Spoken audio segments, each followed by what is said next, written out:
All right, let's find our seats here and get started very quickly.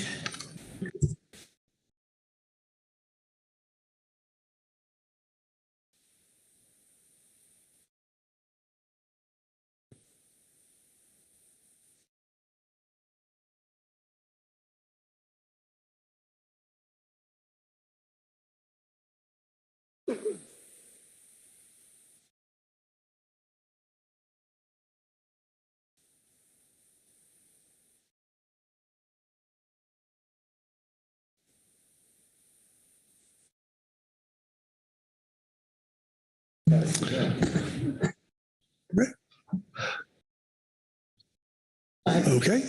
welcome everyone. Good morning. And I'm going to hand the gavel off to Vice Chair Hasselberger to start us off on F1. Pete? Thank you, Mr. Chair. Good morning, everyone. We'll start the day, as our chair said, with item number F1. And to kick that off, Mr. Todd Phillips, please give us the overview. Thank you, Mr. Vice Chair. Good morning, Council. So this is the beginning of the Groundfish agenda items. This one, of course, is the National Marine Fisheries Service Report. And under this particular agenda item, we expect to hear from the region as well as the Science Center through the region on current activities, rulemakings, and other things going on with both sides of the NMFS. The other issue that we will be discussing today is that the Office of Protected Resources is here, and they are expected to give us an overview of the marine mammal take reduction team process. So just for knowledge that the TRT, or the take reduction team, is being convened for humpback whale in the sable pot fishery, and that is in response to a stipulated settlement that was a lawsuit against NMFS by the Center for Biological Diversity. So to that note, looking at your reference materials, you do have the Federal Register notice for that particular take reduction team. You also have a gap report as well. In terms of other items, I would note that the situation summary incorrectly identifies Ryan Wolf as being in the seat, and he is not. That is Ms. Kaylee Kent. And Craig Russell is not available, but Jim Hasty is in the ether and willing to speak to any of the points that Keeley does bring up for the council. And your action is to have council discussion and provide guidance as appropriate. And that concludes my overview. Thank you, Todd. Before we continue, any questions on the overview and what's before us? Not seeing any questions. NMFS report, so I'll turn it over to Keeley Kent. Good morning, Keeley. Thank you. Good morning, Mr. Vice Chair. Good morning, council members. I have a couple of brief verbal remarks. We did not submit our workload and rulemaking report that we usually do, mainly because by the time it was due, there was no new information to share. Of course, immediately after that due date, we had 2 Federal Register notices published. So we published the emergency rule that we notified the council about in March. This modifies the continuous transit provisions for California recreational vessels that published and was effective on April 1st. It is a temporary rule. It'll be in place for 180 days, so that takes us until September 28th. It is eligible for extension for a subsequent 186 days. We would need to go through another Federal Register notice process, and we do need to demonstrate that the council is working on a permanent fix for it, which I believe we'll talk about more under the 25-26 specs agenda items at this meeting. We also published the in-season that the council recommended in March that was published and effective on April 1st. Both of those Federal Register notices, we sent out notification through our listserv, and those are in place now. I have a brief update on Endangered Species Act information for the fishery. We recently reinitiated consultation on the ongoing operation of the groundfish fishery for both humpback whales and leatherback sea turtles. Both of those were reinitiated in March. We are expecting to complete those consultations in conjunction with the 25-26 specifications process. So that would be wrapping up those consultations before the end of the calendar year. We plan to incorporate the council's continued development of gear marking and entanglement risk reduction measures in these consultations, and we'll update the council as we go through these consultations if the process or timeline changes at all at subsequent council meetings. And finally, for the regional office, I have a staffing update from the Groundfish branch. We are pleased to announce that we have a new staff member starting on Monday. That is Megan Mackey, who will be joining us from the NMFS Alaska region office. She's been working up there since 2016 with the North Pacific Fishery Management Council. She starts on Monday virtually with us, and then we'll eventually move down and be based out of the Seattle office. We are hoping to bring her perhaps to the June meeting, but certainly by the September meeting to meet you all in person. She will join our ranks as a groundfish fishery management specialist, which is the title that all of our reg writer folks have in the branch. And she'll support council action development and carry out rulemaking. She is filling the position that was previously held by Brian Hooper, who left the branch to become the West Coast Region Strategic Planner. We also have, so Gretchen Hanshu will be stepping out temporarily. She'll be filling the temporary branch chief position of the Protected Resources Division, Seattle branch chief for the next few months. So we have a new staff member coming on and then one of our staff members stepping out for a short period of time. So hopefully by the fall, we'll be fully staffed up as a branch and we'll update the council of how that impacts our workload and rulemaking processes. That is all I have from the regional office. I do have the Science Center report, which is very brief, but I'm now noticing that it is listed as after the Protected Resources report. So I'm happy to wait if you would like, or I could give that. Please, why don't you just continue with that right away? So I was asked to provide the Science Center report because it is very brief at this meeting. We do have Jim Hasty online if there's questions, but I'll go ahead and read my one bullet for you. The Northwest Fisheries Science Center reports that per the last council meeting, all 2024 surveys continue to be planned on schedule. There is an integrated West Coast Pelagic Survey hybrid outreach event on Monday, April 8th at 6 p.m. in the Gap Room and online. That is the update that they have for this meeting. All right, thank you, Keely. And before I look around for any questions, I had my blinders on here. I notice now a new face to your left. Please introduce the new general council member here. Sure, I'd be happy to. We have Karina McMacken, who is joining us on detail. She is filling Rose Stanley's spot while Rose is out on maternity leave. We're excited to have Karina join us, and she's been working on a lot of our groundfish actions. And I don't know if you want to introduce yourself anymore at this moment. Sure. Hi, glad to be here. Karina McMacken. I am on detail now with this section, the Northwest section, but I've been working with NOAA's natural resource section for the past 9 years. So familiar to NOAA, new to this. All right, thank you very much and welcome. With that, are there any questions on the NIMS reports, the Science Center and the other NIMS report? I don't see any, so we're going to go to the Office of Protected Resources report. And Keely, do you want to introduce that? Yes, thank you. Council staff requested that we bring in Christy Long from the Office of Protected Resources. We also have Dan Lawson in the audience, who's from our Protected Resources Division. They have been asked to come present to the council. They presented also on Friday to the GAP and the GMT, walking through some of the basics of take reduction teams and the statute components of the Marine Mammal Protection Act to help us understand the new pathway that we'll be going down as we start working on our West Coast take reduction team. So I appreciate Christy and Dan being here, and I think they're set to present to you. We do have their presentation that I did confirm was up and hopefully ready to go. So thank you very much. All right, thank you. Well, good morning, Christy. Good morning, Dan, and welcome to the council. And you've got your presentation. Recording in progress. Started. Thank you, Mr. Vice Chair. Glad to be here. Good morning, everyone. I'll join you. Oh, great. So as Keely mentioned, I'm from the Office of Protected Resources out of NIMS headquarters. I coordinate the National Marine Mammal Take Reduction Program, which you'll hear all about in this presentation. I've been in this role for about 15 years and working on marine mammal bycatch issues in general for about 25 years. So have a lot of experience in this realm. And I am happy to take clarifying questions during the presentation if that is okay. Otherwise, leave that up to you. Next slide, please. So in general, the MMPA was enacted in 1972. It's been amended several times since then. One of the more significant amendments occurred in 1994, and those are the amendments that I'm mostly going to be talking to you about today, which comprises the take reduction program.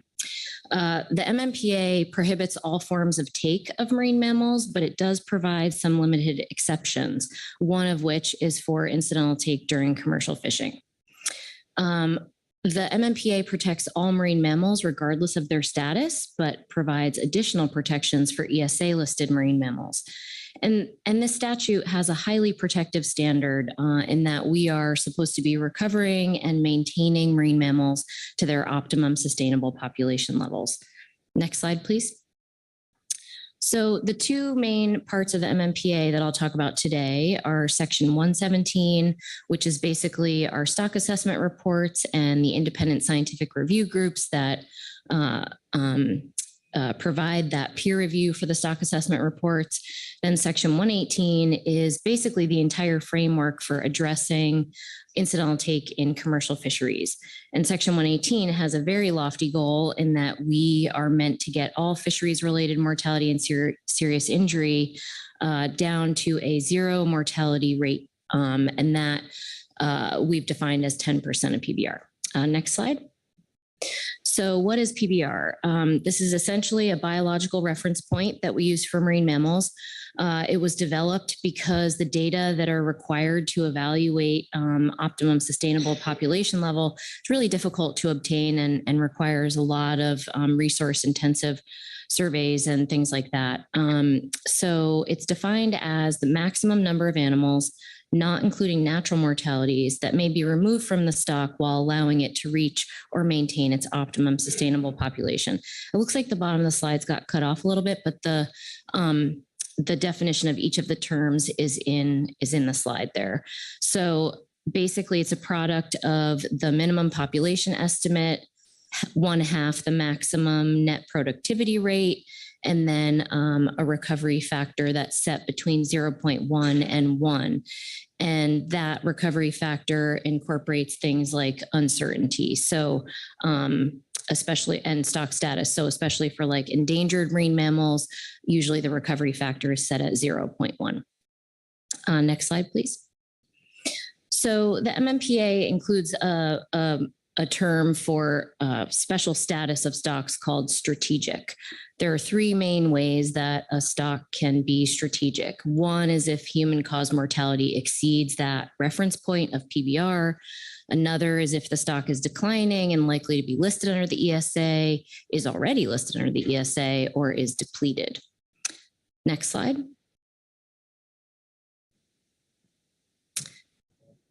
Oh, no worries. So Section 118, as I mentioned, this is kind of the framework for addressing incidental take in commercial fisheries. This section has a few main parts. First is that it requires fishermen to report all injuries and mortalities to the agency. It includes a registration program so that we know which fishermen are operating in which fisheries, and that allows us to authorize that incidental take through the MMPA list of fisheries. It also includes a provision that gives the agency the authority to monitor fisheries and place observers in fisheries. And then lastly, and what we'll mostly focus on today, is that it includes this process for reducing mortality and serious injury in commercial fisheries through this take reduction program. Next slide. So I mentioned the MMPA list of fisheries. It's a little bit different than the Magnuson list of fisheries. We're not really at all concerned here about the target species. We're concerned about the fishery in terms of gear type and fishing practices and what really relates to the risk that a given fishery poses to marine mammal stocks.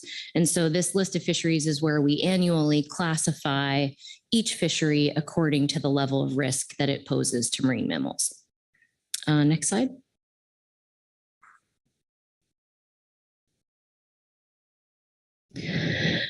So the statute defines the categories that we use for those fisheries on the list. There's three categories, category 1, 2, and 3. Category 1 are those fisheries that have frequent mortality or serious injury of marine mammals. Category 2, occasional, and category 3, the remote likelihood or no known incidental mortality or serious injury. And like I said, that's in the statute. Next slide. And so NIMFS further refined those definitions in regulation to refer those to the biological reference point for each stock. So any fishery that has more more than or equal to 50% mortality that relates to the stock's PBR would be category 1. Category 2 fisheries are those that kill or seriously injure more than 1%, but less than 50% of the stock's PBR. And then category 3 are those that have less than 1% of the stock's PBR. Next slide, please. So in terms of authorizing take, Section 118 provides this take coverage more or less automatically to category 1 and 2 fisheries, provided that the other requirements within this section are met. So what I mean by this is that fishermen are not required to go out and ask NMFS for a particular authorization. It happens, we've integrated this registration with other fishery requirements. So essentially all those participants in category 1 and 2 are automatically registered under the MMPA. For category 3 fisheries, the take is only authorized if a fisherman reports that take within 48 hours. Now, this reporting requirement applies to all fishermen, but for the purposes of category 3, we don't expect those fisheries to kill or seriously injure marine mammals. So if they do, they would be protected from liability if they submit this report within 48 hours of returning to port. And then for ESA listed marine mammals, there are additional procedures under the MMPA. So this part of the MMPA does not convey any take coverage for ESA listed marine mammals under the ESA. Next slide. So in terms of ESA, there's a different part of the MMPA that addresses ESA listed marine mammals that are being taken incidental to commercial fishing. And that's 101A5E. And we have not come up with a better name for this other than just continuing to refer to it as 101A5E. But this is the part of the statute that allows us to authorize this take, provided that the take has a negligible impact on the stock. And so this would apply to those category 1 or 2 fisheries that are taking ESA listed marine mammals, and the authorizations last for up to 3 years. Generally, that authorization is required for the lawful take of ESA listed marine mammals incidental to commercial fisheries. Next slide. So there are 3 criteria that have to be satisfied for NMFS to issue one of these 101A5E permits. Essentially, we have to make sure that the impact of that mortality and serious injury will be negligible. And NMFS has a policy directive that defines what that means and how we come to that conclusion, the process that's involved there. And then second, that an ESA recovery plan has been developed or is being developed. And then where required under MMPA Section 118, we've established a monitoring program, the vessels are registered, and a take reduction plan has been developed or is being developed for that marine mammal stock. Next slide.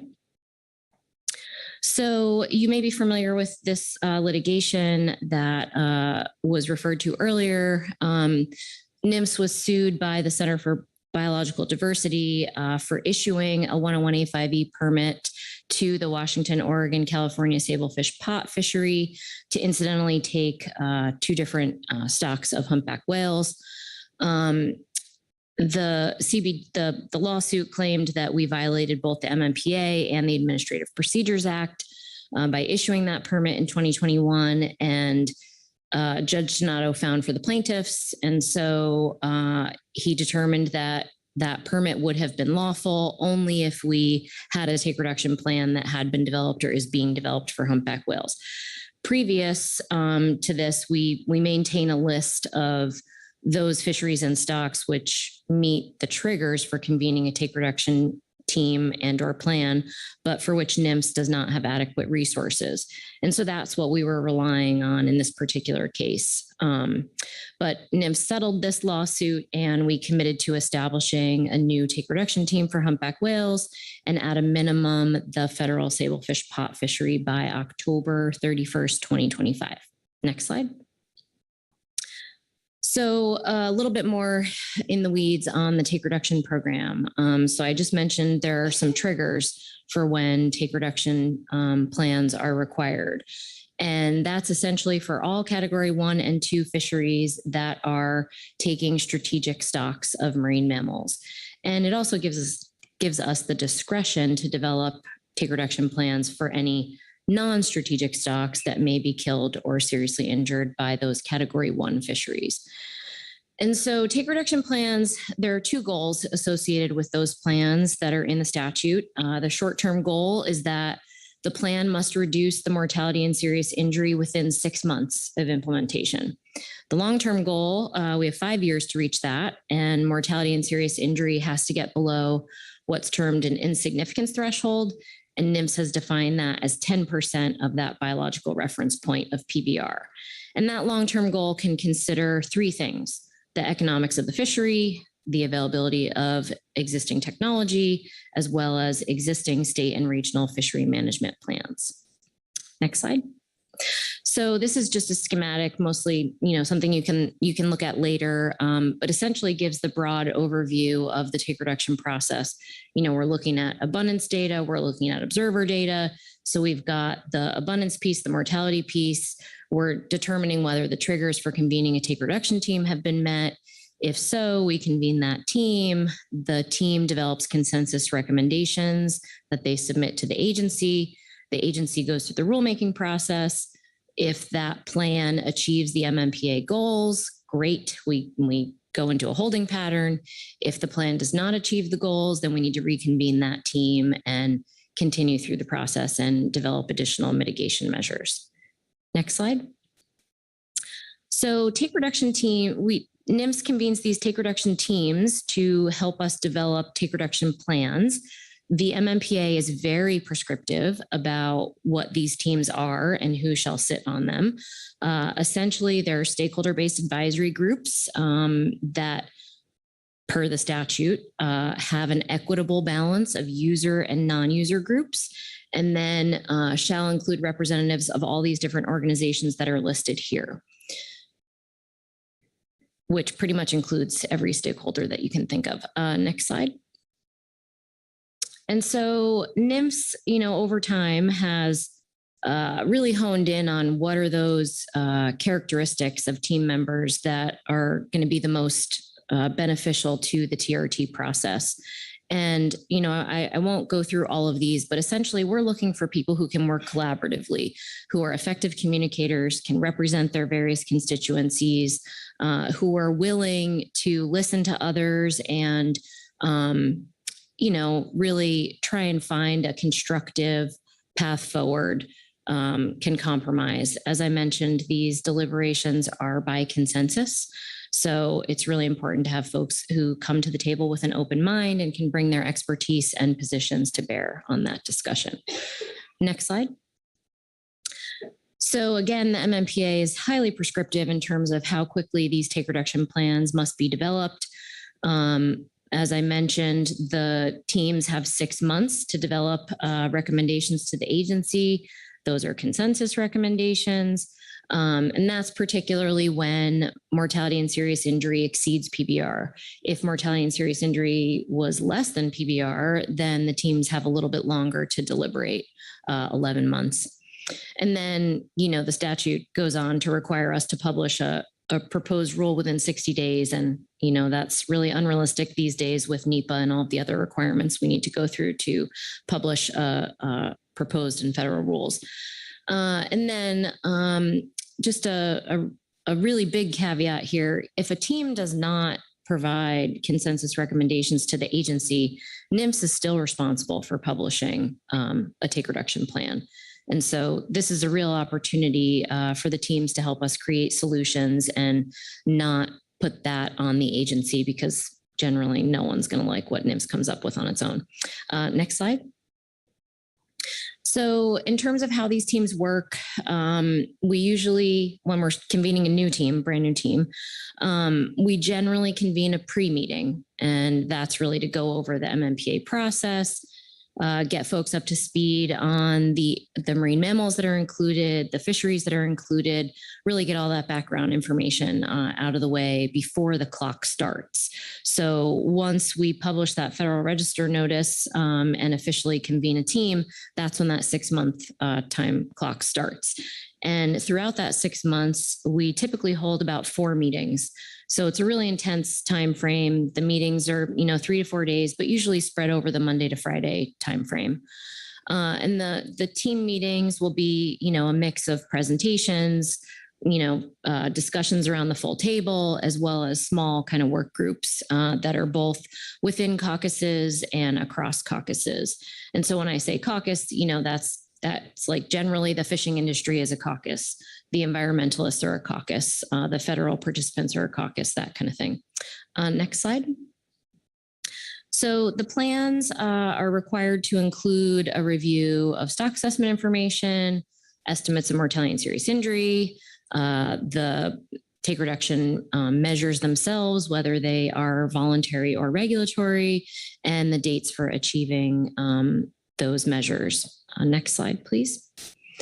So some of the things that take reduction plans currently include as mitigation measures are things like modifications to fishing gear and or practices, limits on mortality and serious injury, so things like caps, which I know this council has discussed previously, time area closures, skipper, educational panels, things like that. I can say that far and away, the first bullet there is most preferred by take reduction teams for obvious reasons. But sometimes, we don't always have those tools in our toolbox. So the discussions can be quite challenging. Next slide, please.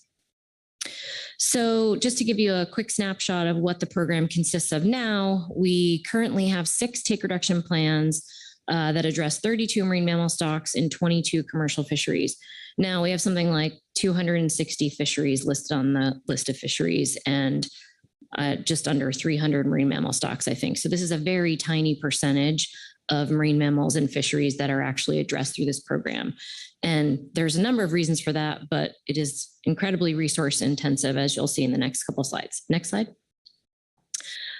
So I'm not going to go through all these specifics, but just to give you some sense of what the teams and plans are that are currently in place. 4 of them are in the Atlantic. The last one there is cut off. But the one that's probably most analogous to the new TRT that we're going to be addressing here going forward is the Atlantic Large Whale Take Reduction Plan. And that covers all trap, pot, and gillnet fisheries from Maine through Florida and aims to reduce mortality and serious injury of North Atlantic right whales, humpback whales, and fin whales.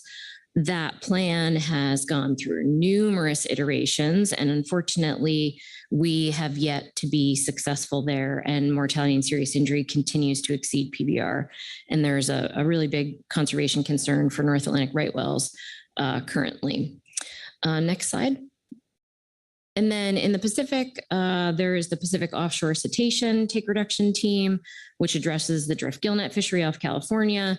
That team has actually been incredibly successful, and all of the mortality and serious injury has met the long-term goal under the MMPA for getting below 10% of PBR for all of the stocks that are covered there. As I'm sure you're all aware, that fishery is set to close in a couple of years, and we will be officially disbanding the TRT once that happens. And then you'll see kind of grayed out here, we've got the West Coast TRT, which we've preliminarily determined will include both of those stocks of humpback whales, the Central American and mainland Mexico, as well as North Pacific blue whales in not only the sablefish pot fishery, but also the California, Oregon, Washington, Dungeness crab pot fisheries and the California spot prawn fishery. And we are, of course, undertaking planning and preparation to get that team off the ground right now. Next slide. So we convened our first take reduction team in 1996. And since then, we have learned a lot about how best to do that. There is a critical amount of information that's needed to support the deliberations. And that's one reason why in the settlement, we asked for a fair amount of lead time to get the new TRT together, because we have a lot of work to do in terms of getting the information together in a format that would be most useful to the deliberations. And there may be other analyses that we want to do ahead of time. In terms of the negotiation itself and the optimal factors for navigating that, we've really come to realize that everyone needs to agree on the fundamental problem for us to make any progress through the take reduction process. We want to undertake shared learning and understand all of the data together and make sure we're all on the same page. We need a real commitment to the process. Team size and composition is incredibly important. I mentioned that Atlantic large whale take reduction team. There are 60 members on that team. It covers a vast array of fisheries and states, and the scope is just incredibly broad and really hard to achieve consensus with that many fisheries and team members. And then, of course, having neutral third-party facilitation is essential so that no one particular group, including NIMS, is driving the process, right? We have these neutral facilitators that we've been using, and they're worth every penny. So additionally, this requires a lot of coordination throughout NIMS. We've got multiple science centers here on the West Coast. We've got the region, we've got headquarters, we've got our general counsel, enforcement, the observer programs, and others that we need to make sure we're all on the same page just internally on the take reduction process.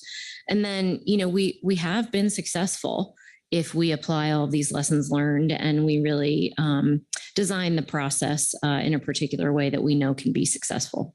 Next slide, please. And so I mentioned having particular data available.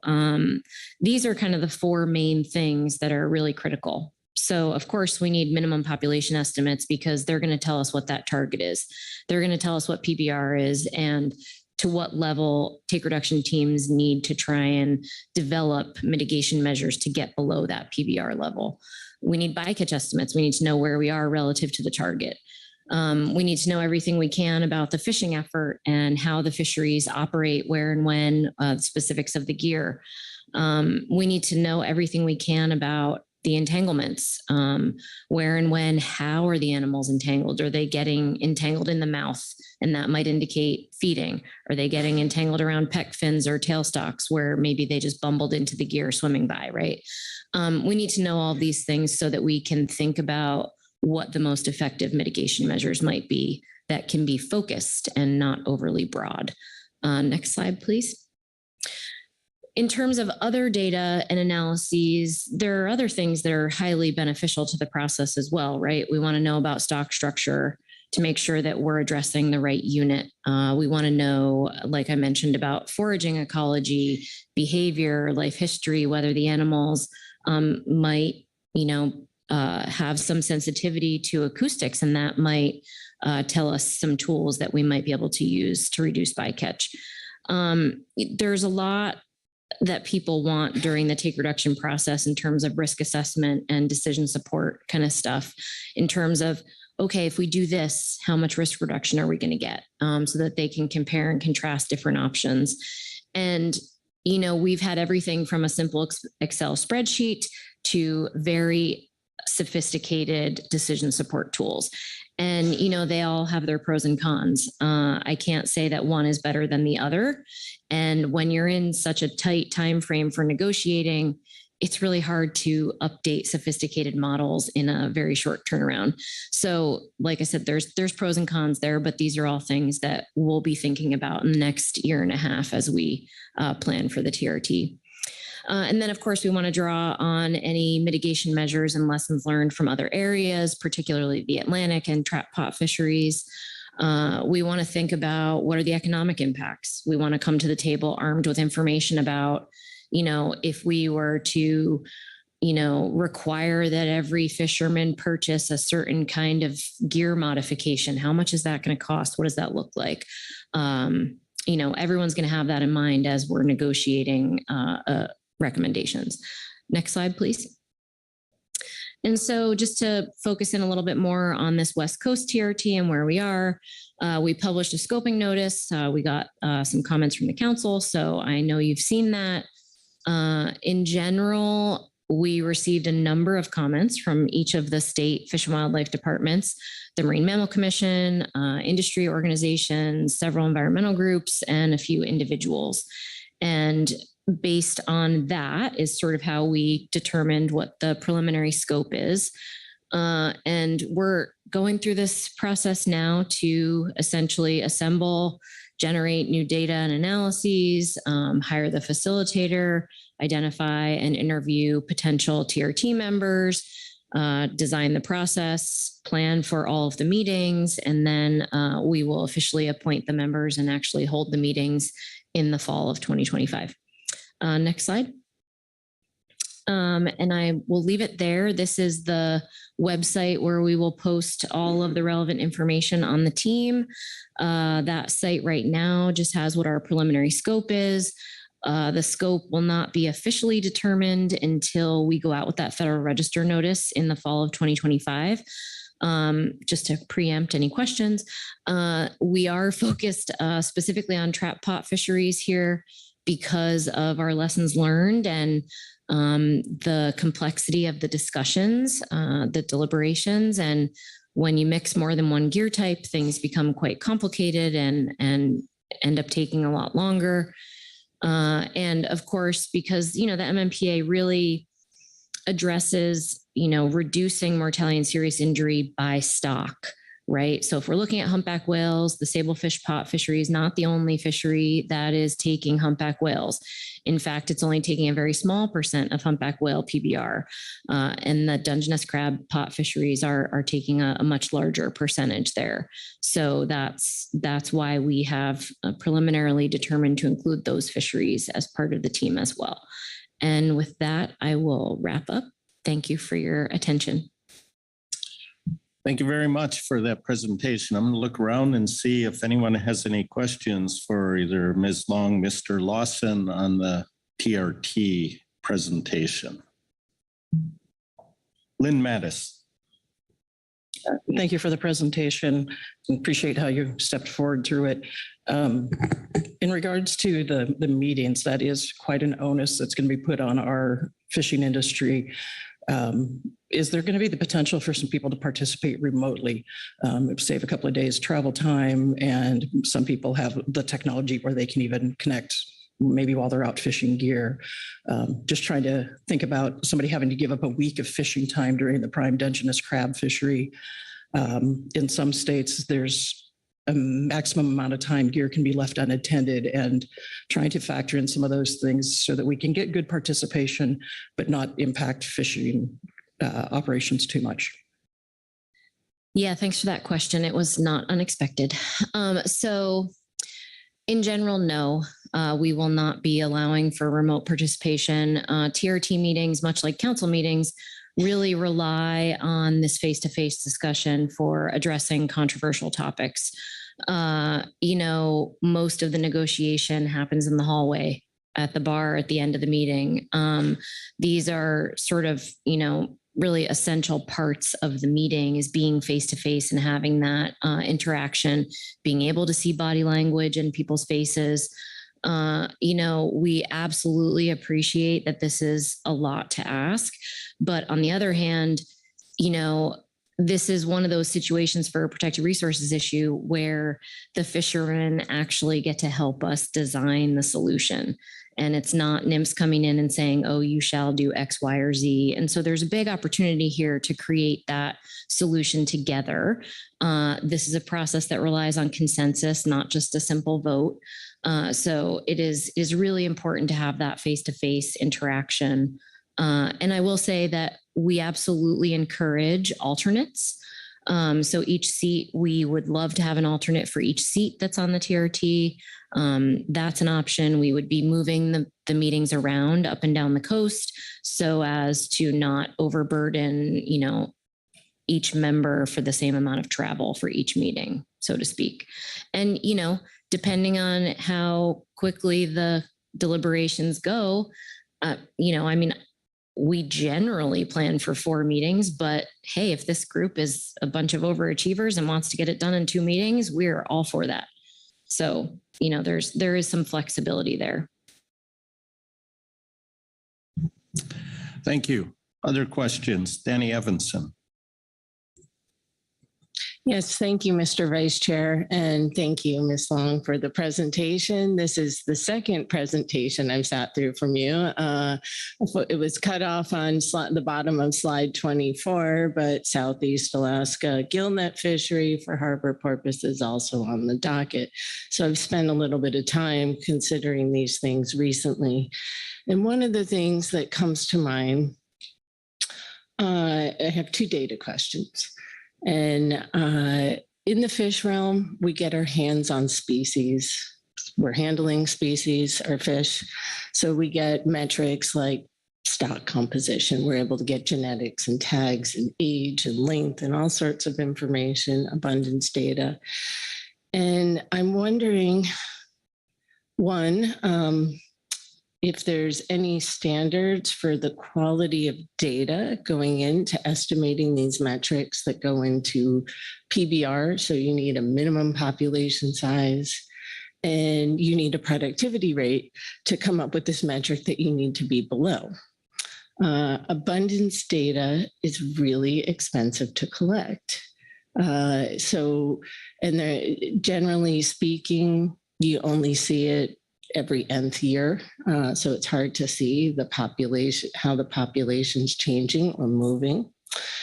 So that's one question I have. And the second question I have, which is related, is there anything in the MMPA where it's incumbent upon NOAA Fisheries to go out and collect more data on the viability of these populations and how they're performing? Thank you for that question. I will mostly defer to Dan here, but in general, yes, we have guidelines for assessing marine mammal stocks, and all of the data that goes into that assessment is in our stock assessment reports, which is independently reviewed and goes out for public comment. But in general, our standard is best available science. If that is not great, but it's all we have, it's best available, right? So that's the standard that we're working under. To my knowledge, no, there is not anything in the MMPA that requires us to go out and collect additional data. What I will mention is that we absolutely encourage take reduction teams to provide us with recommendations for additional data collection, research priorities, things like that. And those recommendations do carry a fair amount of weight in terms of our survey schedules and research budgets and things like that. And to get into some of the more specifics of the humpback whale participant. Well, I think we'll just say with respect to, humpback whales and the stocks we'd be looking at for, West Coast take reduction team, we'll be working closely with our science centers. And, I think everyone understands the needs and the seriousness of the situation. So we're going to be putting our effort into making sure not just now, but, over time that we're getting, as updated information on the status of humpback whales and the, proportions that these different stocks may take up along the coast and how those things change over time. These are all dynamic situations. So, it's certainly top of the list of priorities to make sure we stay on top of it. So that is clear to us, and we're already working on that. Okay, thank you. Heather Hall. Thank you, Vice Chair, and thank you, Christy and Dan, for being here. Really appreciate it. And I also wanted to just extend my appreciation as a state manager who's worked with both of you, coordinating on the Tri-State Dungeness Crab Commission and the work we're doing to reduce risk of entanglements in the crab fishery. I have a couple of questions, and you did an excellent job anticipating what they are. One of them is, though, around the selection of the TR team members, and specifically, what's that process? But I did also want to tee off a bit of what Ms. Mattis said, and thinking about how we get the best of the best and our overachievers on that team, and that's what I want to see. But again, our Dungeness crab fishery is at its peak right then, and 80% of the season total is caught by May 1. And so that's a really significant impact on their participation. And I know, we want them fully involved, but it will come at a cost. So that's kind of a comment, which I'm, as you mentioned, you've heard before, thinking about that. Is there flexibility on the timeline to address that? Is part of my question. And then also how does the process to select, and you mentioned interview TR team members, what does that look like? Thank you. So in general, once we get those facilitators on board, which, will be probably in the next month or two, we will begin working with them to identify potential folks to interview to become team members. And they conduct these stakeholder assessments. They call them. NIMS is not involved.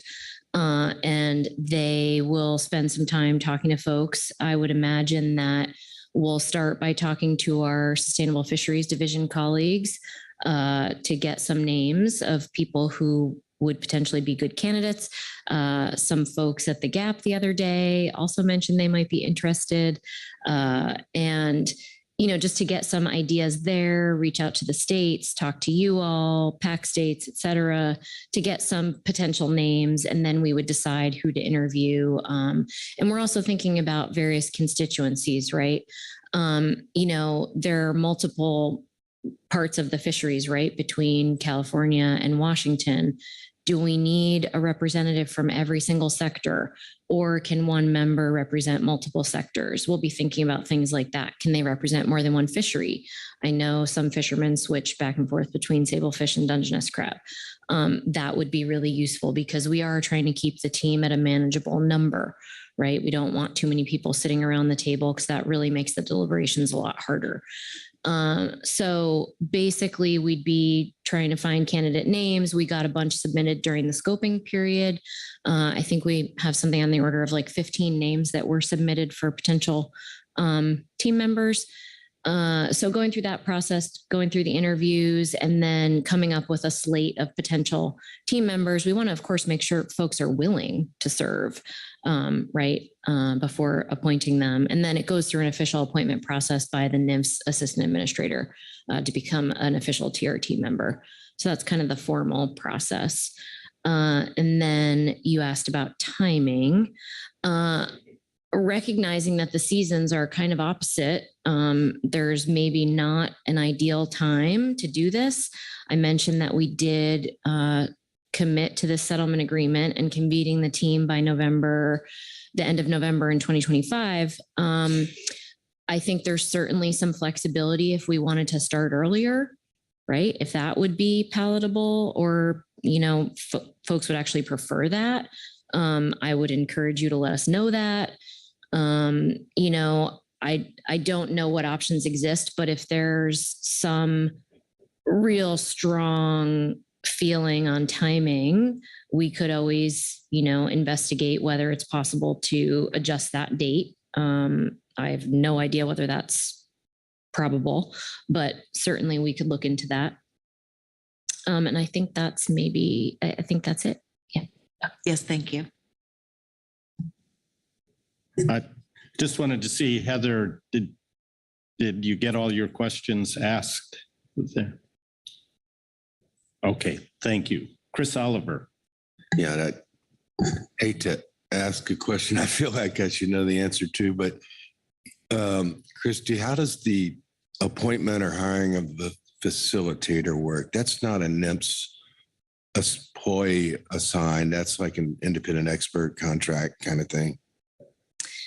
Yeah, so because we have a number of TRTs in existence, we have a firm that we have a long-term contract with and essentially execute task orders under that. So we would be doing a new task order for this new TRT. And the firm that we have under contract is Lynn Carbone and Associates, and they work with the Consensus Building Institute to staff the TRTs for the facilitation. And usually we have two senior facilitators and another staff person who's helping out with that. Executive Director Burden. Yeah, thank you, Mr. Vice Chairman. Thanks for the presentation. As we've been learning about this take reduction team and your process, one of the things that's been in my mind is the policy we've been working on through the Council Coordination Committee with NIMS headquarters regarding the integration of the Endangered Species Act and the Magnuson-Stevens Act. And it's clear that you're not, I guess, invoking the ESA here, you're talking about the MMPA. And so what I had been anticipating is that we would still follow something like that policy directive that would integrate those two laws. And I don't see that here. And I'm hoping you can expand on just how you would use the council process, if at all, and where you might be looking for input from us on how best to use the council process, knowing that you're putting together state and federal fisheries in this TRT, and we only have authority over one of those. So hopefully there's a question in there that makes sense, and would appreciate some elaboration if you could. Thank you for that question. Essentially, well, I'll defer to Dan to talk about the ESA side of things, but this is really our process for addressing the requirements under the MMPA. So the council is, of course, one of the stakeholders on the TRT that will be essential to the take reduction process. I don't expect anything to go through the council per se that's come before the TRT. NIMS would implement any recommendations via rulemaking under the authority of the MMPA. So I don't expect anything to go through the council, but there have been TRT recommendations that councils have said, hey, we can do this faster, and have gone ahead and preemptively put those into regulation, or recommended to NIMS to put those into regulation. That's not common, but it has happened before. And just in general, I would think that, the person who sits on the TRT representing the council would be bringing all of your information and process to bear on the TRT process. And I think that mostly answered your question, unless Dan wants to add something further. Yeah, I think just, for the sake of clarity, since we're talking about it, we'll continue to, as there are actions taken specifically in the Sable Fish Pot fishery through the council process, we'll maintain that coordination level and execute ESA Section 7 the same as we would. But this will not, the convening of the TRT will not affect that. And then know that at the end, where there is any federal action, development of federal regulations out of the take reduction process, that will again trigger ESA Section 7 that we'll have to complete as yet another part of the take reduction team process. How that would interact with council engagement, I don't know. It's a little bit of new territory, certainly for me here in the West Coast region, of how we would take that take reduction plan and the actions that we engage in and come back to the council. Again, not clear to me. What I know is we still have the obligation to consult on Section 7, so we'll be doing so there as well. Executive Director Byrne. Yeah, thanks for that response. Just thinking then about the membership of the take reduction team, there's an emphasis on stakeholders, and I would agree with that. Within our process, there is a heavy reliance on professional staff for putting together the extraordinarily complex fishery management regulations that we have here and elsewhere. And I'm sure you're not new to any of that. And so I'm wondering if you have thoughts about where you would involve professional staff, either from the council offices or from sustainable fisheries. It doesn't sound to me like, as you describe the take reduction team, that it's envisioned those professional staff are stakeholders. If they are, I think that clarification would be important to know. But certainly it seems that some engagement with the professional staff would be necessary to put the package together. So if you have any thoughts on how that would work, I'd appreciate hearing that also. Sure, thank you. So it's been a mix on the existing take reduction teams, whether the TRT member is council staff or a council member. It's been done both ways. Certainly would defer to you all to decide who's the most appropriate to sit on the TRT officially. I can say that, for instance, the Western Pacific Regional Fishery Management Council, their team member is a council staff, and that person participates regularly, bringing various information from the council to the TRT and vice versa. Very involved in the details of, what are the federal regulations and, what was the intent behind these kind of thing, bringing that to the TRT. So, I don't think we have a preference per se. I think it's probably more commonly been council staff who've sat on the TRTs, but I don't think there's a preference there. Thank you. Other questions? Marcy Yaremko. Thank you, Mr. Vice Chair. Thank you for coming. Nice to meet you. Couple questions. First, we spend a lot of time in the council arena recently talking about how to prepare for our fisheries in the face of a changing climate. We've heard a lot about the infusion of IRA funds that have been made available with a focus toward developing climate-ready fisheries. And we've spent quite a bit of time learning about how we might best integrate climate science into our stock assessment and fishery planning and management. My question for you is that our fish stocks are changing. Presumably our marine mammal populations likewise will be responding to changes in climate. And with NIMS tentatively determining the fisheries that are covered under this TRT, what is the scenario in the event that changes occur to humpback and blue whale populations with regard to the fisheries covered under the TRT? Thank you for that question. It's a big one. So, just in terms of the nuts and bolts of the TRT process, I think that absolutely the team will be considering that when they're thinking about the pros and cons of various mitigation measures. So for instance, time area closures are probably not going to get us what they once got us, right? In terms of ensuring that you're separating the marine mammal from the fishery in time and space.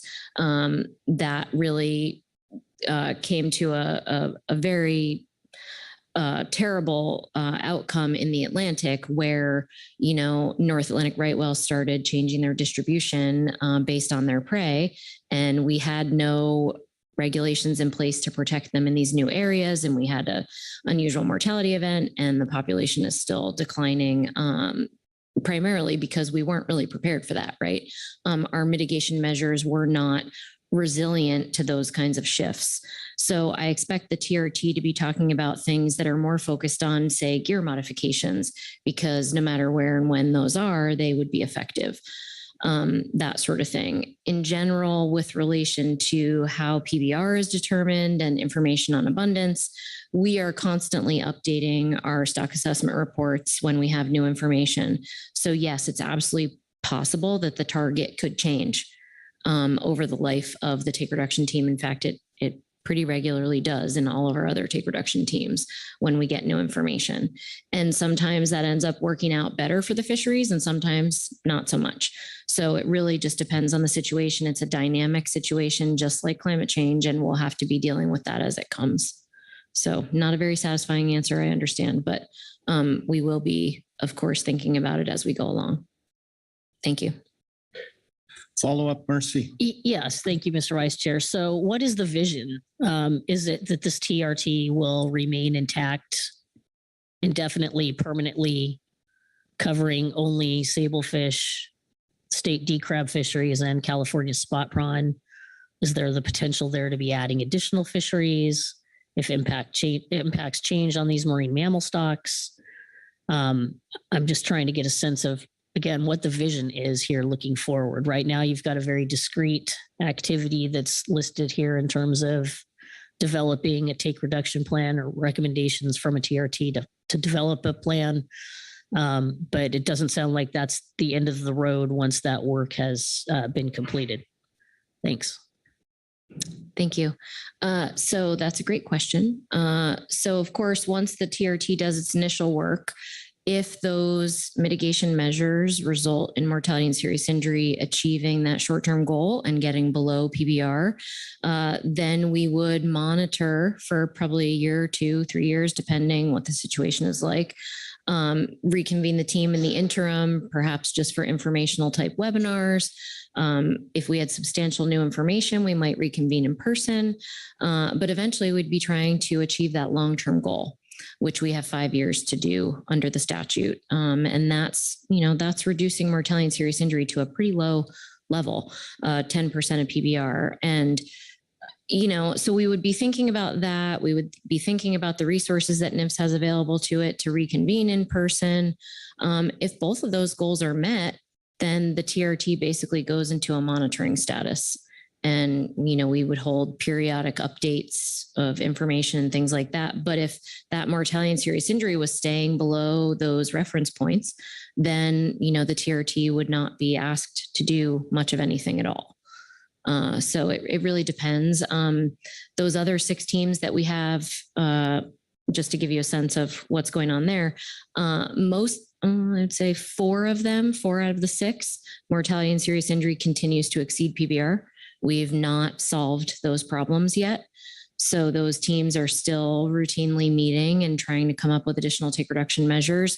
Sometimes it takes a little longer because we're trying to get new information before we reconvene them. And, that research process can take a little time. Other situations there, we don't have any tools in the toolbox. Bottlenose dolphins are really smart. False killer whales are really smart. And we just don't have any, proven bycatch reduction measures that have worked. So we're constantly trying to develop new ones. And then at least one of those situations, the harbor porpoise take reduction team, bycatch is quite low. It's still above that 10% of PBR level, but it's maybe on the order of like 20, 25%. And, NIMS has to prioritize where should we use our resources, knowing that they're fairly limited. And so we have not pushed that team to do anything additional in probably 10 years because, the fisheries reduced bycatch so much that we're doing a really good job there. Maybe we haven't officially met the long-term goal, but, it's still quite low and remaining low. So we're going to focus other places where bycatch exceeds PBR. So short answer, the team can be disbanded eventually if the goals are achieved, but really depends on the success. Follow up, Marcy.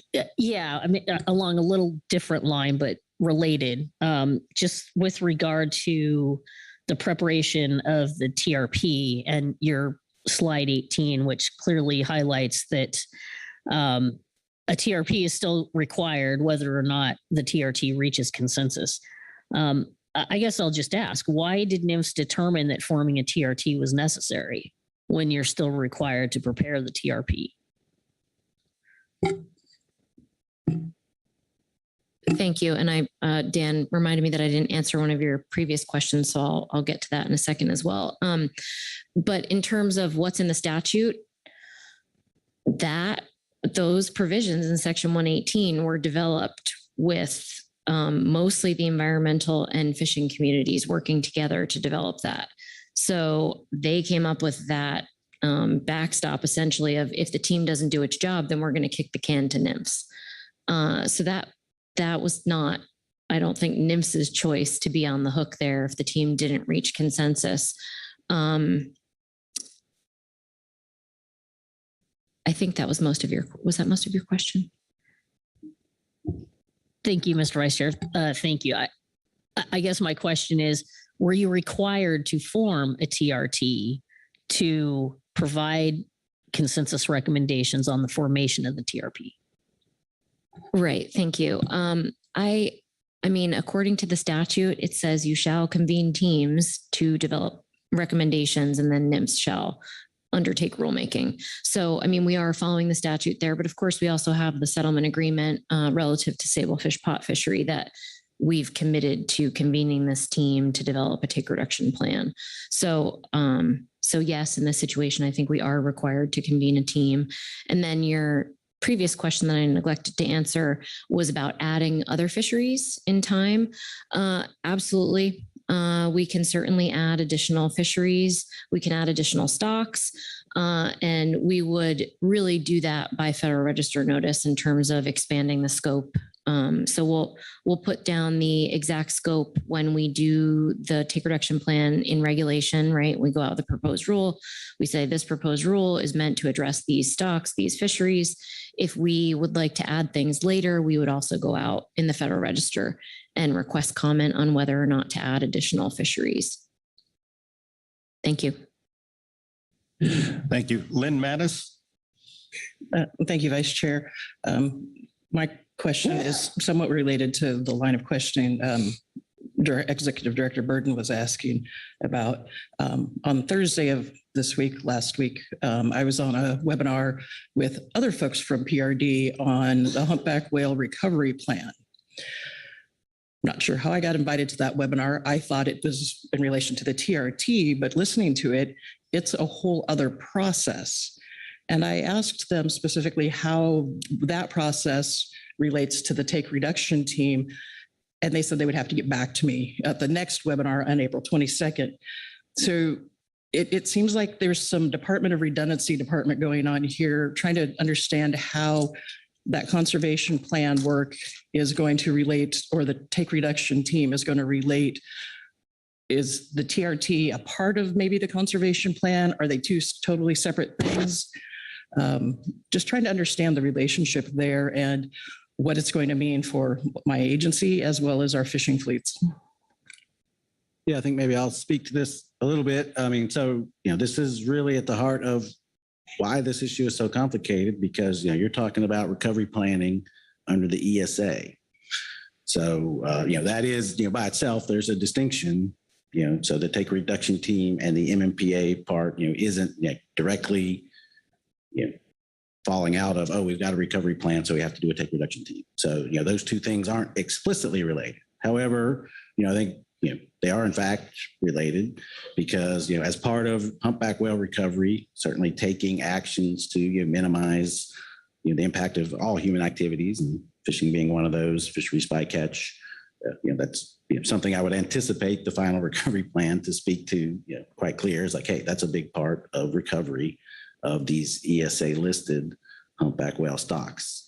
So yes, the take reduction team certainly could be pointed to as, hey, here is actions that are being taken to address, bycatch of humpback whales in fisheries. So it's certainly an action that you would point to, hey, this is part of moving humpback whale recovery forward. But by itself, the take reduction team, its mandates fall out of the MMPA, its goals fall out of the MMPA. There's now relatively close alignment between the ESA listed units for humpback whales and the MMPA designated stocks. But those are still important to always remember. Those are two different things. And whether we're looking at ESA recovery, we're going to be tracking those ESA listed populations and making decisions over time about the status of the species and the standards that the ESA sets out for that. Those are different than the standards of the MMPA, how we've designated the stocks under the MMPA, and the take reduction team will take its guidance in order to meet those two things. So they are distinct. They are obviously interrelated. As the ESA status changes, that affects the status of the stocks. Things like that recovery factor that Christy mentioned, for a humpback whale stock, that could change over time. If if an ESA listed, it's hard to keep this stuff straight, even as one who tries to every day. But as the ESA listed unit changes, and if recovery starts to happen, if we uplist from endangered to threatened, that could have an impact on the recovery factor used in the MMPA stock, which now changes your targets, goals, and success on the TRT side of things. So they're interrelated in that way. Thanks, Dan. Just a real quick clarification there too. The way to look at that ESA recovery plan is it's really a roadmap to recovering that ESA listed species under the ESA, right? So if the species is listed as endangered, what do you have to do to change that listing to threatened? What do you have to do to change that threatened listing to delisted from the ESA, right? So it's really a roadmap looking at all the various activities and all the threats and what the metrics might be to change that listing under the ESA. Whereas, the take reduction planning process, we're solely focused on bycatch. We're looking only at commercial fisheries.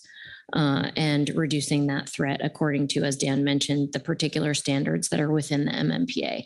So there is a relationship there, but they're not, really correlated per se. Thank you. I appreciate that. That was helpful. Thank you. Heather Hall. Thank you, Vice Chair. This question goes back to the question about scope. And you mentioned that the decision to include the crab pot fishery with the sablefish fishery was largely related to gear type. Feel free to correct me if I didn't quite get all that, but I started, as we're talking about the long-term goals and how the TRT works to manage that over the 5-year period and that 10% of PBR, I was thinking about this, and I thought about it also during when we were asked to provide input on the scope, is the very different impact to mortality that the sablefish pot fishery has compared to West Coast Dungeness crab. And if you could maybe help me think through some of your thinking relative to including those two very different mortality impact fisheries together, I'd appreciate it. Thank you.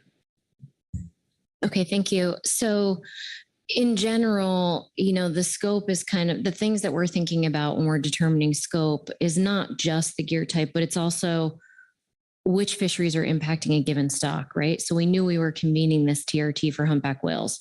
Well, it's not just the sablefish pot fishery that takes humpback whales, right? It's other pot fisheries as well. And so we really want to collectively reduce the impacts to the stock. And so if you read the language of the MMPA closely, it seems clear that they wanted us to convene teams based on stocks. And so that's why the multiple fisheries are included. In terms of how the deliberations go and what the impact is of the varying levels of mortality on the stock by fishery, that will all absolutely come out during the deliberations, right? So you would expect that the amount of take reduction that has to happen in the Dungeness crab fishery versus the sablefish pot fishery would be different based on their levels of impacts, right? Collectively, those fisheries all need to get the mortality and serious injury below PBR. But who takes more of that burden is very much a product of the deliberations and the consensus agreement. So I certainly couldn't speak to how it would end up because there's lots of different ways that could happen. But hopefully that helps answer your question. Thank you. Thank you. Yes, it does. Sharon Kiefer. Recognizing what you've laid out in terms of your expectations for the membership of the TRT, and will NOAA or NIMS be able to provide any financial support to those the non-professional individuals, at least, for their participation, recognizing that travel and hotel can be a fairly significant financial burden? I was just curious. I hadn't heard you say anything about that. I certainly understand you are supporting all of the facilitation, but just curious about that. Sure. Thank you. Yes, NIMS pays for all of the travel associated for each of the TRT members. If a TRT member and an alternate for that same seat both attend, NIMS just pays the travel for the one.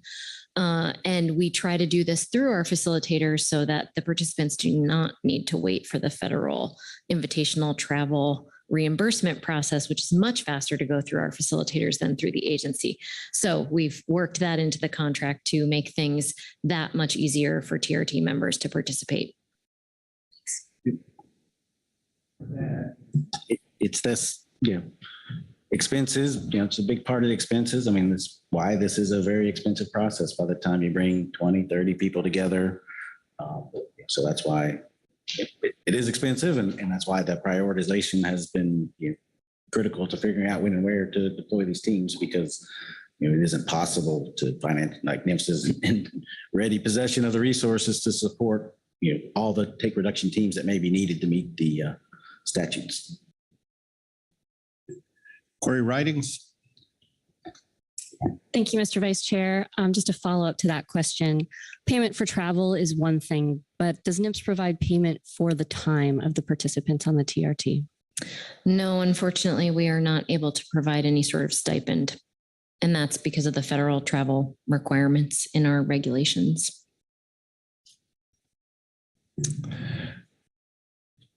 Mark Gorelnik. Thank you, Vice Chair Hassemer, and thanks again for being here. I think we learn a lot with these interchanges with protected resources.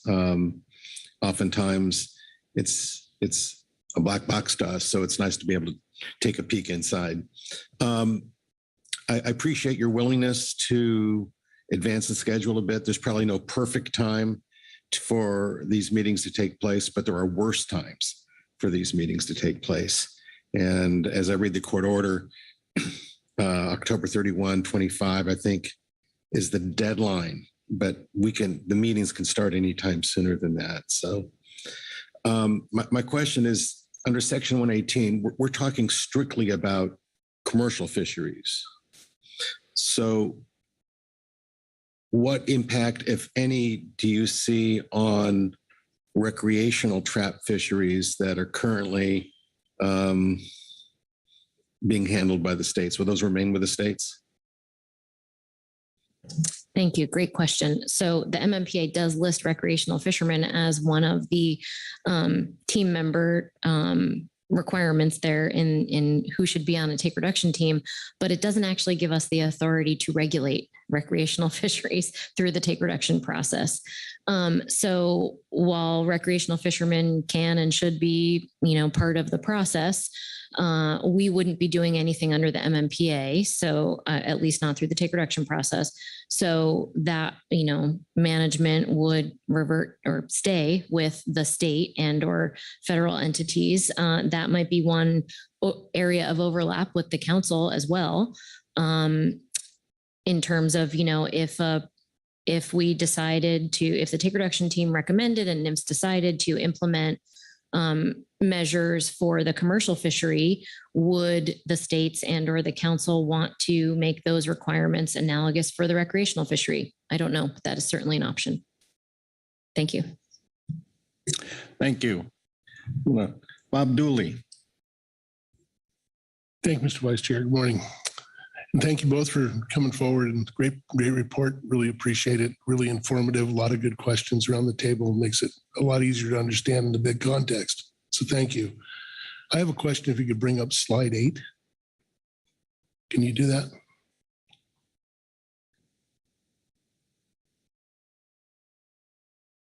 While you bring it up, I could, probably better to wait.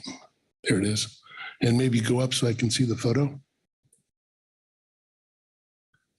I'm trying to understand, in the context of this being really a fixed gear action to go forward in fixed gear, and trying to understand the message or the linkage of this photo that's being shown here, and what we're trying to glean from that, other than it is a fishery, other than that. But in this context of what we're looking at, it's all fixed gear. And I'm just trying to understand that. Do you have any comments on that? Sure. So this slide is about the Marine Mammal Protection Act list of fisheries. We classify all fisheries, all gear types. So this was just merely an example of a type of fishery, not specific to the West Coast TRT that's about to be formed. My concern here is that particular photo is my vessel. It was taken in 2010, and it was actually the context is in an article on One Earth, I believe is the way it's said. It's a natural resource NRDC magazine article on salmon bycatch, but it doesn't fit to me. So I was concerned, other than it's mine. So maybe being overly sensitive, but it Well, it's a doesn't great seem to fit photo. in the whole context. So thank you. Thank you. We can certainly look at swapping that out, but it's my understanding that that was on our NIMS website. So that's maybe where the photo came from. I believe Corey Arnold took the photo. Thanks. So thank you. All right, thank you.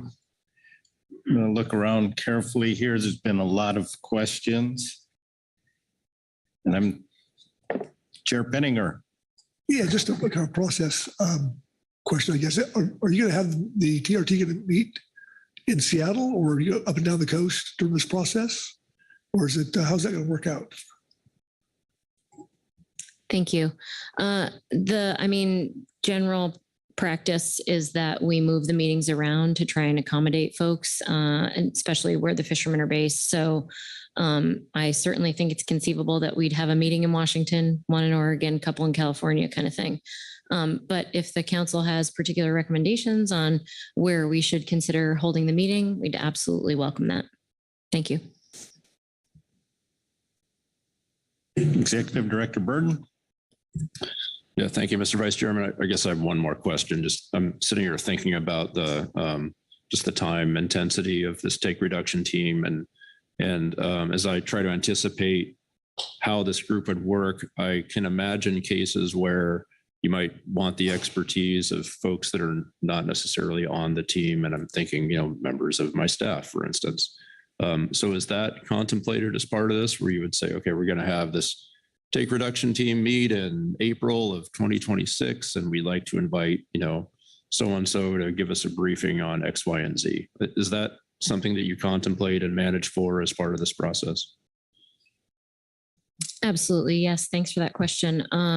We absolutely have the discretion to bring in experts, and NIMS can pay the travel for those experts to present at a given meeting if we, think that information is useful to the discussions. Just in general, I will say that, we try and bring new information to bear kind of early in the process. So meeting one or two, and then really try and hold off on bringing new information in during meetings 3 and 4, because that's when we're really trying to hone in on what are the recommendations going to be. So, down in the weeds, and the negotiation kind of happen later in the process. Thank you. Mark Gorelnik. Thank you, Vice Chair Hassemer, and I apologize. I have a question. It's not necessarily specific to the take reduction team, but it's specific to impacts on stocks and marine mammals. The process here is going to result in, we're going to work to keep our impacts below a certain level. And that budget, if you will, is going to be assigned to this cafeteria of commercial fisheries, because we're dealing here with commercial fisheries. Would the recreational sector be entitled to a separate budget, if you will, or is it within that same budget? Thank you. So we typically don't apportion PBR according to threat or use or particular constituency. Instead, what we're really looking at under the take reduction process is getting fishery related, commercial fishery related mortality and serious injury below PBR. So those other threats would also be, subject to rulemaking under other parts of the MMPA, but not under Section 118. Does that make sense? Thank you. Thanks. Scanning the room. I think we've been through all the questions. Appreciate your taking the time here and answering those. And thanks for coming. Thank you, Mr. Vice Chair. Yep, pleasure. Okay, we've got a gap report. We've got some public comment. So let's get through those. Then we'll take a break before we get to our council discussion and action. So gap report, Harrison Eibach. Good morning, Harrison. Thank you. Good morning. Harrison Eibach reading the gap report for agenda item F1. Groundfish Advisory Subpanel Report on National Marine Fisheries Service Report, including a take reduction team overview. The Groundfish Advisory Subpanel heard from Craig Russell, National Marine Fisheries Service, Northwest Fisheries Science Center, that groundfish surveys for this year are fully funded. The GAP appreciates this and the discussions surrounding the need for ways to survey nearshore and shallow areas that are inaccessible by trawl and, in some cases, fixed gear. NIMS West Coast region and the science centers understand the predicament and are working on ways to overcome shallow water survey hurdles. Regarding the take reduction team, the TRT, the GAP appreciates the update presented by Christy Long, NIMS Protected Resources Division. GAP members are disappointed in the timing necessary for the TRT, 4 to 5 meetings, each of which are 4 or more days in length within 6 months, and the reluctance to consider a virtual or hybrid option for the TRT. The GAP understands that reaching a consensus with a group of more than 25 members across different fisheries and interests is difficult, especially within a hybrid or virtual format. However, the GAP continues to support the PFMC Council's November 23rd letter to Mr. Chris Yates, Assistant Regional Administrator, NIMS PRD, which proposes flexibility in the meeting times and virtual platforms. If NIMS is looking for qualified individuals involved in each respective fishery, allowing fishermen to pursue their regular work, fishing, is paramount. Attending these meetings as unpaid participants with only travel and meal reimbursement also results in foregone income. Additionally, some state regulations mandate Dungeness crab fishermen monitor their gear every few days. Attending a TRT meeting may result in some members violating state law if they leave their gear in the water. As designed, the proposed TRT will meet over winter in 2025-26. That is during prime Dungeness crab season, anytime between November and March. And many TRT members will likely be fishing at that time.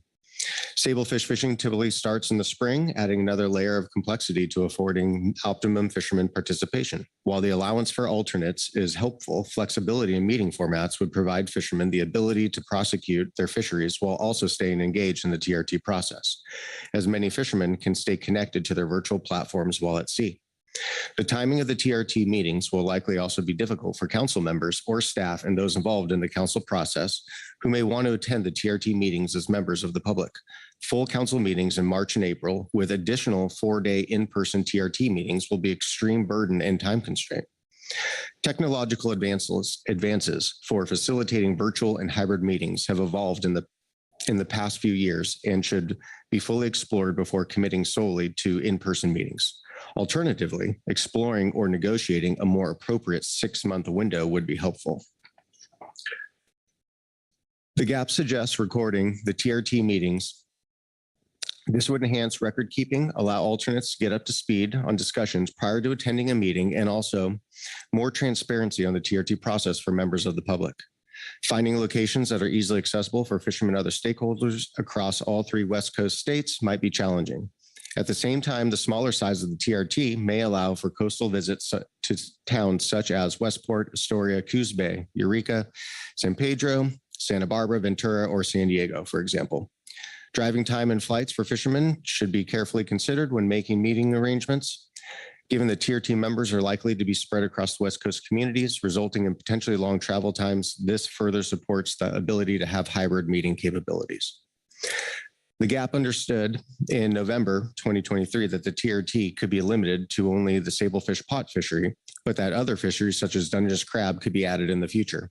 Since then, it is apparent that Dungeness crab fisheries in all 3 states, plus the California spot prawn fishery, will be part of the TRT. Therefore, we suggest the TRT membership comprise members who are engaged in multiple fisheries to the extent possible, so the TRT can operate most efficiently. The GAP continues to support the members proposed in our November 2023 statement under the Council Operating Procedures membership agenda item with the following changes additions. Bernie Burkholder, he was included in our November statement as a proposed TRT member. He participates in the sablefish pot fishery. We note here that he also fishes Dungeness crab off Washington. Scott Hartzell, in addition. Scott has fished for years in the Dungeness crab fishery and sablefish pot longline fisheries off the West Coast. He's also a member of the GAP and well-versed in fisheries management. And Bob Etter, in addition. Bob has fished in both sablefish and Dungeness crab for years out of Newport, Oregon. He also served as an alternate on the GAP. And that concludes our report.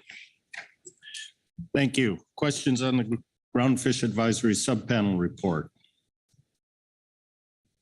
Not seeing any questions. Thank you, Harrison. That completes all our reports, takes us to public comment. We have one sign up. Mr. George Bradshaw. George is here. Good morning, George.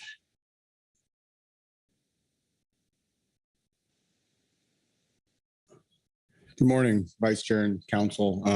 Thank you for the opportunity to speak. I put my comment submission in before hearing a lot of the conversation, and a lot of my concerns and comments were somewhat addressed, but I would like to mention that I think moving forward with this process, it is a big process. There's going to be a lot of effect through our fisheries from this. We need to ensure that this process is well thought out and well planned, because the effects that's going to ripple through our communities are going to be widespread through multiple fisheries now. What was mentioned through discussion on the council and by advisory subpanel was the need to have active fishermen with a stake in the game, right? It's our future, and we need to be engaged, but the time frame that is being set is problematic with the overlap of 3 of the fisheries that are being proposed in this plan, which is the D crab fisheries for the 3 states. Having engagement from active fishermen in this process over that time frame essentially is going to ask these fishermen to subgo potentially their crab openers, which is a lot of the only opportunity they have these days. So I think we need to look into that and see what kind of flexibilities could be asked out of it. And one other topic that I think that we need to really look into, and I'm assuming is going to be a big topic on the TRT when it gets together, is data. I saw the presentation went over a lot of data over what needed to be in place, what fisheries could do to comply potentially. I'm an active member of the California Whale Working Group, been on it for years. We've gone down this path of what I think is a TRT, but on a state side for our D crab fishery. Data is crucial, but I think data that wasn't mentioned thoroughly in that presentation is the data aspect of the whales itself, the stock assessments, making sure we have the best available data at the time. My knowledge is that we're going to be managed off of a PBR, which is currently off of the most endangered subpopulation, which is the Central American, and is currently 3.5, just so we all understand. And that data set is only up to 2021, to my knowledge, right? Which is not real old, but not current.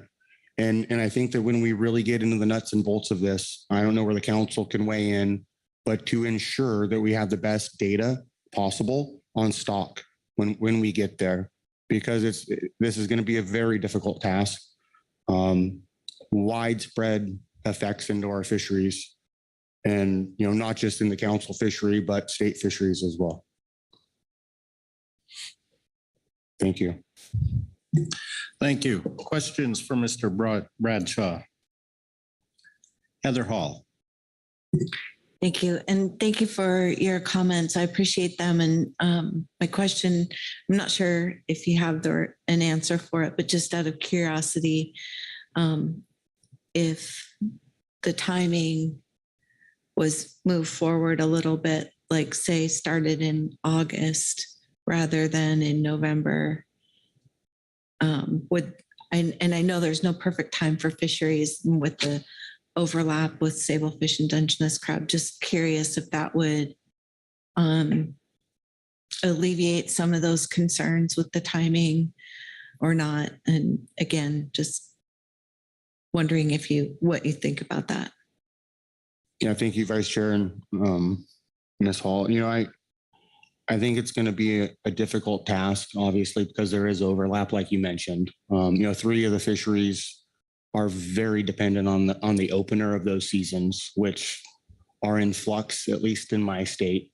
Our opening date's never set anymore. We're going through basically a TRT, which is assessing risk of whale entanglement currently in California, and that date shifts year to year on whale abundances and presences on our coast. It's going to be very difficult to set a date. I think it's going to take some creativity, but what I wanted to request, or at least make that comment, which has already been made, is, we need to have active fishermen on there, right? They are crucial to this process. And, to do that, right, because of the overlap, Sable Fisheries is different time frame. California spot prawns a different time frame. The Three Coast, D crab fishery is also a different time frame. So there's going to be overlap. And, I just wanted to echo what was already said, that, looking into to see what flexibility may be there so that we could time that, so that we could have active representation. Thanks. Further questions? Bob Dooley. Thank you, Mr. Vice Chair. Thanks, George, for coming forward. I probably should ask this question of Harrison as well, but I didn't, and I'm sorry about that.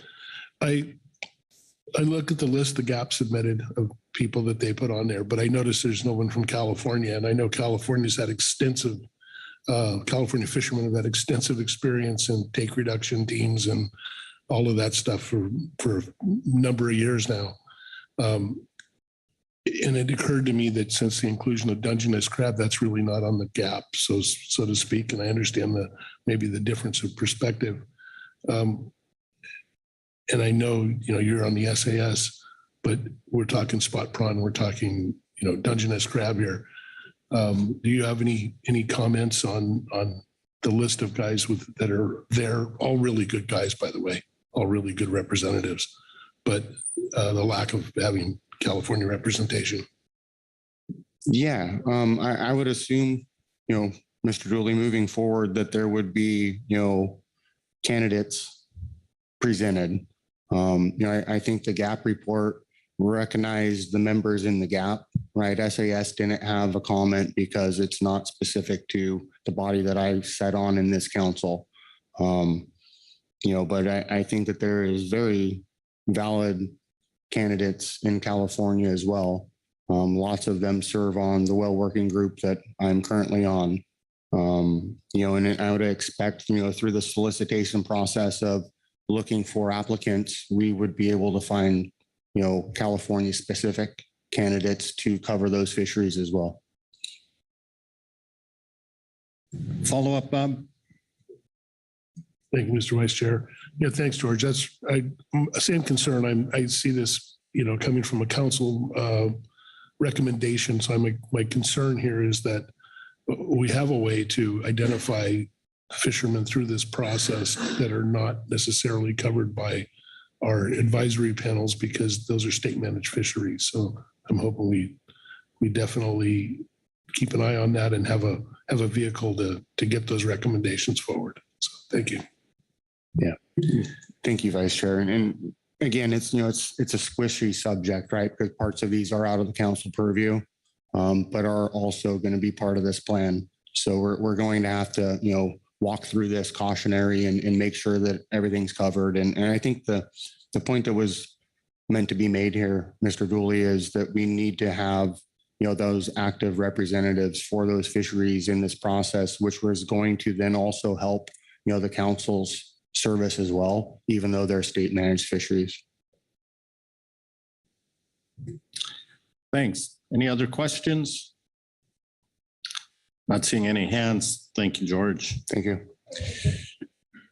Okay, that completes our public comment. There's been a lot of questions, a lot of information. Let's take a 10-minute break so you have some time to think about it, and we'll come back and get into council discussion. So we'll see you back here in 10 minutes.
Recording stopped.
Let's get started here in about 1 minute. So if people can start moving back to your seats.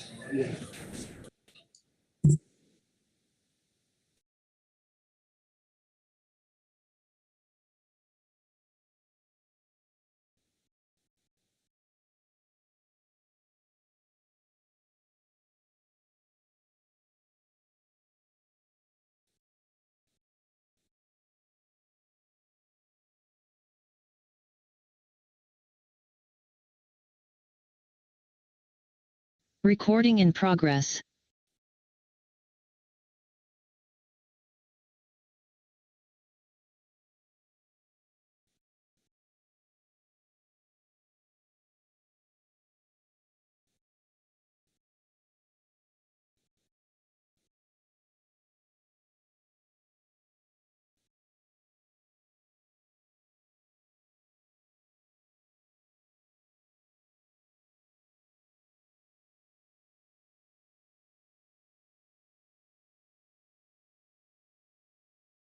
All right. Thanks all. Let's get back to work here on this item. We left after hearing all of our reports and public comment. So your guidance here, council discussion, any comment is appropriate. And as usual, I will look around and see if there's a hand to initiate discussion.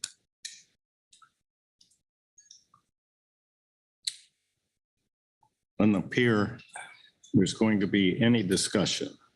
Heather Hall. Well, thank you. I'll just share some thoughts, maybe to get started, and starting with the appreciation again to Dan and Christy for being here. What was coming to my mind was where we really had a lot of questions, and what I also feel is that there'll be more questions in this preparing stage as we get closer to that pre-meeting and the first meeting of the TRT.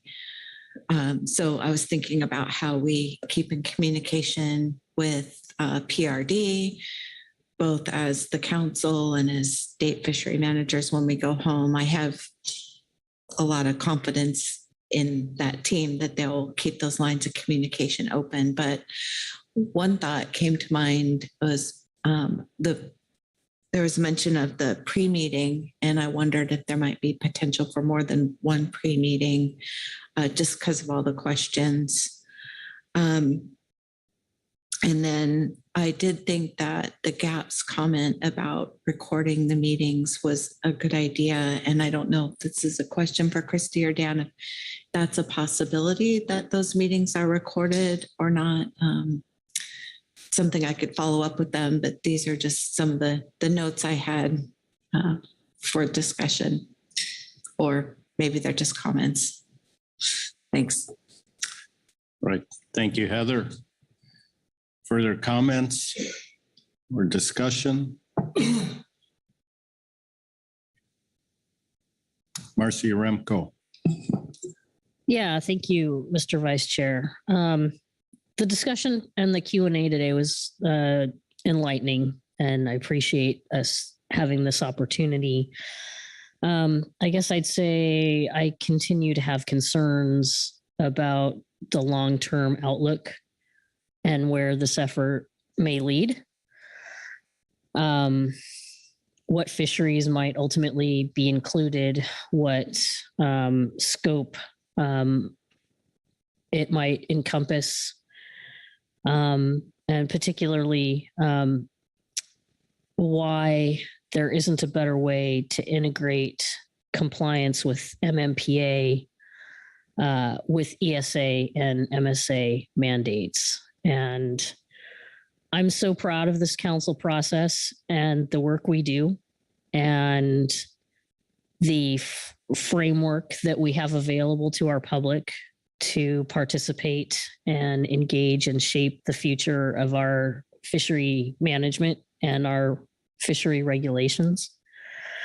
And it's, I guess, just somewhat disappointing that, at least in my mind, we're creating, or rather NIMS is creating here some redundancy in terms of a public process with regard to developing fishing regulations and management measures.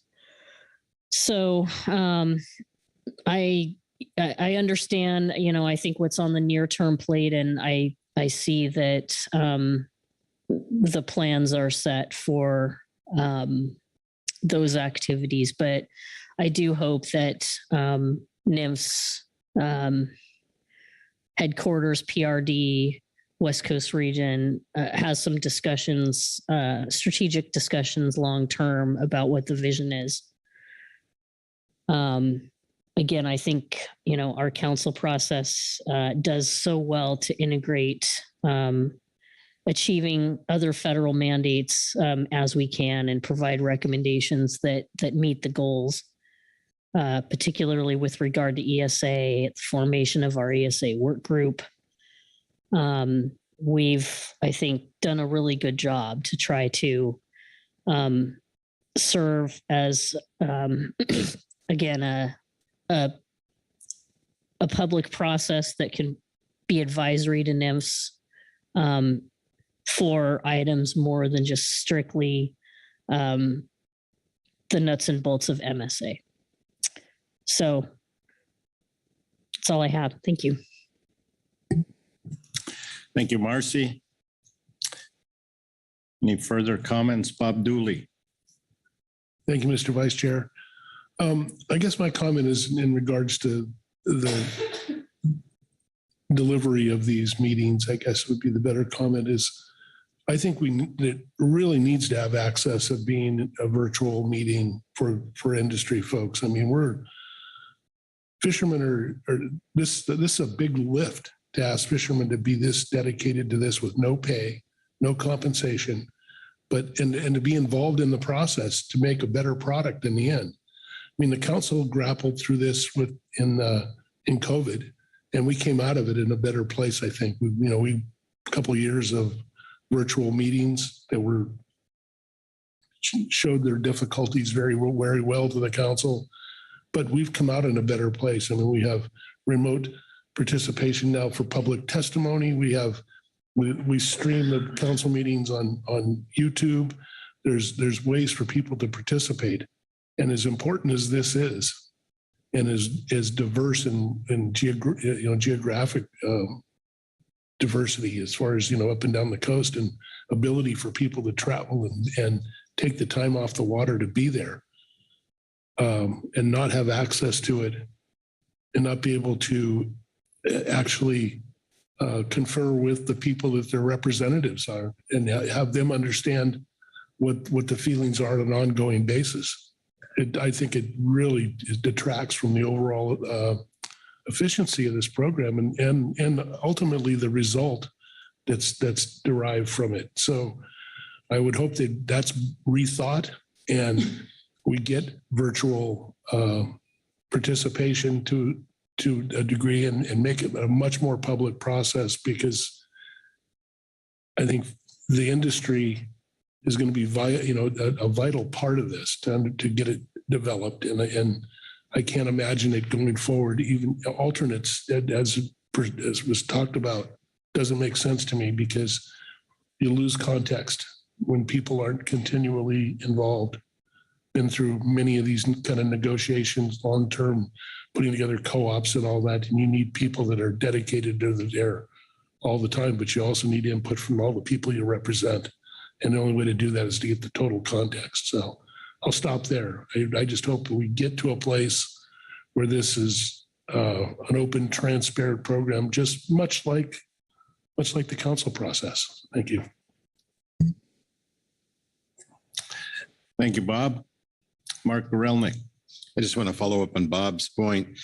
I understand the need for in-person. We've made that same argument here for council meetings, but I think the only way to demonstrate the importance of involving stakeholders is to accommodate stakeholders. And I've heard the willingness to be flexible on scheduling. As has been pointed out, in particular, I don't know much about the spot prawn or the sablefish pot fisheries, but I do know that a lot of the fishermen that participate in the Dungeness crab fishery I mean, same guys who are losing the salmon fishery. And so this is basically the only time they have to try to cover the rent or the mortgage payment. And I think we need to accommodate them. We need to allow them to make a living and participate. And I think that can be done scheduling wise. Thank you. Corey Ridings. Thanks, Mr. Vice Chair. I'm just going to briefly add to that, agreeing with what Mr. Dooley and Mr. Grillick said, and just noting that when you're only including those who can pay to be there, you are fundamentally biasing your input into the process. This is true across government processes, but I think this case is especially true given the cost that might be incurred for fishermen to be able to attend. They are in a sense paying potentially significantly high amounts of money to be able to participate. I'm not familiar with the regulations that Ms. Long noted earlier when she answered my question, but I would just note that if it's possible to get an exemption from those regulations to be able to offer payment to participants, especially fishermen, to be able to participate, that seems reasonable. Thank you. Executive Director Burden. Yeah, thank you, Mr. Vice Chairman. Just putting some thoughts out here on the floor. It sounds like we're all struggling with the time commitment associated with the stake reduction team and the timing at which the time commitment takes place. In terms of myself and some of my fellow staff on the council, I don't think we were anticipating anything like 5-day meetings 4 or 5 times a year. And so while we had been discussing, Ms. Torpinghouse as being an obvious person to represent the council or participate on behalf of the council, that's no longer clear to me that that's doable. And so I don't know what the answer is right away, but our ability to commit resources to that, I think, is it's in question, just given the time commitment and our competing workload. So I don't have clarity about how to move forward if you continue to want staff to represent the council in this forum, but that's something that we will have to grapple with. So.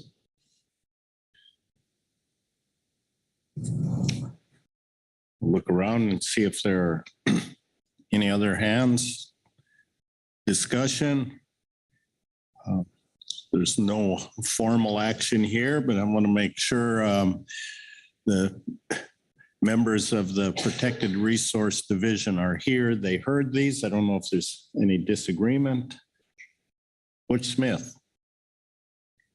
Sorry, Mr. Vice Chair, for being a little slow on the trigger, but this is never a good outcome for the fishermen if this process is being set. And I will say, if we're going to ask them to pick their poison, they need to be fully vetted in the room. And however that process has to be, if it has to be a longer process, more encompassing process, it has to be online, offline, 2 days a week versus 5. I believe we need to, I think we're saying it, but we need the direction to be fisherman friendly. There's a lot of bad stuff going on to the fishing community, and this is just another sprinkle of cherry sauce on top. So anyway, I just thank you, Mr. Vice Chair. All right, thank you.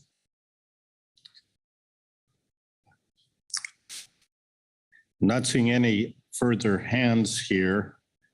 Executive Director Burden. Just thinking about process here, this is all new to me, but I believe in June, we're coming back again and discussing membership to the take reduction team. And I guess I'm looking at Todd and maybe Keely to verify that that's the case. But we do have a couple of bites at the apple to figure out how we should move forward. So I don't know, Ms. Kent, if you're able to speak to that sort of timeline and when we would be putting forward our recommendations about membership and participation. Thank you. As Christy and Dan spoke to, there's a sort of a long lead up process to the team convening. So I think you have some time. I'm not aware of a deadline specifically for the council seat on the team, but I will follow up with Christy and Dan and check in about that. But I believe it's dealt with a bit differently than the stakeholder interview process that takes some time. And I can certainly get back to you if there's a specific date. I'm not aware off the top of my head, and that's probably a better question for Todd about memberships and appointments in June, if that's already slated to further discuss the council seat on the take reduction team. Yes, thank you, Mr. Vice Chair. Ms. Kent, it is slated for June for the COP item to begin at least discussing, or at least not adopting, that'd be a little odd, setting the membership for that particular TRT or this particular TRT. All right, thank you. I'm not seeing any other hands. I'm going to look to Todd and see if there was anything else we need to do here. Yes, thank you, Mr. Vice Chair. You have heard from the region and the Science Center via Ms. Kent. You had a very good discussion with Ms. Long and Mr. Lawson regarding the TRT, and you had some good discussion afterwards. I would say you have addressed all items within this agenda item. Completed your tasks. Thank you. All right, thank you. With that, we'll close out this agenda item and move on to F2. We'll allow a couple of seconds here while some names and faces change at the table.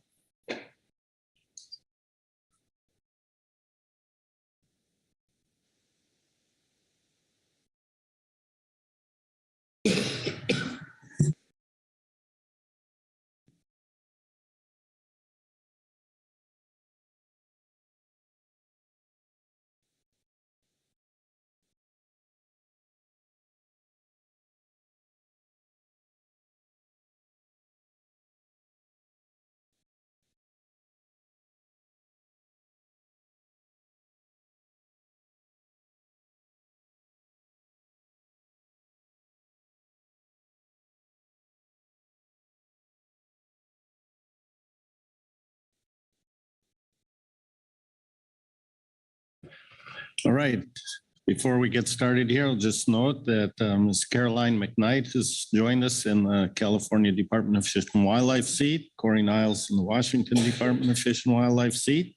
And I'm going to turn the microphone over to Marlene Bellman to give us an overview on this agenda item. Marlene. Thank you, Vice Chair Hassemer.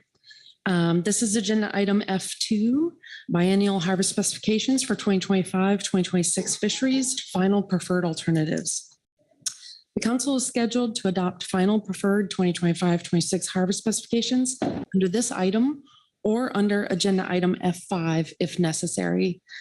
This item focuses on the harvest specifications, and the corresponding management measures and associated impacts of the alternatives are provided in agenda item F5.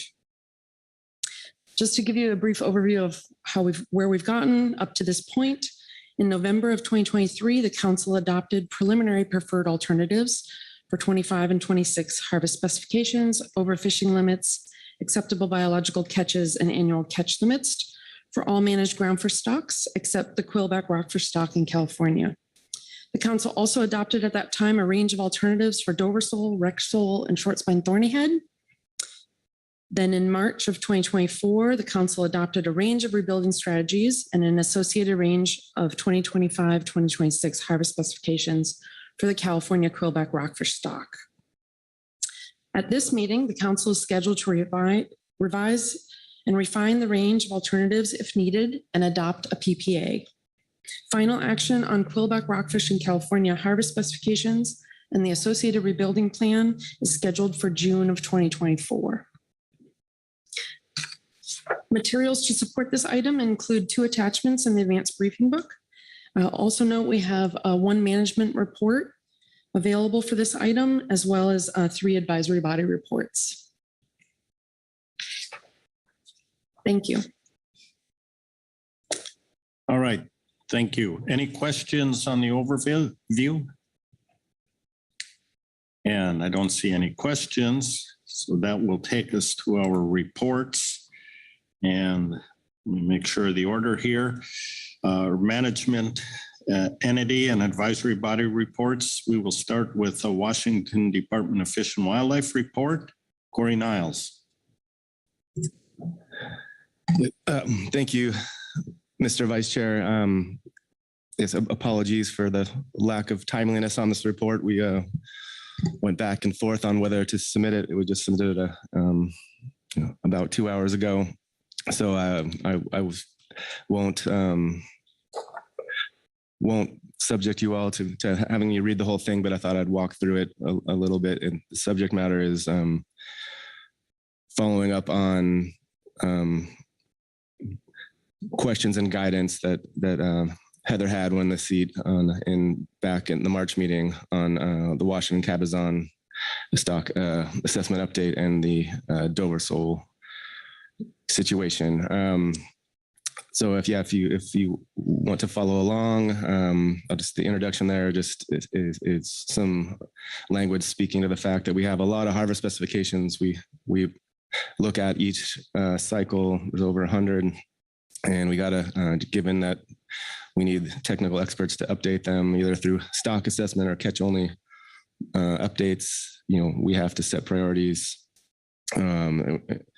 And there was issues of best available science raised with Washington Cabezon. That second paragraph there also speaks to that. I think Don McIsaac used to refer to it as the wall of science, where you have to cut off new information at some point. And our process is there, to manage our workload, to help the public engage in the process. And the best available science takes those into account. On Washington Cabezon, as a reminder, it came out of the SSC report in March. It was a surprise to us at that time. We had a couple of concerns. First, we had asked for other, out of process catch only updates last fall, and told it was not within the process, and it wasn't clear why this one was any different. I think Heather and Phil also expressed concerns with how late in the process it came in. This Cabezon is off Washington, is pretty much exclusively caught by recreational fisheries, and we'd already started our public process in the state, back last fall, and then or last month on focusing on what the big issues are and what options are, and getting folks involved in those. And so this information is coming in after that, and after all the time that the analysis, was produced by the GMT and others, after the November meeting. So those were the concerns. We did have got some more information. We had a good discussion with council staff, with the science centers. And I think, as we'll hear from the SSC, they're viewing this as, and council staff more as an oversight. It is a category 3 stock, which means you usually have the model gives you one number and you stick with it. But this method is a little different in that it can, like a non-data limited stock assessment, give you a forecast, 10-year forecast, or however many years it is. And it was the SSC at least implicitly endorsed that with the model back in 2019, and it was somewhat missed until now. So we understand that a bit better now. And then the last part about Washington Cabezon is just, it is, coming in late in the process, and it, thankfully the overall conservation picture is similar to prior to the update. The stock status, I believe, is above B50%. At the same time, catches have gone over the OFL, the ABC, but not the OFL in like 4 out of the 6 years. So there is an issue, and it's, we've seen this one coming and anticipating it being part of the stock complex. The stock definition phase 2 discussion. And there's discussion in there about how, for biological reasons, we included, the area within the Strait of Juan de Fuca around Nia Bay, because what we call Area 4B, because it's clearly in our minds connected. The populations are connected, and that's state waters outside of the council's jurisdiction. on average, that's been about over 20% of the catch each year. So what does that mean for the ACL management? And moreover, Cabazon is currently in a leftover complex with kelp greenling. So a lot of issues to work out. This is late in the process to worry about them, but I think you'll hear more about management response needed or not under F5. And then I'll try to go through this pretty quickly on Dover sole. In September, the council was notified that our default harvest policy of a constant catch or constant ACL of 50,000 metric tons would no longer be valid because the new ABCs would be below 50,000 metric tons. We somewhat missed it at the time, but after the September meeting, realized that result was completely, not completely, but largely dependent on what was assumed for catch in the periods 2021, through 2024. And we now know, in terms of best available science, we now know what those catches in 2021 through 2023 are, at least very close to what 2023 is. And instead of 10,000 metric tons in 21 and 22, and then 50,000 metric tons in 2023 and 2024, we've been catching less than 5,000 metric tons. And that makes a difference. And, in council guidance, we asked the science centers to take a look at that. In discussions with council staff, they had some issues with requesting a catch-only update based on the council's action in November, which we understand their reasons. But pointing out that you don't even need a catch-only update to know that the information available to us says that the ABCs are likely larger than 50, or a catch-only update, if you did it, would show that the ABC is above 50,000 metric tons. And I'll point people to that figure 1. And thank you, Marlene, our staff, for putting that up. These are from the 2021 decision table. They plot each scenario as the various colors there. And there's a link in the report to the actual decision table, so you can see the numbers. Again, all scenarios start with the same assumption that 10,000 metric tons was caught in 21 and 22. So those are the first points you see there. And then they start to diverge after 2023. So yeah, again, we know that catch through 2023 has been less than 5,000 metric tons. So you see that the blue line, the top line, that's even more pessimistic than what the model would say if you update it with actual catches. And you can see it's on a flat to gradually increasing trend. The trajectory that the ABCs that we're deciding our harvest policy on is that one in the green, which you can see takes a big dive and after the 50,000 metric ton assumed catch in 2023, and then again in from 2024 to 2025. And you see that the horizontal orange dashed line, that's a level from the decision table from the P-star 0.45 scenario, which says the ABC is larger than 50,000 metric tons at that level. So you can see it's when at some point below that line and around 200,000 metric tons of spawning biomass, that's where the ABC drops.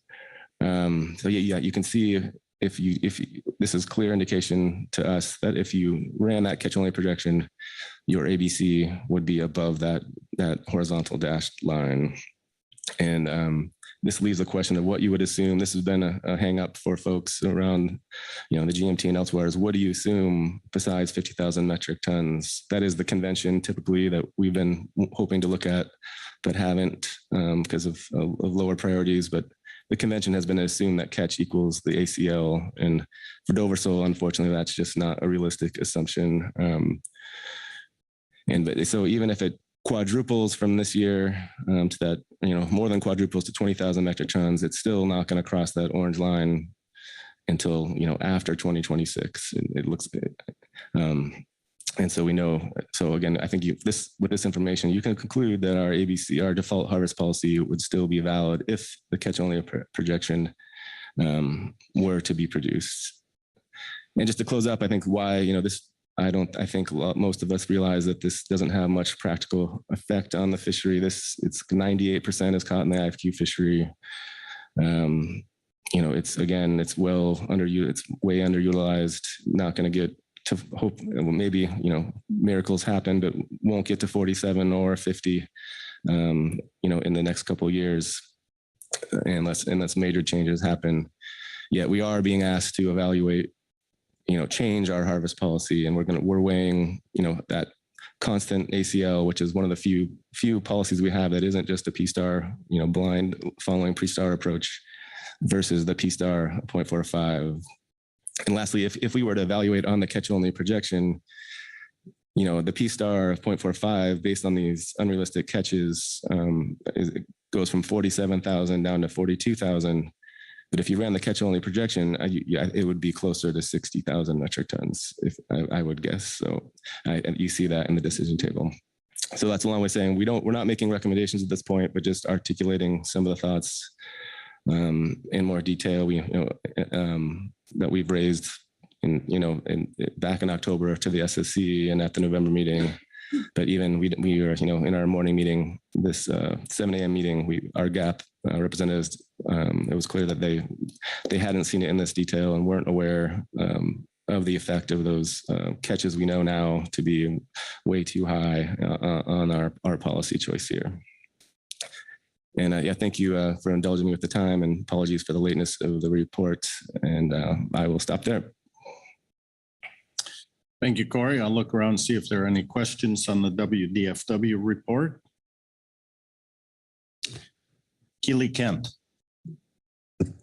Thank you. Thank you for the report, Corey. At the end there, you noted that the Dover sole harvest control rule would probably have no practical effect. So I'm still feeling like I need the why. Why is it worth our time to look at this again? We're in April of our process. If there's no practical effect, if the lower ACL setting it equal to the ABC is not going to be constraining, not going to be anywhere near constraining, why? Yeah, I think if the why were stronger, well, we would be pushing much harder, but I would think why not change it? It's clearly wrong. I mean, it's clearly, I'll call this if there's a best available science issue, this is it. That those catches are wrong, and we're being asked to deviate from a harvest policy and weigh alternatives on information that's out of date. And this is, part of that's unavoidable in our process, but this is not what was intended when we went to this default harvest policy approach to try to make things more efficient. And then we would ask the same kind of question about Washington cabezon. There is going to be maybe some effect, not much. So what was the difference there?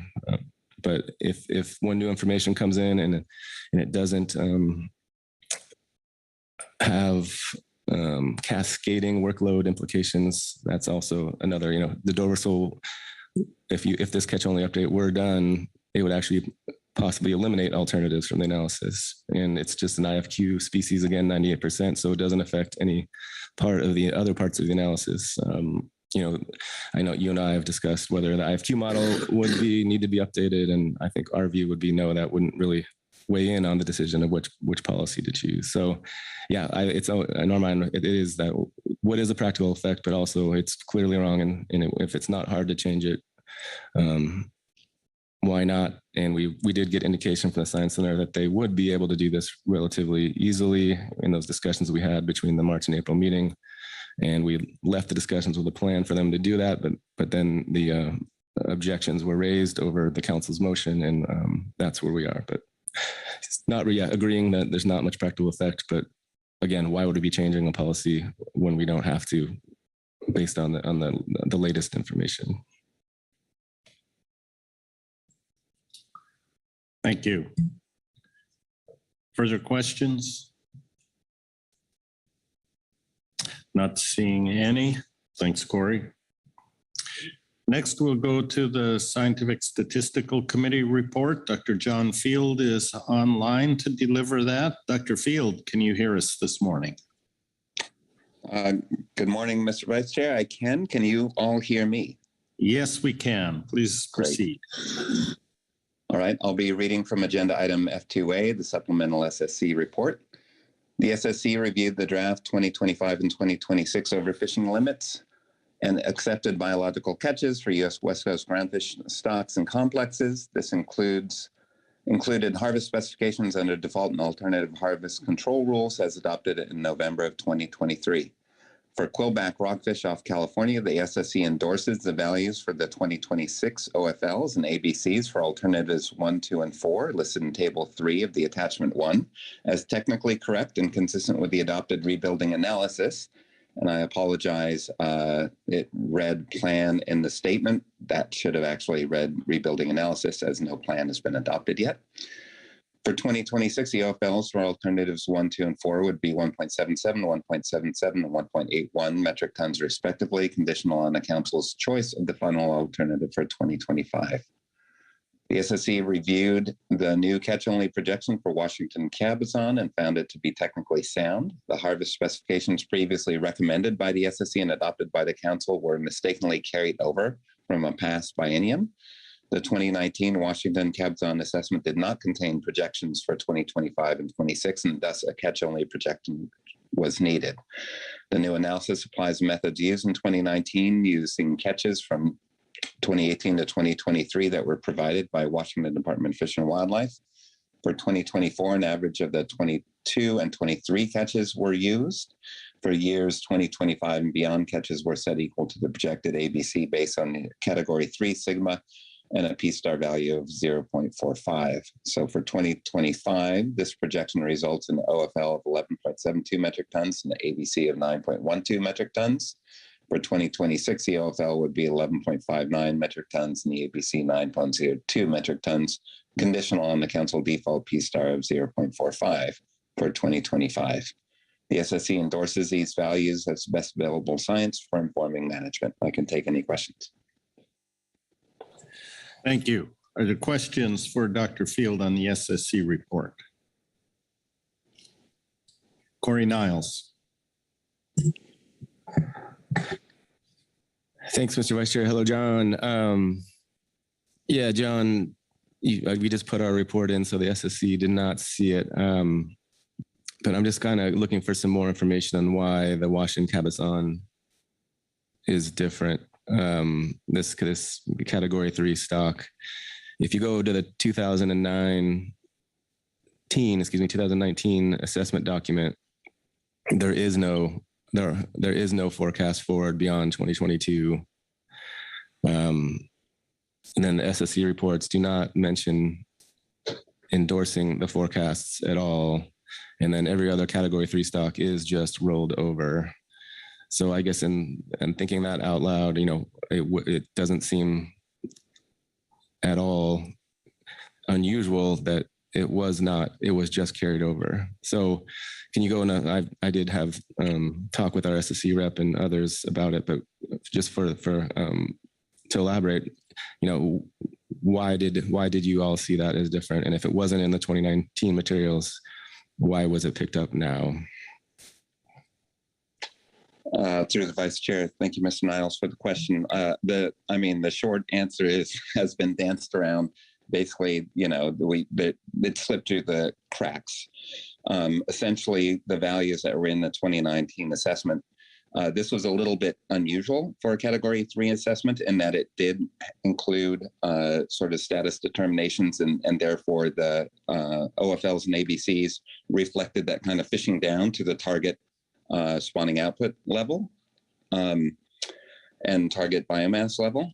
So essentially, I don't recall the exact values, but I think the values were they 2021 and 22 were something like 18 and 12 metric tons. So that reflected that kind of fishing down, that sort of surplus extra production as you slide towards the target within the model.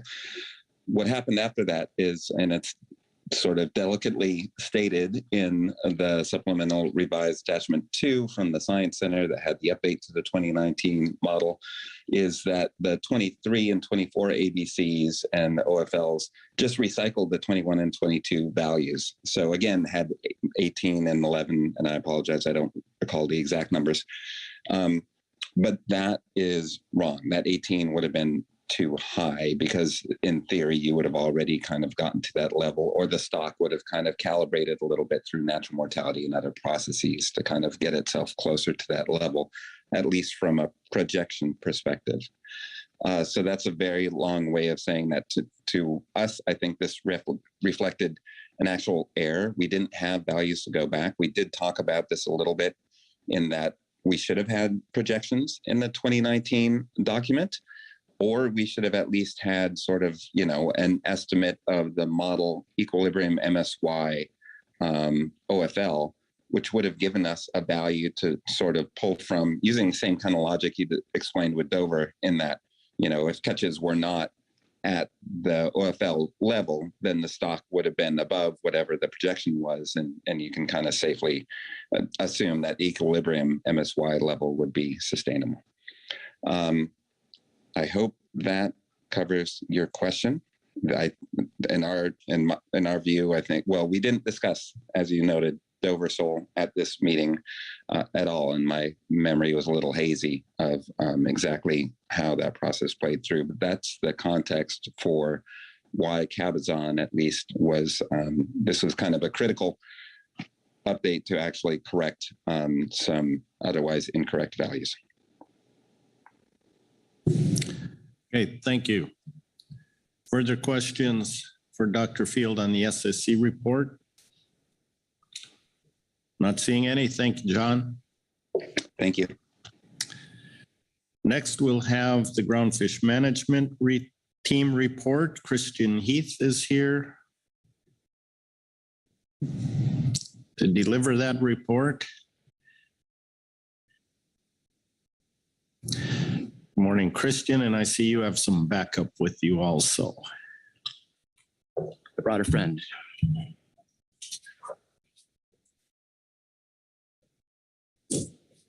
Morning, council members. For the record, my name is Christian Heath, Council Vice Chair Hassemer. I'll be reading from Supplemental GMT Report 1. This will be the Groundfish Management Team Report on Biennial Harvest Specifications for 2025, including overfishing limits and acceptable biological catches. On the top of the document, you'll see the table of contents and a summary of recommendations. This is for your reference.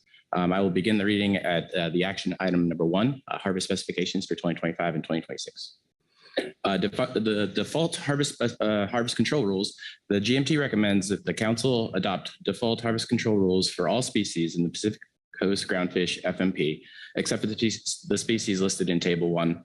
The GMT recommends the council adopt the default harvest control rules for Washington Cabazon with the technical corrections to the OFL, ABC, ACL, and brought to you in Appendix 1 of the F2 Supplemental Revised Attachment 1, Appendix 1. Quillback rockfish south of 42 degrees north. The California stock of quillback rockfish was declared overfished in December of 2023, and the rebuilding analysis was adopted by the council, and the rebuilding analysis was adopted by the council at the March 2024 meeting. Therefore, the GMT recommends the California quillback rockfish south of 42 degrees north be removed from the minor nearshore rockfish complexes north and south of the 4010 line, to better track mortality against the quillback rockfish south of 42 degrees north, the OFL. Overfished species need to be managed to their species-specific OFL and ACL, and the removing the California quillback rockfish from the minor nearshore rockfish complexes will facilitate that need. The Oregon and Washington stocks of quillback rockfish would remain in the minor nearshore rockfish complex north. Alternative harvest specifications. At the November council meeting, the GMT provided a detailed analysis of the 2025-26 harvest specifications to support council decision-making. This report is incorporated by reference, though important decision points are summarized in Table 1. For clarity, the report specifically addressed the council's action for that agenda item, which was to adopt a final preferred alternative, the 2025-26 OFLs, ABCs, and the preliminary preferred ACLs for stocks and stock complexes where possible. The GMT recommended the council adopt the default harvest control rules for the majority of the stocks and stock complexes. The GMT recommended analyzing alternative harvest control rules for 4 stocks. This includes Dover sole, Rex sole, short spine thorny head, and the California quillback rockfish. Table 1 shows the stocks with alternative harvest control rules under consideration by the council and the GMT recommendations for the council to select as FPA, which are in bold, except California quillback rockfish, which is found later in this report. Alternative harvest control rules are typically considered for those stocks that have a new or updated stock assessments for their respective management cycle. And in table 1, you'll see that the bolded values represented the GMT recommendations for FPA, and they are all alternative 2. For Rex sole, the GMT recommends the council select alternative 2, P star of 0.45 as the FPA for Rex sole. This will provide the trawl industry the most flexibility in light of other expected constraints in the 2025-26. Additionally, the stock is not expected to fall below the flatfish management target of 25% of unfish spawning biomass spawning output during the 10-year projection period, even with the projected attainment of the full ACL, which is unlikely to occur based on recent mortality trends. ACL attainment from 2020 to 2022 is approximately 9% of the potential 2025 ACL under P star of 0.45. The GMT also notes that Rex sole is managed within the other flatfish complex. Short spine thorny head. The GMT's report on a new management measure that would remove the 3427 North Lat line management line is included as agenda item F5 supplemental GMT report 2. If the council chooses to move forward with this new management measure, the GMT recommends that the council delay specifying area-specific ACLs that are based on the management line until the council selects a PPA or FPA on the new measure that would remove the management line. However, the GMT sees merit in moving forward with final action on the selection of a P star value at this time because the P star value is applied to the OFL to set the coastwide ABC. In the decision table in the state found in the stock assessment, under the base model scenario, only P star 0.40 results on a depletion level that is above 0.4 for the last year in the projection period. However, there is effectively no difference between the 2034 depletion estimates of 0.401 under P star of 0.40 and 0.397 under the P star of 0.45, given the uncertainty around these estimates. Therefore, the GMT recommends that the council adopt alternative 2 with a P star of 0.45 as FPA for short spine thorny head, as it will provide the most flexibility to directed groundfish fisheries while still allowing the stock to rebound towards the management target within the 10-year projection period. For Dover sole, the GMT recommends that the council adopt alternative 2, P star of 0.45 as FPA, because alternative 1 sets the ACL higher than the ABC and therefore untenable. Harvest in the past 3 years has had a maximum value of 4,829 metric tons in 2020, so either alternative is not expected to constrain the fishery. Given potential council action under F4 at this meeting and higher sablefish ACLs in 2025-26, there could be greater Dover sole harvest expected within the 2025-26 harvest cycle. However, short spine thorny head may become a constraint to Dover sole harvest despite high sablefish allocations.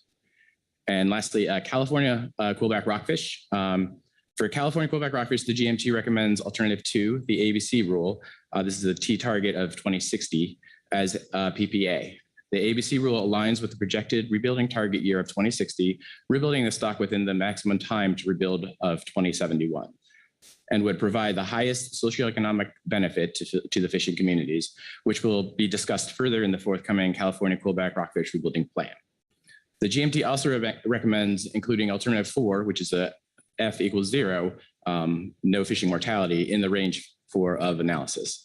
F equals 0 would rebuild the stock in the shortest amount of time as possible, which provides for a suitable range for the analysis and the rebuilding plan.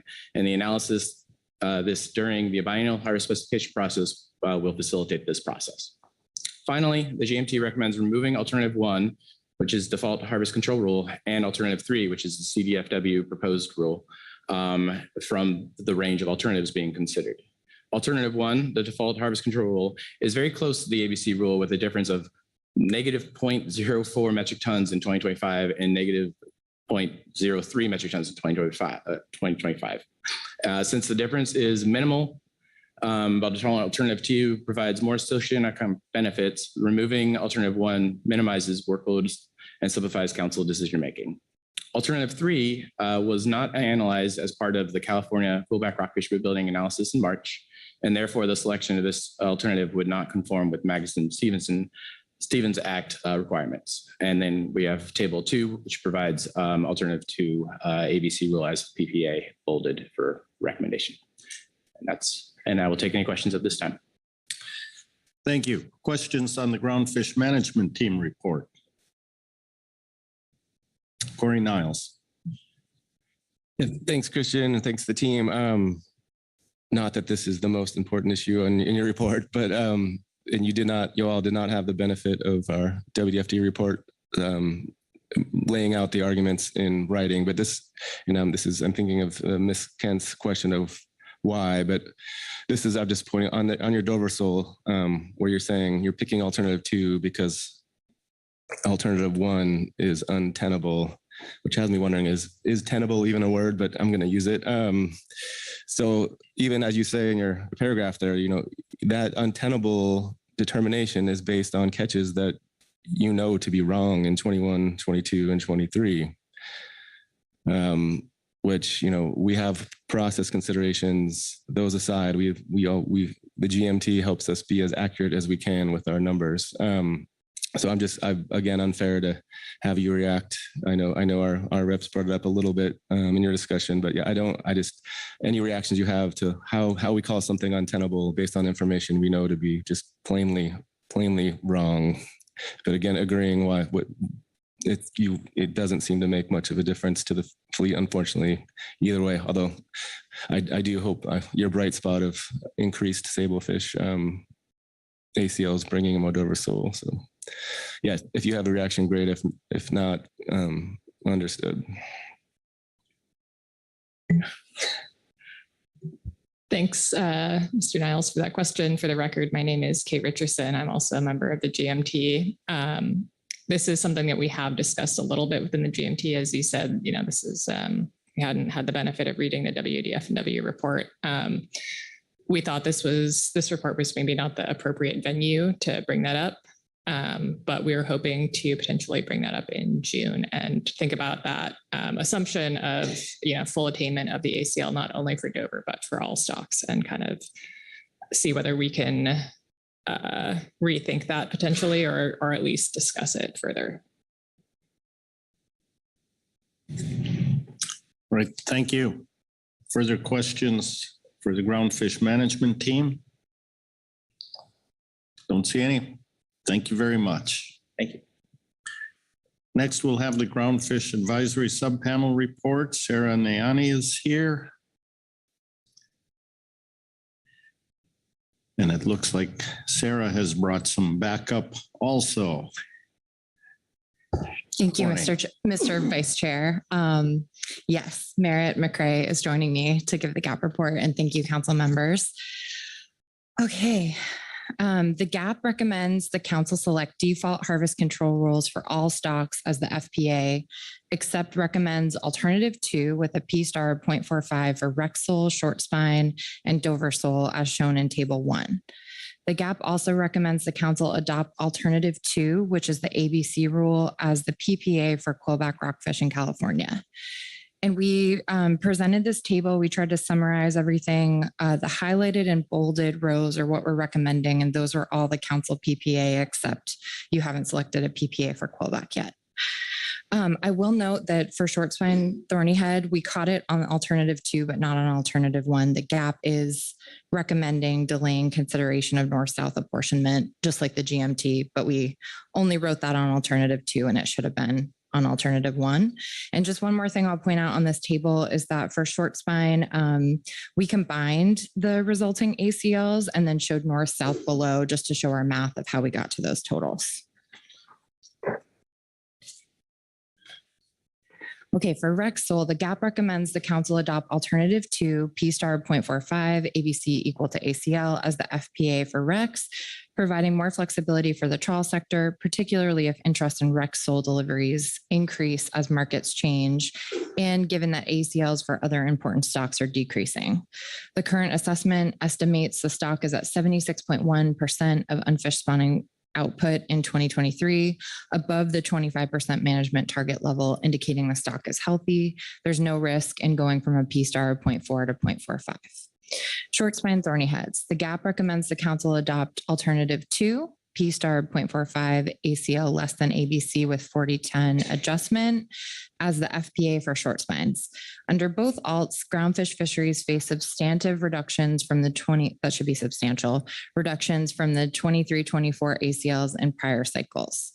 Alternative 1 results in a 65.8% drop from the summed north and south ACLs to the total 2025 summed ACLs.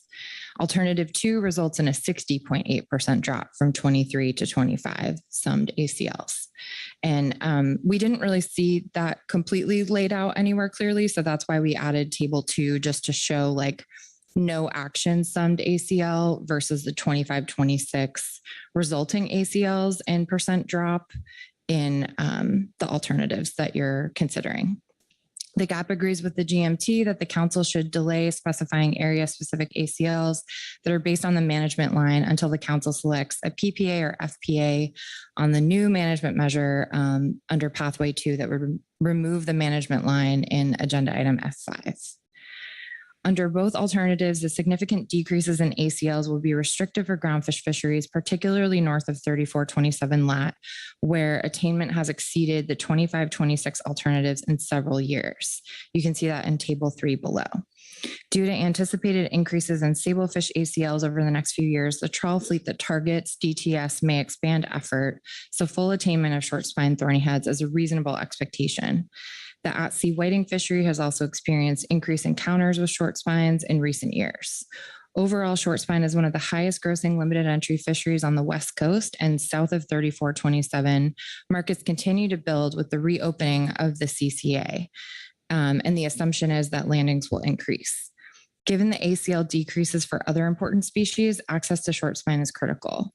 While Alt 1 would rebound above the 40% management target over the 10-year projection, the trade-off of increasing the time to rebounding by selecting alternative 2 would provide a higher ACL.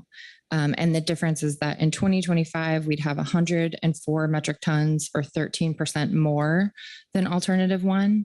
And then in 2026, it's a difference of 112 metric tons or 16% higher than alternative 1. And these differences could at least slightly reduce the negative impacts that would be felt from the large reduction between bienniums. Additionally, it would provide room under agenda item F5 at this meeting to consider an at-sea set aside that would more closely accommodate recent catch. The depletion projections also assume 100% attainment of the ACL, which is unlikely to occur given the management stratifications. So the timeframe to rebound above the 40% management target under Alt 2 may be shorter. And then in table 3, you'll see, again, we are just combining data that the GMT had, and we were just trying to put it in one table so you could clearly see the mortality in north of 3427, south of 3427, and then the total mortality, especially if you're going to consider other alternatives later in this meeting. And so the grade cells here that are bolded are where the mortality exceeds the alternative 1 ACL. So you can see it's pretty significant.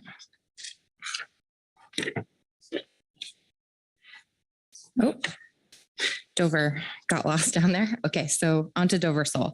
The GAP recommends the council adopt alternative 2 with a P-star of 0.45 and ABC equal to ACL as the FPA for Dover.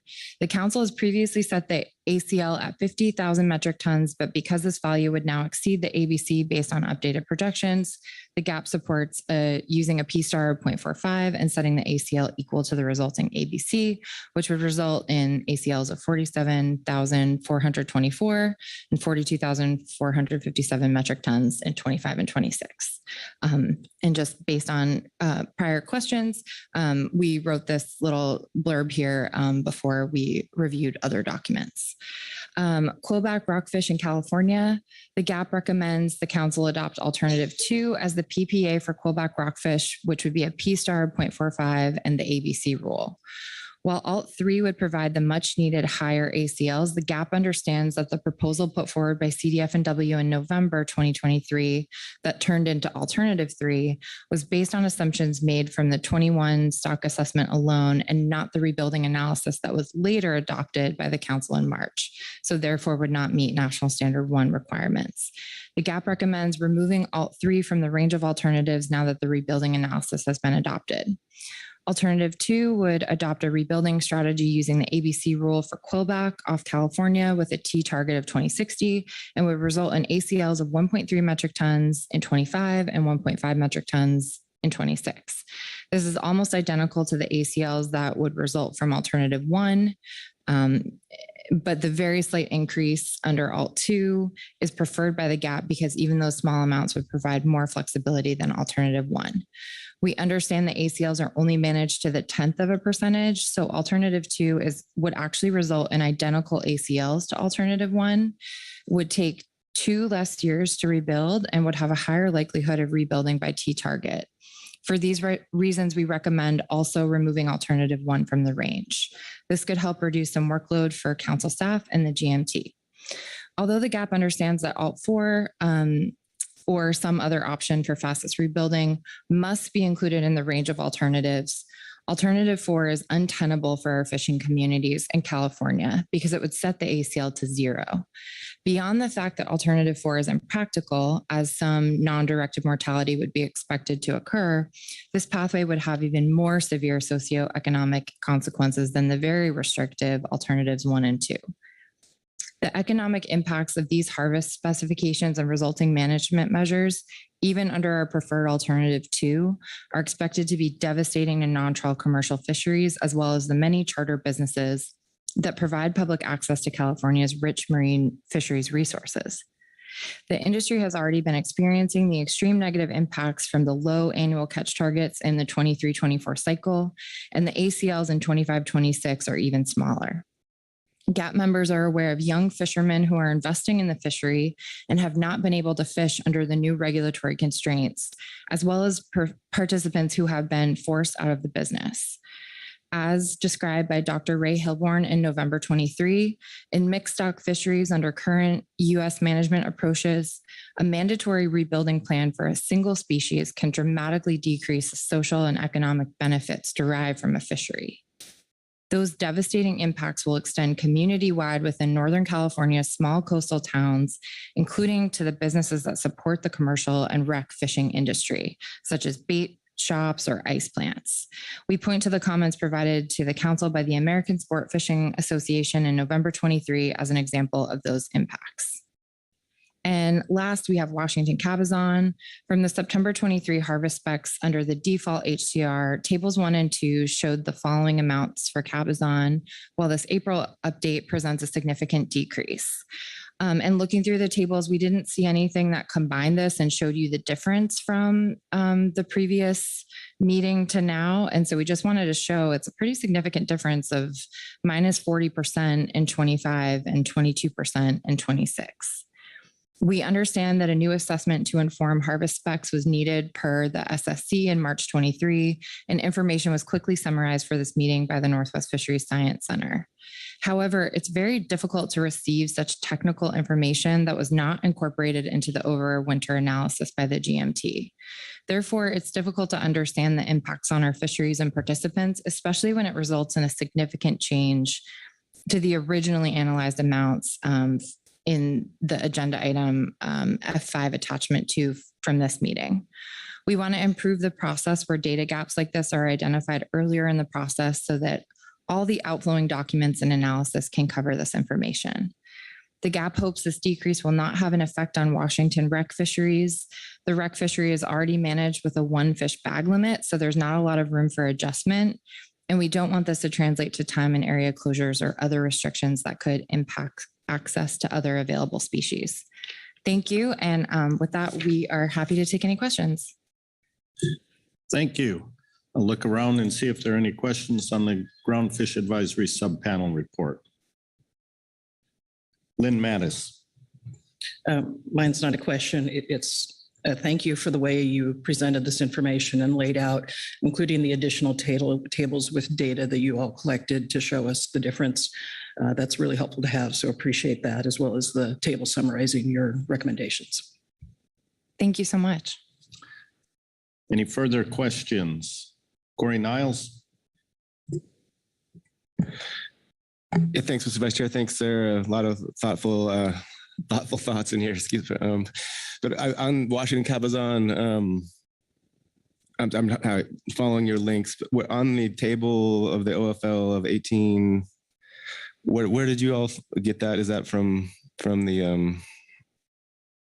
I'm looking at the catch-only update document that was attachment 2, or what, and not seeing that, but just wondering. Hoping you can point me to where you found those numbers listed. Thank you, Mr. Niles. Through the Vice Chair. Yes. So if we pulled the September 2023 tables and they split it out for Washington below and led to these values in that September 2023 row. So under Washington Cabazon, if you click on the very first link, that's where we grab them from. And if we grab them from the wrong place, that's completely my fault.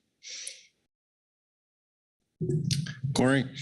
No, thanks. I was having trouble following the links, but now I get it. So thank you. And as you noted, I think on Dover Sole, you heard my question to the GMT that you hadn't had the information, but you all write that it was this determination of it being untenable is based on updated projections, but my understanding is that it was the fact that the projections were not updated is causing the issue. And having the benefit of you being in our 7A meetings, I think you told us that the GAP was not aware of that. To not make you repeat that, but my question is, would, as we've discussed, there isn't, much practical difference here in terms of what the IFQ fishery is likely to take either way, but would the GAP be interested in discussing it again, I guess, if they had the information that, the P-star 0.45 would be closer to 60 metric tons and in the 40s if this catch-only projection were to be done. So yeah, do you think you'd be interested in that, or is just not worth it under F5 with all the other stuff you have to think about? Thank you, Mr. Niles, through the Vice Chair. Yes, I think that, as you can see with Cabazon, even though we're not exactly sure how that's going to impact our fisheries, I think the GAP is usually pretty interested in looking at understanding why and when these changes occur. We just chose from the options that we thought we needed to choose from, but I think if there was another option, we would definitely discuss it. And I'm not sure where we would land on that. I asked some of the fishermen on the GAP, and it didn't seem like at this time that the amount would be caught, obviously, based on recent catch, but I do think precedent-wise that it's important to include. And that's just me analyzing what I think the GAP discussion might entail. So that's not representing the full GAP position. Thank you. Further questions? Not seeing any. Thank you, Sarah and Merritt. Merritt, you got off easy. I did. Thank you.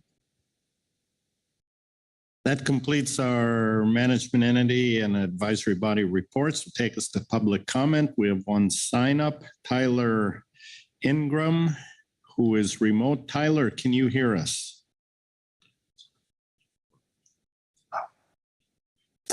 I believe we have Mr. Dan Platt delivering that report for you. Yeah, I've been in touch with Tyler, and he was not able to log on to do his comment, so I'm going to read his comment for him. To whom it may concern, my name is Tyler Ingram, and I am a commercial fisherman and captain fishing out of Fort Bragg, California. For a captain of a small 32-foot commercial boat, the nearshore open access fishery is a sustainable and highly feasible fishery for me. I am able to take shorter trips and have a smaller impact environmentally while yielding a healthy harvest of fish. The open access trip limit for lingcod is enough to cover the living expenses of my entire family and is a niche species that consumers seek daily. The chances of encountering quillback in depths of 20 fathoms and shoreward is rare, especially when taking 1 or 2 days a month, targeting a species that will cover my entire cost of living for that month. We as fishermen and conservationists have so many conservation and control efforts in place to cover many species of fish. These fish are incidentally caught as bycatch and returned to the ocean or allowed to be retained as bycatch by fishery. We as commercial fishermen deserve the same courtesy and opportunity to use descending devices to return quillback to the sea, all while being able to continually fish for lingcod. There will undoubtedly be far less commercial fishermen on the water as opposed to recreational fishermen, yet they are allowed to fish for lingcod in the nearshore. The majority of recreational fishermen will undoubtedly harvest more lingcod than the small number of nearshore commercial fishermen on the water. A reduced trip limit of 400 pounds in 2024 would be a very welcome opportunity, even though it is down from the past year of 700-pound trip limit south of 40 north.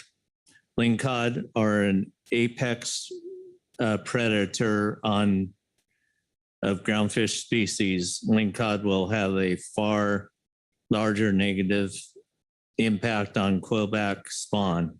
If lingcod are not managed and harvested commercially shoreward of the 20 fathom line, these fish eat from sunup to sundown and eating a massive quantity of any fish that can fit in their mouth. If we are hoping to rebuild quillback population, you also have to control the predator fish. Lingcod just recently spawned and they will be growing and spawning at a rate that will far outpace the growth of quillback. The margin of error for catching quillback is already very low and will disappear if lingcod and other predator fish are allowed to grow in numbers. Respectfully, Tyler Ingram. Thank you. It might be unfair to see if there's any questions on that people, but I do want to see if there are questions or comments sometimes regarding the testimony. Not seeing any. Thanks, Dan, for being able to read that on his behalf. That concludes our public comment and is going to take us to council discussion and action. And we've heard a lot in the reports. There will be some motions needed. So let's take 10 minutes so everybody can organize their thoughts and get comfortable, and we'll come back and finish this up. So see you in 10 minutes.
All right, let's be moving back to our seats here. Get started fairly soon.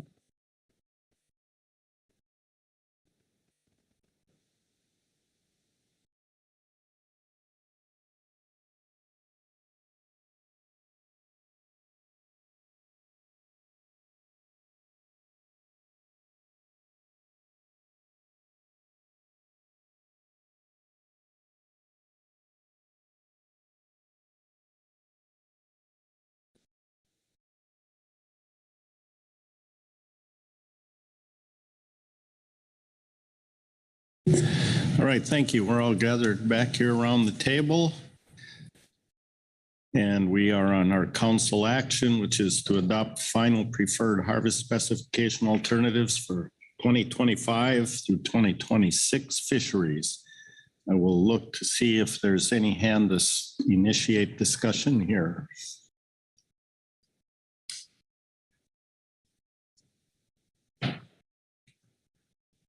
Caroline McKnight.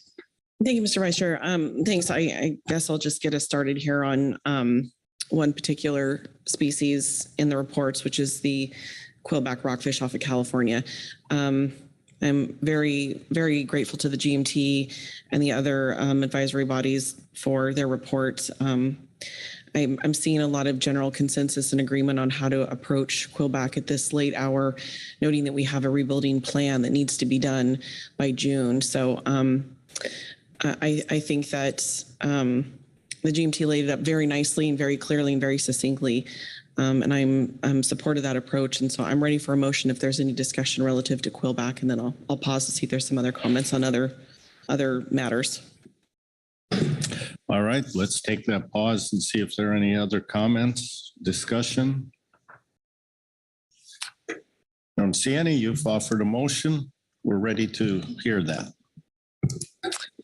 Thank you.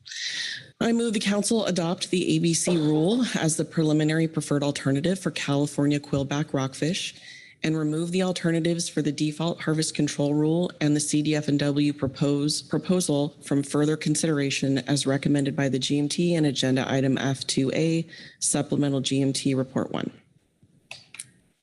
Thank you. That looks accurate and complete. Do you agree? Yes. All right, seconded by Bob Dooley. Please speak to your motion. Thank you. I think that choosing the ABC rule here is the PPA. Not only does it meet the rebuilding time, max time, but it gives every single scrap of fishing opportunity possible here. And just want to note that it's still very constraining. I'm thankful to the GAP for the input in their report, just noting the impacts that the next 2-year biennium harvest specifications are going to have on them. And I expect that public input will continue through to our F5 and management measure discussions. But in terms of dropping the other two, I just want to elaborate that, really this is about a workload issue, and 4 alternatives is a lot and not very reasonable to develop for a rebuilding plan considering the timeline that we're on. So I think that dropping the default harvest control rules just simply comes down to that, what the GMT noted, that there's a fractional % difference in the OFL and ABCs from the ABC control rule. And really that just alleviates the need to essentially duplicate workload for no attributable difference in the outcome. So it just seems very reasonable and sensical to drop that one. Similarly, dropping the CDF&W proposal, does not meet the BSAI standard and just needs no further analysis at this time. I think we've clearly demonstrated over winter why that needs to cease at this point.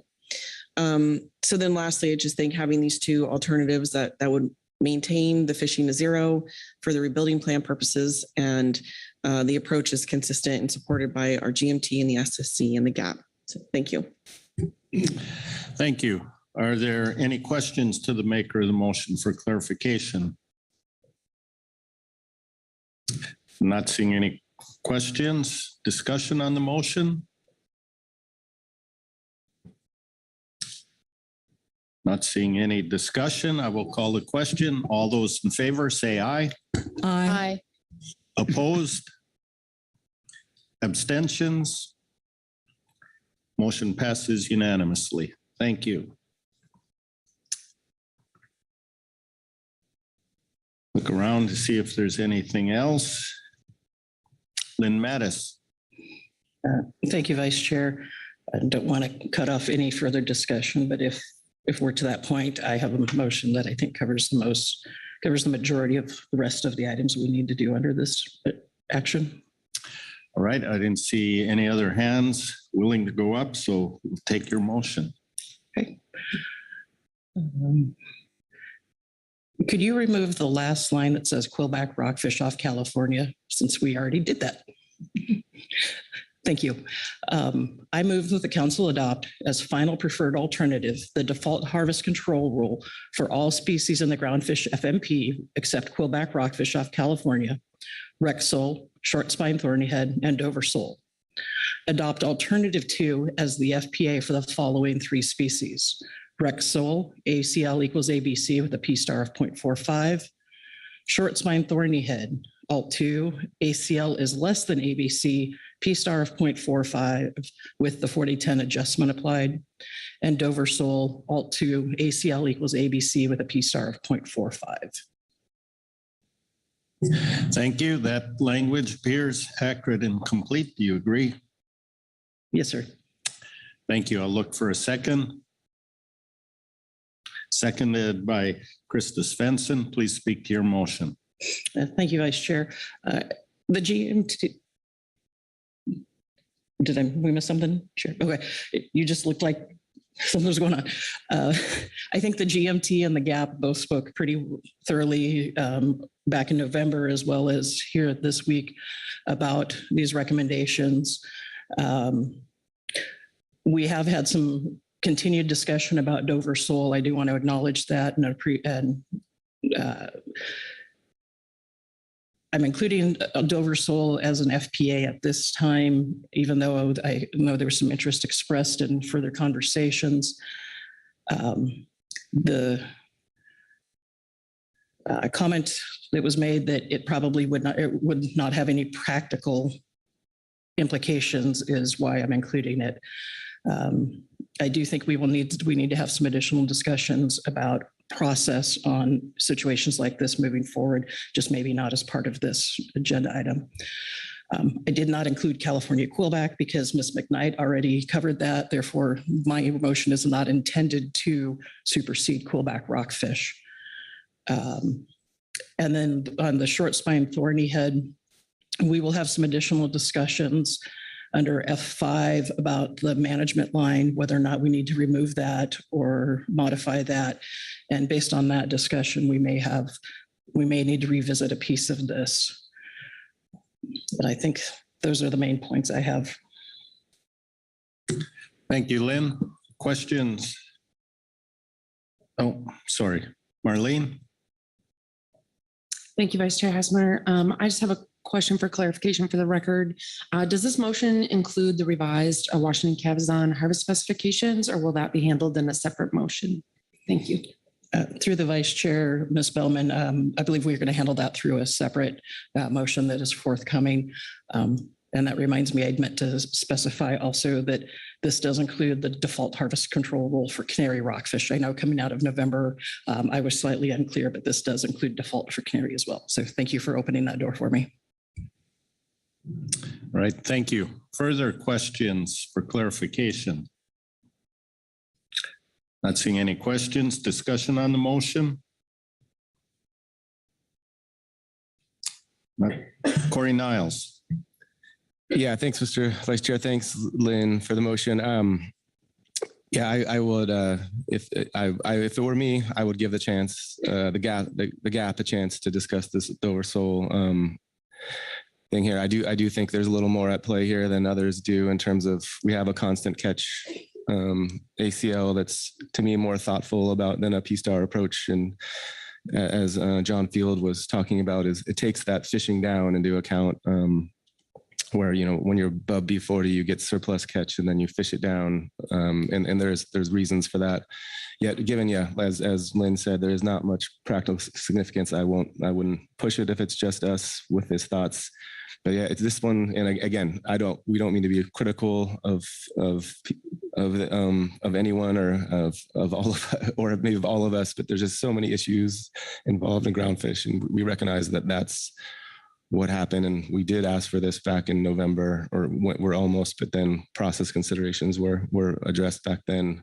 And yeah, Lynn, I forgot about Canary. So thanks for mentioning that. We also left November with different ideas of what was still in the range. We thought the P-Star 0.4 was in the range, and then others were of the opposite mind. So again, just difficulty in tracking all these things.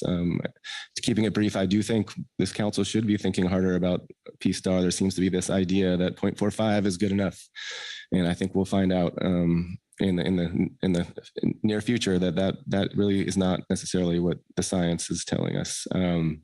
So again, support of the motion. Again, Dover sold too much process over substance. It's clear that our harvest policy stands in my mind. But recognizing that the GAP and others have a lot more to discuss under F5, although they did, Sarah thought they would be interested in discussing it as a matter of precedent. But again, if we're the only ones with this viewpoint, we're happy to support the motion. Thank you, Corey. Further discussion? Caroline McKnight. Thank you, Mr. Vice Chair. Thank you, Corey, for your comments and for the motion, Lynn. I will be supporting it. I do just want to add relative to Dover Sole. I do think that this illuminates maybe some more discussion as we get into our stock assessment process and how we ensure that whether it's a catch update or catch update only, that things like this don't fall through the crack and we do a more comprehensive look at some of these things that maybe haven't been assessed but need to be reevaluated. I don't think Dover is probably isolated in this particular scenario. We're just catching it. I agree that while there's no practical event or effect on it, it's a principle. And if we had all the time in the world and we were here longer, maybe this should be something we're considering. But I can support it as is, as long as we can acknowledge maybe this is something we need to be looking for in the future so it doesn't happen again. Sharon Kiefer. Thank you, Mr. Vice Chair. And I guess just for clarity, so I understand, because this motion does not exclude Washington Cabazon, yet I heard that potentially that will be addressed in a separate motion. I'm supportive of the motion. I just want to make sure I know what exactly I am voting on, since Cabazon is not excluded.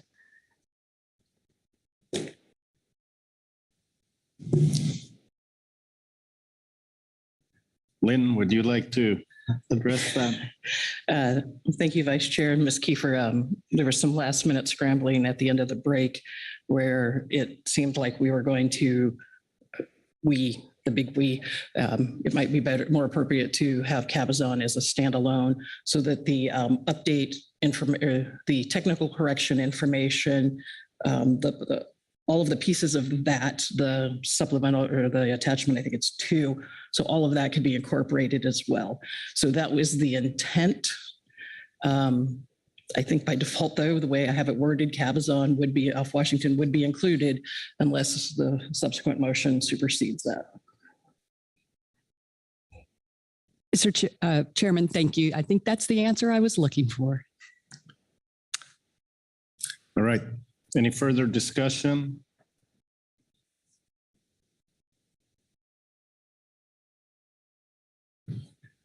Take a moment. I don't see any hands. I will call a question on this. All those in favor say aye. Aye. Aye. Opposed? Abstentions? Motion passes unanimously. Thank you, Lynn. Now I will look around. I heard hints of potential additional motion. I don't know if it's under this agenda item. Corey Niles. Yeah, thanks, Mr. Vice Chair. we were a little confused on what exactly had to be adopted. So we just sent something here just 5 seconds ago. So it probably hasn't made its way to Chris and staff quite yet. I'm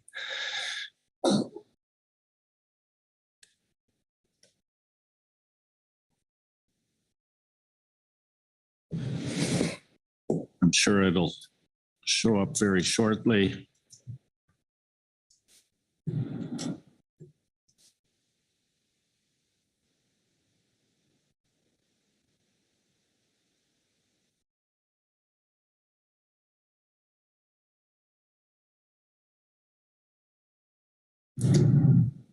All right, there it is. If you can read that into the record.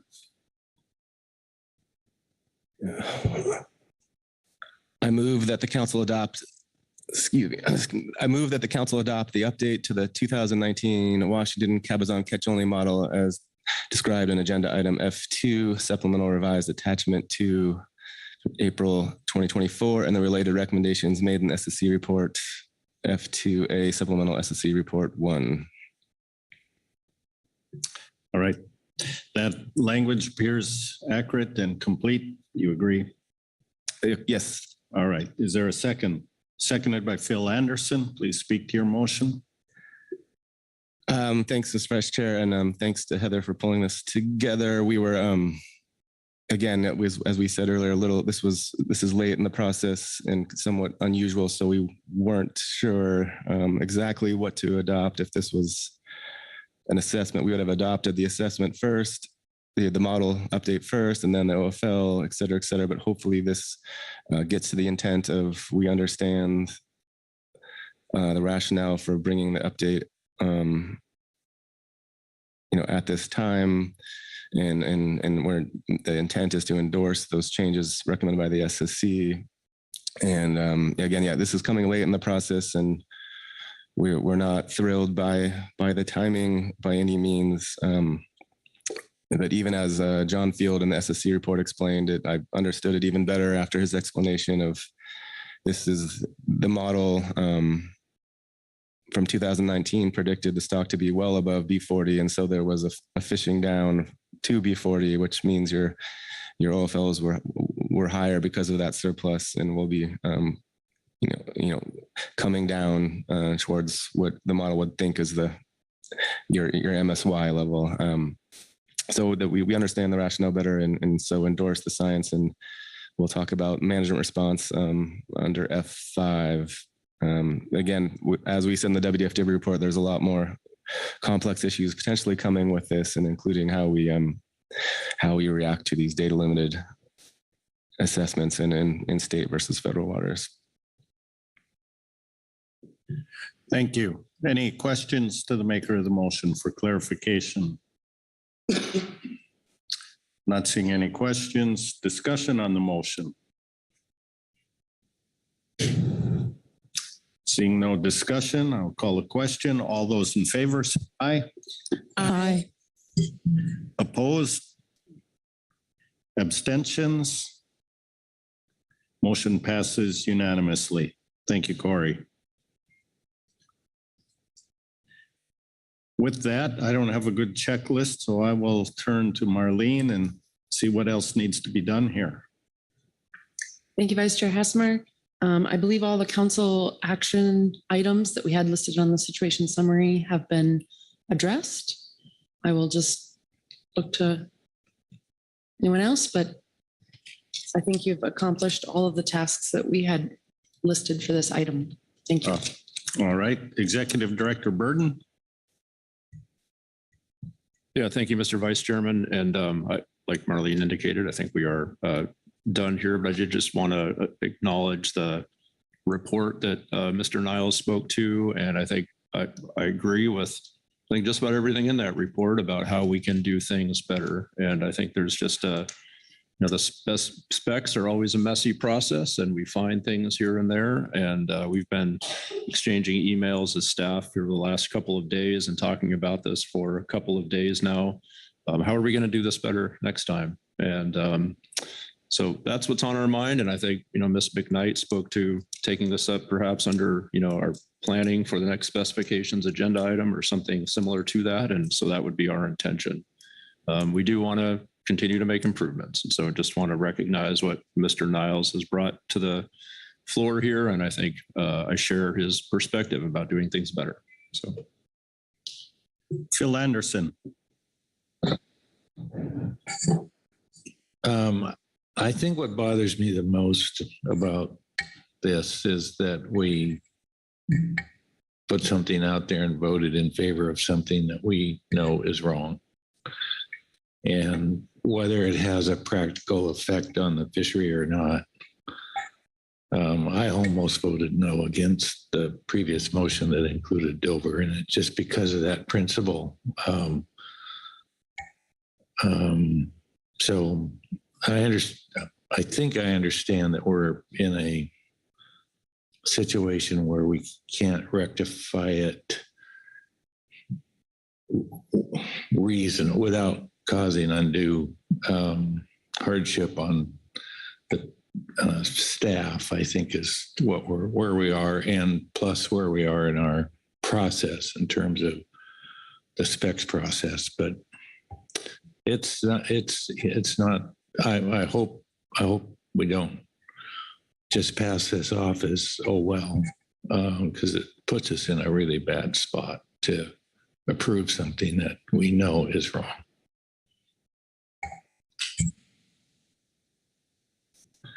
Thank you, Phil. Any further comments or discussion before we close this agenda item out? And I'm not seeing any hands, so that completes our work on this. And I pass the gavel back to our chair. Okay, thank you, Vice Chair Hasselberg. Great work, everyone. We're going to take a long lunch because Sam's going to start at 1 o'clock today. So anyway, we'll see you at 1 o'clock.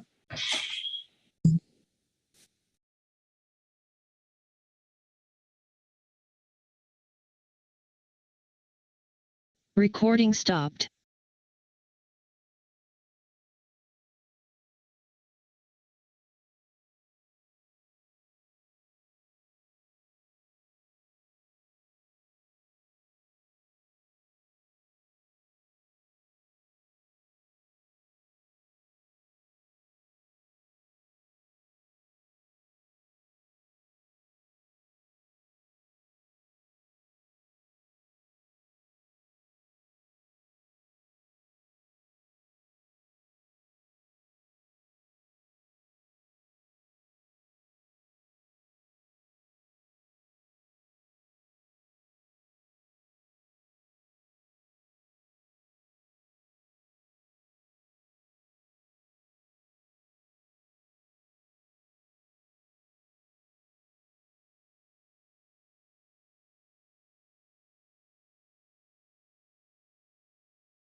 Recording in progress.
Okay, welcome back, everyone. We're going to start off on E3, and I'm look to Robin to start us off with her summary.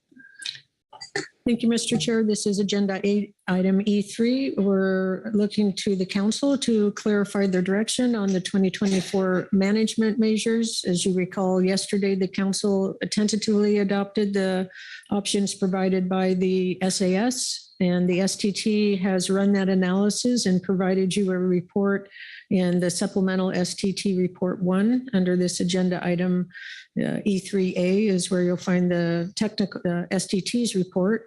And so we're just looking for the council to consider that report, hear from the STT, and provide any further guidance as needed. Thank you. Thank you, Robin. Questions for Robin on her summary? All right. Well, with that, we'll turn to STT and Dr. Michael Farrell. Mike, welcome.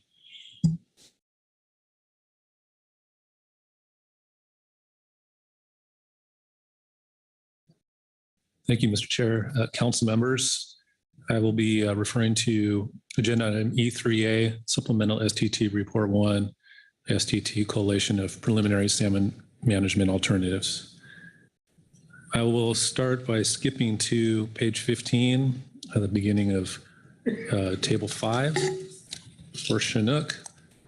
Puget Sound Chinook stocks, there are several that are not currently meeting their objectives at this time. Going on to page 16 for Washington Coast and Columbia River stocks. All of the stocks on page 16 here meet their objectives. Moving on to page 17, Chinook stocks on the Oregon coast and California all meet their objectives. Page 18, coho stocks. There are a number of bolded values here, including Snohomish coho, Quileute Fall coho, and Lower Columbia River natural coho. And that for that part, that is the marine component, exceeds 15.3% at this time. In addition, the Trinity natural component of the Sonk coho exceeds the 16% maximum allowable exploitation rate at this time. Moving on to table 7 on page 20. Again, here we see the breakdown of impact rates for LCN coho, OCN coho, and Tule Chinook. The total for LCN coho, as mentioned previously, exceeds the ocean ER limit at this point at 16.5%. Moving on to table 7, this has a breakdown of impacts for Son coho. And again, at the current time, Trinity Natural coho have an exploitation rate of 16.1%, and therefore are slightly over the maximum of 16%. And in the back, there are beginning on page 22, there are appendix tables for impacts for Sacramento River Winter Chinook, Sacramento Fall Chinook, Klamath River Fall Chinook, and the Klamath Fall Chinook H4 ocean harvest rate.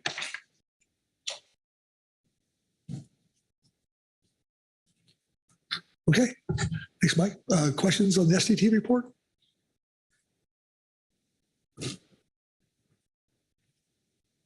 Okay, we're still absorbing it. Okay, I'm not seeing any questions, Mike. So thank you. Okay, that brings us to public comment. 0? Really? Okay, very good. Well, that takes us to council action and guidance. Open the floor for any discussion. All right, Joe, I'll look to you. The tribes, do you have any guidance for us? Thank you, Mr. Chair. I do not have any guidance at this time to offer. Okay, thank you. Great. Thank you, Joe. Kyle Addicts? No? Thank you, Mr. Chair. I do have some guidance for north of Falcon.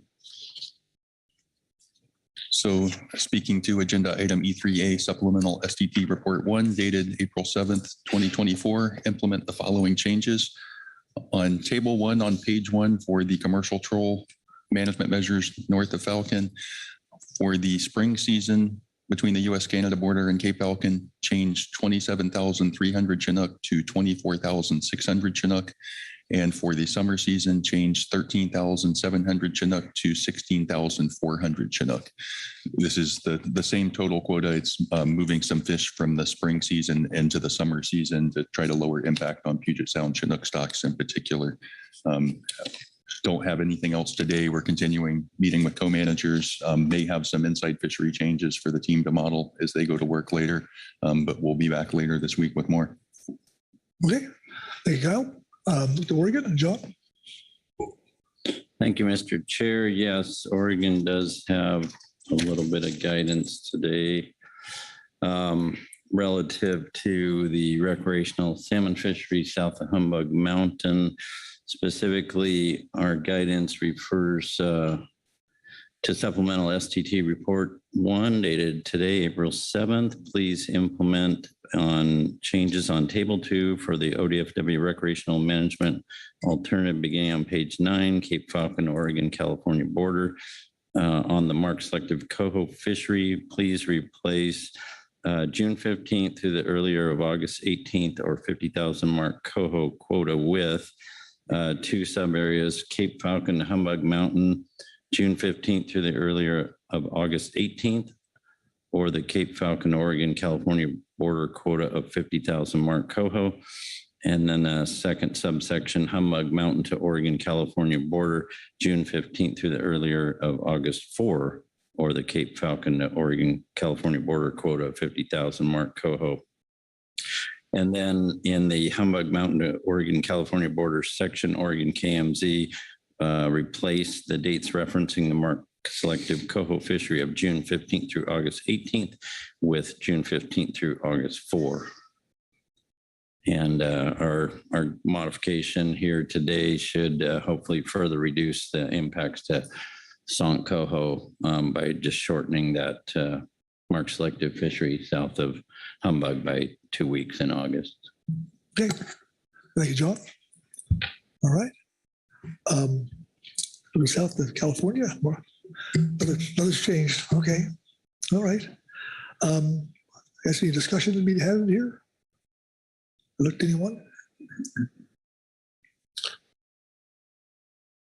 Robin?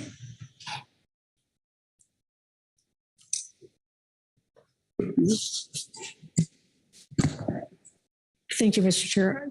Can I just have a minute just to double check in my own head California's guidance, or sorry, Oregon's guidance? Absolutely. And I'm wondering, sorry about this. Can we bring up Oregon's guidance again?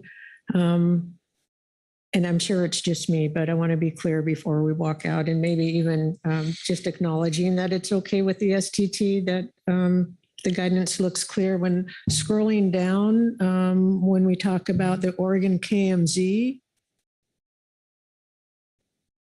so the Humbug to the border, which is the Oregon KMZ, I'm looking on page 9.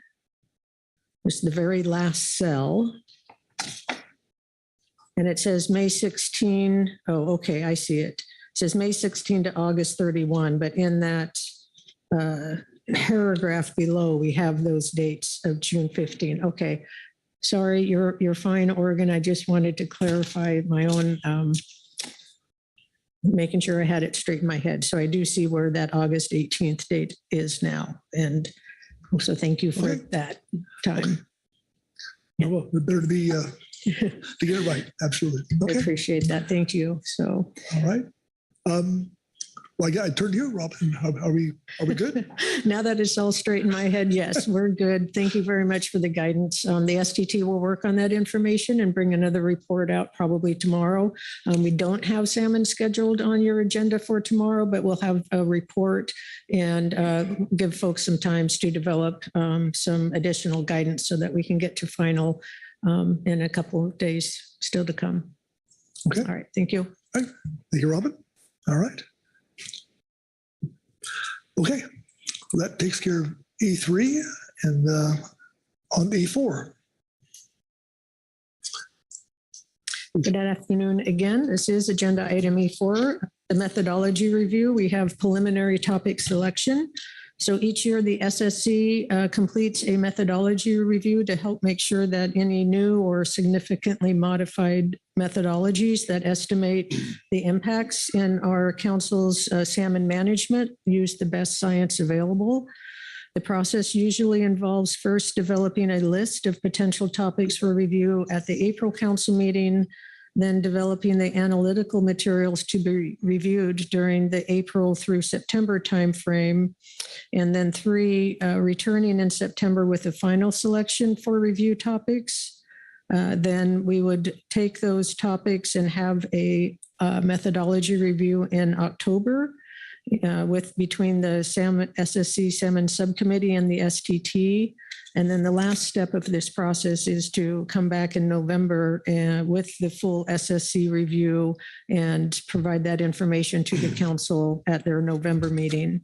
So this process is the first of many steps. It's essentially just designed to make sure that as we look forward to our next salmon season, we're using the most up-to-date material that's available to us.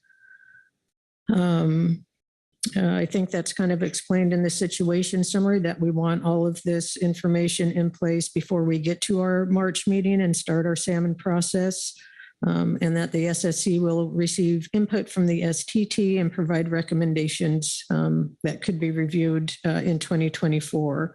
So your action under this agenda item is just to provide guidance regarding which topics or priorities for methodology can be reviewed in 2024, just a signal for support or guidance. I don't think we necessarily need a motion.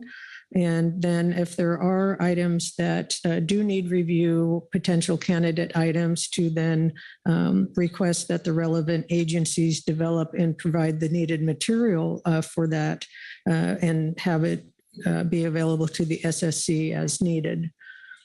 We don't necessarily have a bunch of reference materials under this agenda item, but we do have two reports. We have an SSC report and an STT report under this agenda item. And I also think we have one public comment signed up. So thank you, Mr. Chair. That wraps up the summary of this agenda item. Okay, thank you, Robin. Any questions on Robin's overview? Okay, well, with that, we'll go to the STT and Dr. O'Farrell again. Welcome back, Mike.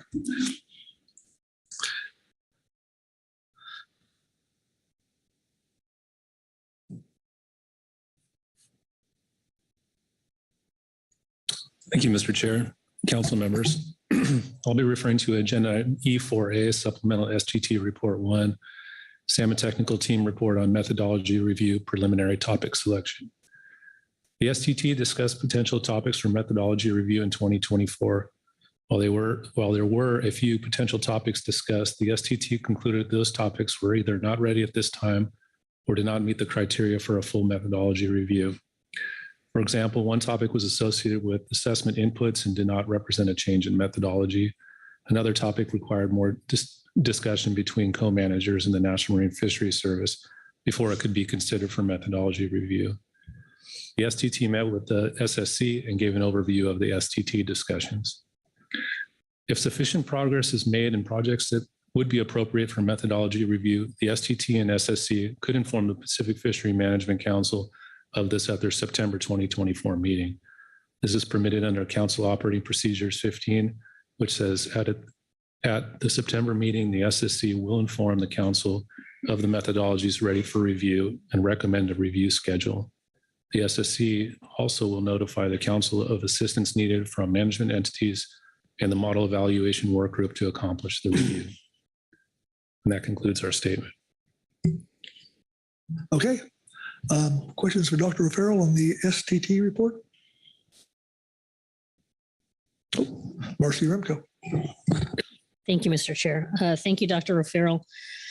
I'm wondering if the STT had a chance to think about and discuss the situation with Sonk Coho preseason inputs. Your statement is kind of vague here in the topics that you discussed and kind of excluded from this list. So I don't know if Sonk Coho was among them that you discussed and decided wasn't appropriate for the list. So maybe you can help me with that question. Thanks, Chair. Thank you, Mr. Yaremko, for the question. We did discuss Sonk Coho. We have been discussing Sonk Coho quite a bit today as part of the methodology review. We have talked internally about some work that could be done with regard to Sonk Coho and be brought to methodology review. But at this time, we didn't feel like it was quite evolved enough to put on the list.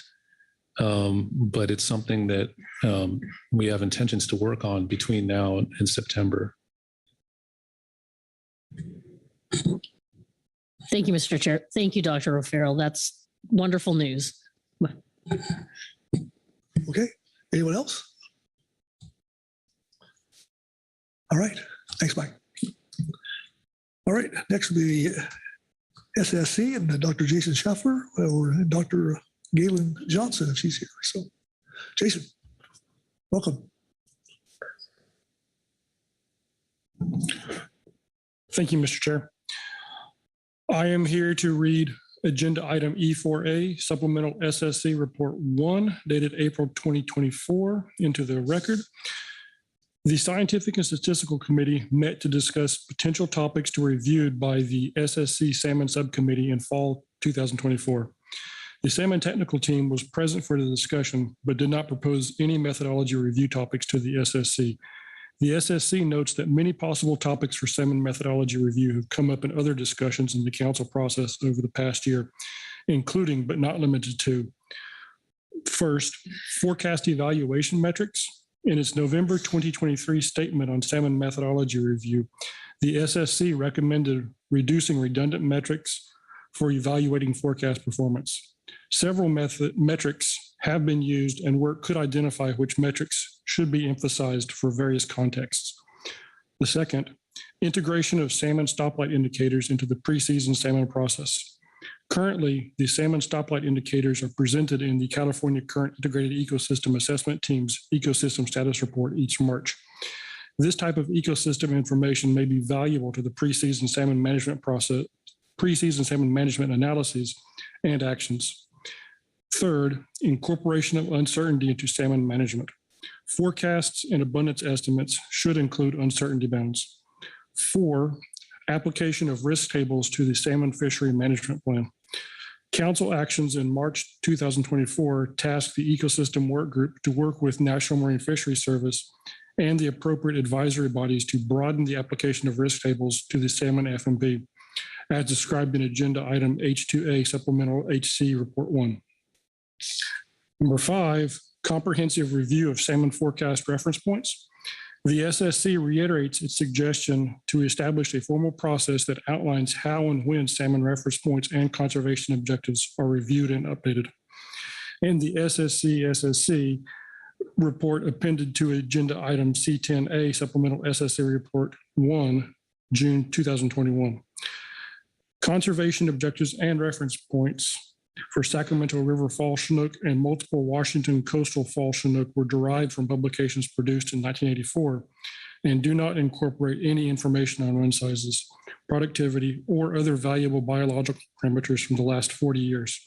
In contrast, the SSC notes that the values for reference points are routinely updated as part of the groundfish stock assessment process, and populations with assessments that do not incorporate recent data are identified as having greater uncertainty. Number 6, investigation of whether the performance of the Oregon Production Index hatchery forecast might be improved with disaggregation. Currently, the OPIH forecast includes natural origin coho, which are also separately forecasted and then subtracted from the aggregate OPIH forecast before use in the council salmon management process. During discussions at the 2023 Salmon Methodology Review, the analysts for the new OPIH methods mentioned that a next step was looking at whether forecasting the current aggregate might be improved by forecasting different components separately, starting with separating out the natural origin fish. Documentation of how the aggregate OPIH forecast is broken into components used by the STT is also needed, following best practices for technical documentation and with enough detail that it can be reproduced by other users. 7, exploration of alternative approaches to the Sacramento Index forecast. This topic was identified as a potential topic in April 2023 and remains a high priority topic. The Research and Data Needs database lists a number of potential projects ranked as high priority for PFMC salmon management. Some of these projects may have been completed since the last time the list was reviewed in 2018. One potential use of time at the Salmon Methodology Review in fall 2024 or at an SSC Salmon Subcommittee meeting is review of that list. If any of these projects have been completed outside the council process, they may be ready to be reviewed and incorporated into council salmon management. And that concludes my statement. Okay, very good. Questions for Dr. Schaffler on the SSC report? Susan Bishop. Dr. Schaffler. Thank you for the report. I just have a couple questions about a couple of the pieces and any more additional context that you could provide to them. So, for example, number 3 is incorporation of uncertainty into salmon management. That seems like a recommendation. It doesn't really seem like a methodology to review. So I was wondering if you could comment on that. And then also whether or not the SSC had any discussion about the 6th bullet point, which had to do with the OPI forecast. If I'm recalling correctly, we just reviewed the OPI forecast, or it was just reviewed, and it had just gone through methodology review, and there's a new methodology in place. And I was wondering, or if you could comment on whether or not the performance of the new forecast methodology might be useful to have before we decided how to refine that. So if you have any insights to provide on that, I'd appreciate it. Thank you, Ms. Bishop. With respect to your first question, incorporation of uncertainty into salmon management, in general, that is not necessarily a review topic per se, as you note. It is more that our current forecasts are point estimates, and each of those point estimates has uncertainty associated with it. And seeing that uncertainty captured perhaps in a report such as pre-1 might be useful. We don't know what type of work it would take to incorporate that, but using a tool like FRAM, which uses just those point estimates, we're not necessarily asking that FRAM be changed to incorporate an uncertainty, but really just a broader recognition that the forecasts that go into this process do have uncertainty associated with them. And with respect to your second question about the Oregon Production Index hatchery forecast, yes, the SSC greatly appreciated the work that went into that forecast update last year, and we recognize that it does represent on paper a vast improvement over the previous OPIH methodology. What we're asking for here was really just a continuation of the documentation of that forecast, that about how those naturals are broken out and then how the individual pieces are taken from that aggregate forecast and then put into FRAM units. So just a more explicit treatment of what goes in, as opposed to an actual alteration of any of the methodology. Thank you, Dr. Shuffle. That was helpful. Thank you. Thank you. Thank you, Susan. Anyone else? Marcy? Thank you, Mr. Chair. Thank you for the report. You mentioned that the STT was present for your discussion and didn't propose any topics of their own, as we just heard. Did they voice support for your tentative list or any hesitations? Was this really a discussion? I'm just trying to understand what kind of conversations took place between the two advisory bodies. Thank you, Ms. Yaremko. The STT went over essentially what Dr. O'Farrell just presented, and they didn't voice any opposition or support for this.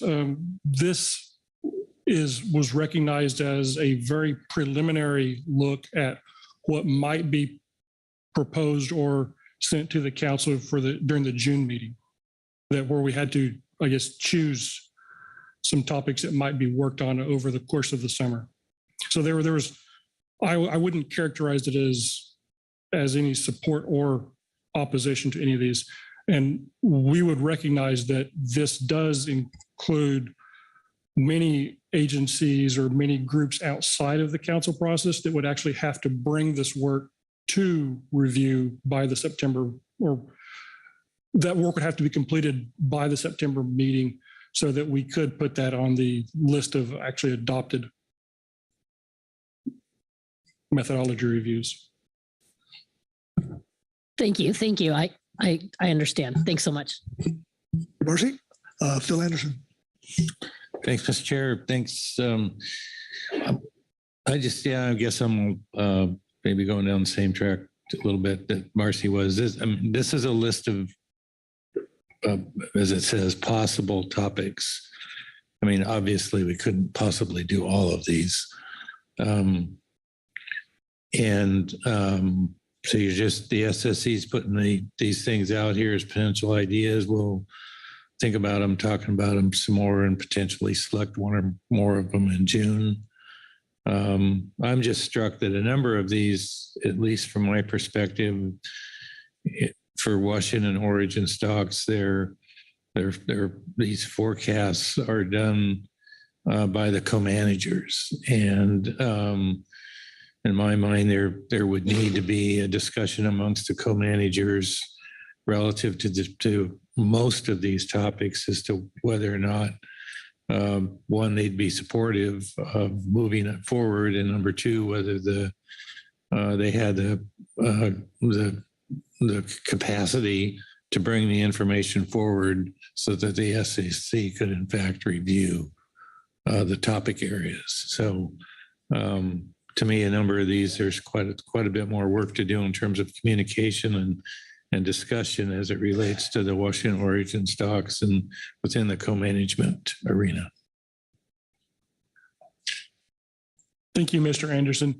That is correct. The SSC, the SSC is not going to do this and realizes that many of these would occur through the co-management process, and the co-managers would have to say, have those discussions and say, yes, we identify this as a priority and we have the time to do it. So these are, as you described, just suggestions that could be valuable review topics should the work and capacity be there to do them. Great. Thanks for that clarification. Appreciate it. Okay. Thanks, Phil. Anyone else?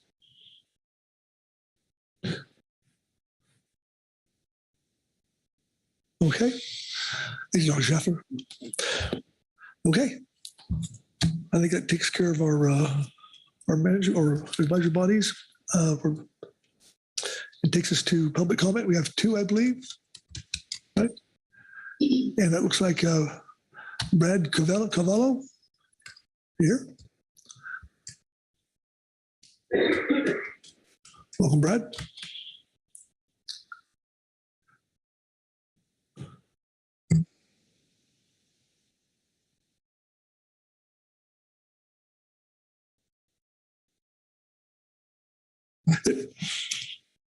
Your mic button.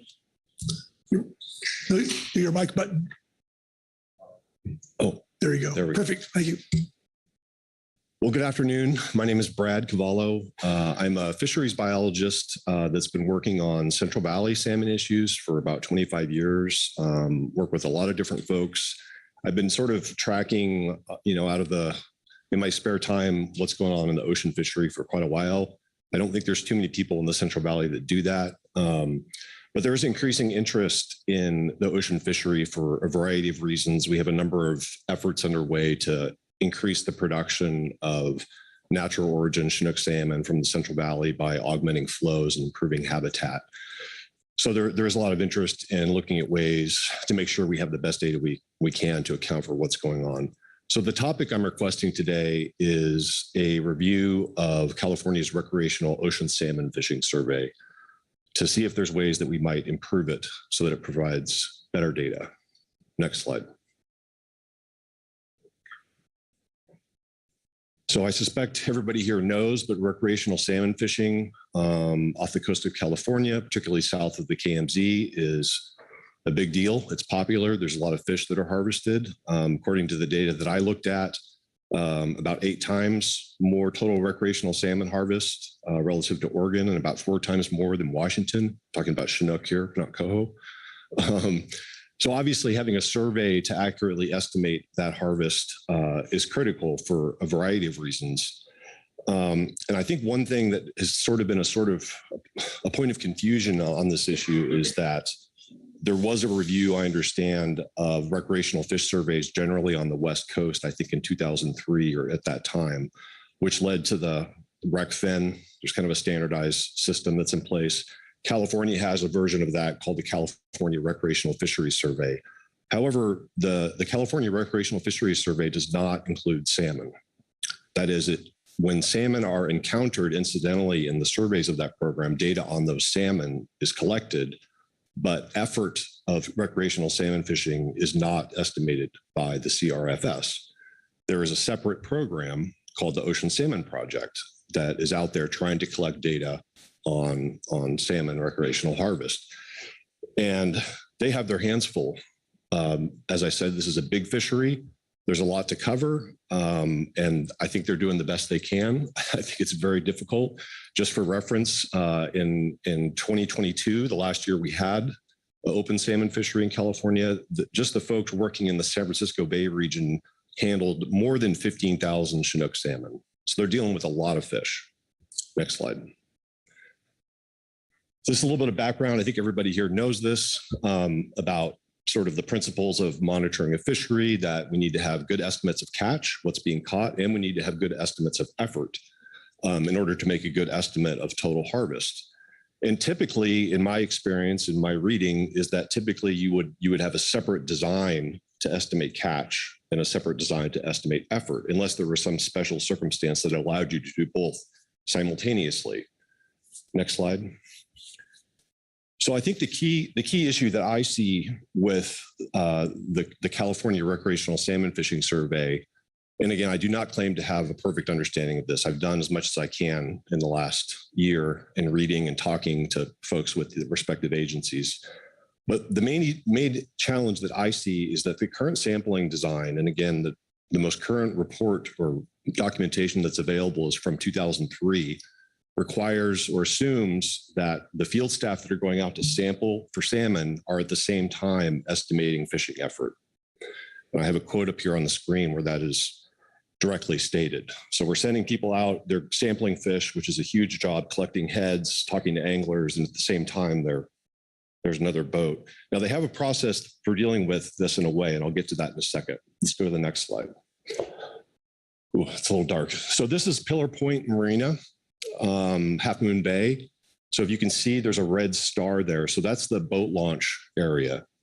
So my understanding of the way the crews work is they will arrive at the site, they count the trailers that are, launched boats from this point. So that gives them an estimate of how many boats have gone out fishing. And then they interview the anglers as they return, which is absolutely fine. That's a good estimate of catch, probably for that whole region. The difficulty comes in is that you can see to the left, there's a marina here that has a lot of slip launch boats. And it's not clear how those slip launch boats are being surveyed for their effort. The catch data that comes from the boat ramps is probably fine as a representation of catch, but how effort is being estimated for an area like this is not clear. And the assumption seems to be right now that folks that are doing the survey can kind of keep an eye on both things and keep a count. But again, I'm not exactly sure. Next slide. Kind of moving up the chain of difficulty here. This is the Berkeley Emeryville Marina. You can again see the red star. That's where the boat ramp is, and the boat trailer parking area is sort of in that corner. So that's presumably where samplers would be interviewing anglers and, having for that counted the trailers. But you can see there's this large marina with multiple access points, and it's not clear how effort originating from this marina is being sampled. Next slide. More broadly, in San Francisco Bay, again, according to the 2003 sampling design that is apparently the most current version, there are 2 boat ramps in the Bay Area that are sampled regularly with samplers. And I think Emeryville is one of them. I'm not sure what the other one is. And I have no doubt that whatever ones are being sampled are probably the busiest ones, because that would make sense. But there are a lot of other boat ramps in the Bay. And there are also a lot of marinas in the Bay, 40 marinas and 11,000 slips. So potentially there's a lot of fishing effort going on here that it's not clear how it's being accounted for right now. And I'm concerned that maybe it isn't being fully accounted for. Next slide. So again, I really hope this won't be taken as a criticism of OSB. I mean, I think they're working with a design that's been handed down for a long time. I think it's very difficult what they're trying to do. I think they're doing a great job sampling the catch. The issues are about the effort with the design of how we estimate salmon fishing effort, recreational salmon fishing effort. I think the expectation that staff are going to be able to do both at the same time and represent an area adequately is questionable. Maybe not everywhere, but at least in some places. And then also just add that in the document, the 2003 sampling design document, there are some kind of assumptions. Some of these assumptions are sort of acknowledged, but not in that report, and not anytime since have I seen any evidence that, hey, we've tested this assumption that we're getting 90% of the catch, and so therefore it's okay, or we're expanding it by X in order to account for the absence of slips. I haven't been able to see that, and it's not something I've heard in talking to folks. Next slide. So I've heard that when I was asking around about coming to give a presentation here, I heard that you guys like to know that there's solutions, not just a complaint. And I think that in this case, there actually is a solution, and it may not be the only solution, but it's one that seems pretty promising to me. having taken a look at the Oregon Recreational Boat Survey, they rely on video systems wherever they can to get a count of boats, and that's how they estimate recreational fishing effort. And then they allow their crews to focus on sampling the catch directly. So that seems like a promising thing for California to look at. I think relying on boat trailer counts alone, maybe it makes sense in some locations, but it seems like it maybe is an issue when you have as many boats originating from marinas. Next slide. Ooh.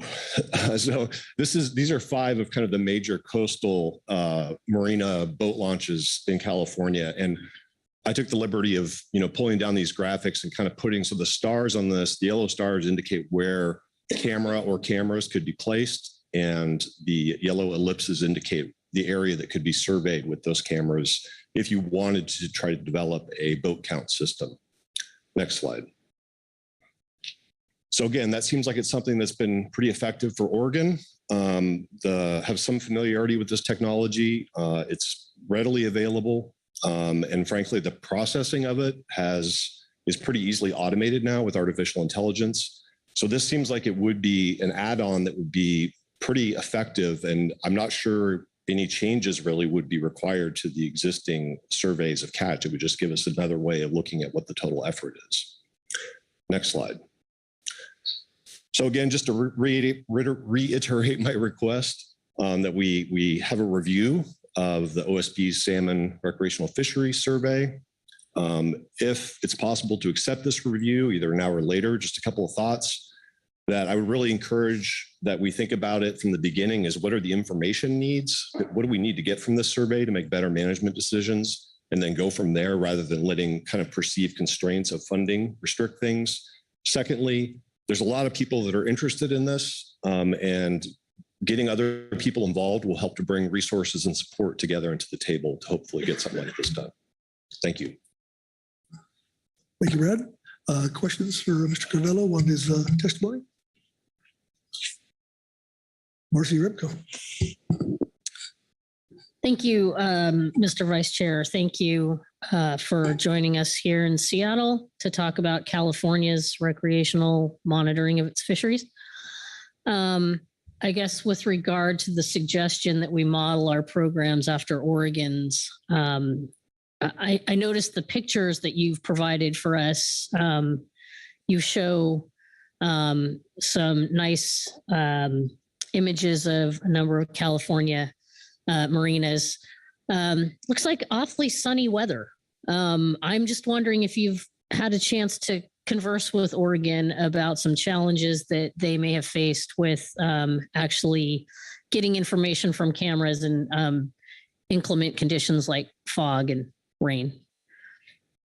Yeah, I have read their report and I'm familiar with some of the things they do. It is a challenge. Didn't mean to imply that it was a cakewalk, but it does seem to be something that's worth looking at, wherever you could use it. Why not?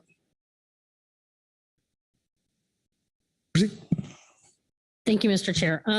Yeah, appreciate that. I believe I don't have information here and now about California Recreational Fisheries Survey and their pilot trial on some camera work years ago. I can probably get that to you at some point later, but I think there were some pilot efforts that were made in California. But we've moved away from that for now. I guess I just would like to also ask, have you been following along with the MRIP certification process? You mentioned public review processes of monitoring plans, and I just like to take the chance to note that MRIP recently certified in 2023 a number of surveys from California and Washington. And I guess I would just ask if you are connecting with that process, that public review process that's been ongoing for a number of years. I have not. Be happy to take a look at it. Did it include specifically the ocean salmon project? It includes the California Angler License Directory Online Survey. and the private rental intercept survey. So portions of our surface estimation program that have undergone considerable review.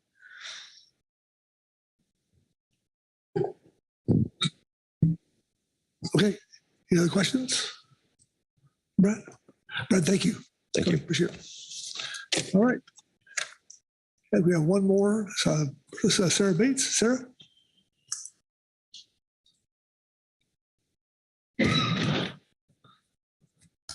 Welcome, Sarah. Good afternoon. Thank you for the opportunity to speak. My name is Sarah Bates. I fish commercially out of San Francisco, and I am a board member of our local association, the San Francisco Crab Boat Owners Association. And I wanted to talk to you today about urging you to include some review of some genetic methods in our current salmon management system. As I'm sure most people here know, coated wire tags are currently used to monitor adult fish at the end of their lives, wherever they show up, either in the commercial or recreational ocean fisheries, in the in-river fisheries, and spawning escapement. And these coated wire tags are pulled out of the snouts of adult fish, and then we know where they came from.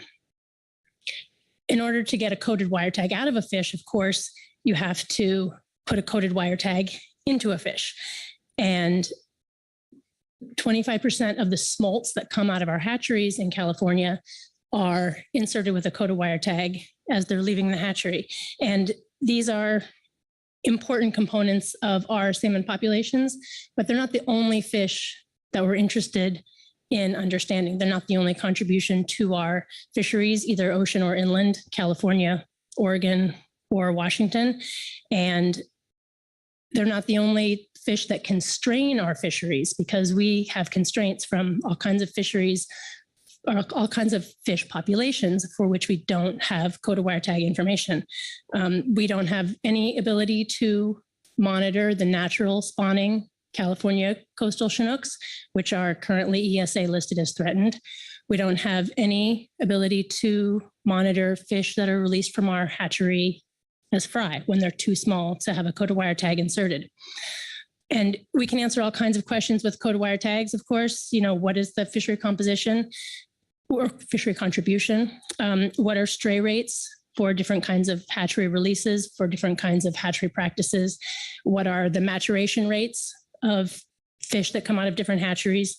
But they don't answer all of the questions that we might want to answer. And right now we're rightfully focused on the devastating effects of our collapsing Upper Sacramento watershed. But for the purposes of this comment, you know, we really do want to look forward to what are the management challenges that we're going to be facing in the future.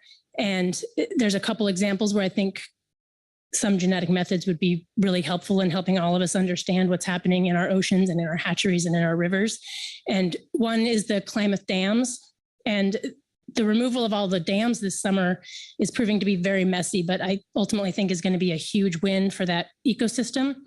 And as the Iron Gate hatchery is removed from production, we're going to have difficulty monitoring the fish that come out of the Klamath. You know, Fall Creek capacity is about 35 to 50% of the Iron Gate capacity, and it's only scheduled to be online for 8 years. So not only do we care at all about what's happening with the Klamath fish, but of course the age for ocean harvest rate of the Klamath fish is the surrogate that we're using to manage the California coastals. And without good coated wire tag data coming out of the Klamath, the entire management scheme of these ESA listed fish is going to be called into question. A second opportunity for the use of some genetic methods is this CDFW set of fry releases. And, you know, they're currently releasing winter run fry in the McCloud River above the Shasta Dam. Those are fry. There's no coated wire tags in those fish. We have no idea where those fish are going to end up. Are they going to end up in the ocean? Are they going to contribute to fisheries? Are they going to stray when they come back? We don't know. We don't have any idea. And There's also efforts to release spring run fish above in the upper Yuba watershed. Again, released as fry and no idea what's going to happen to those reintroduced populations. The third one that we're interested in is that fishery industry representatives have been working with the U.S. Fish and Wildlife Service to change some of the hatchery practices at Coleman National Fish Hatchery.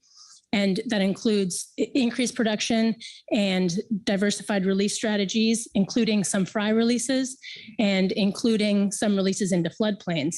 And any release of fry are going to be before those fish have an opportunity to get a coated wire tag inserted into their snouts. And we have all kinds of questions about all of these projects. Give me like 15 more seconds. We want to know what is the outmigration survival in comparison to other populations. What are the fishery contributions? What are the stray rates? What are the maturation rates? And I know that all of these genetic methods, like the genetic stock identification and the parentage-based tagging, they're going to be expensive and they're going to be complicated. And we would like to encourage you to start thinking about that now, while there's time to work out what these challenges are so that we can be better prepared for our management future. Sorry, I went over. Thank you for your time. Oh, you're fine, Sarah. Questions for Sarah on her testimony? Corey Writings. Thank you, Mr. Chair. Thanks, Ms. Bates, for that. The genetic methods that you're thinking about towards the ends that you mentioned that seem very reasonable and like good objectives, are there any particular methodologies that you think are ripe or ready or would fit into this agenda item in terms of being ready and appropriate for review? Thank you for the question, Ms. Writings. The set of genetic tools, and I am no longer up to date on exactly what all of the details of these tools are. There's a very large set of tools, and I understand that there was some discussion about including PBT in methodology review, but that PBT itself, the parentage-based tagging, which is essentially genetic tracking of fish as they come into the hatchery, are spawned in the hatchery, and then as those adult fish are recovered, that was considered more of an input, a data input to the models, and so maybe was not quite ready for review in this cycle. I would maybe push back on that a little bit, and if sort of like if this group isn't going to think about how to incorporate that data into the harvest models and the ocean abundance predictions, then maybe who should be working on that. And I think that there are a huge number of very complicated things that need to be worked out. I mean, any sort of genetic, every fish has DNA, so every fish has a potential sample that it can give, unlike coded wire tags, which you have to put in order to get out. But just that fact means that you have not simultaneously marked the fish with an adipose clip. And so the number of samples that you would need is necessarily much larger. And so there's going to need to be a significant increase in sampling effort, a larger number of sample sizes. And all of those things I think need to be thought about really carefully before going down an implementation road. The other thing that I think really needs to be considered is that we want to know what happens to these fish wherever they end up.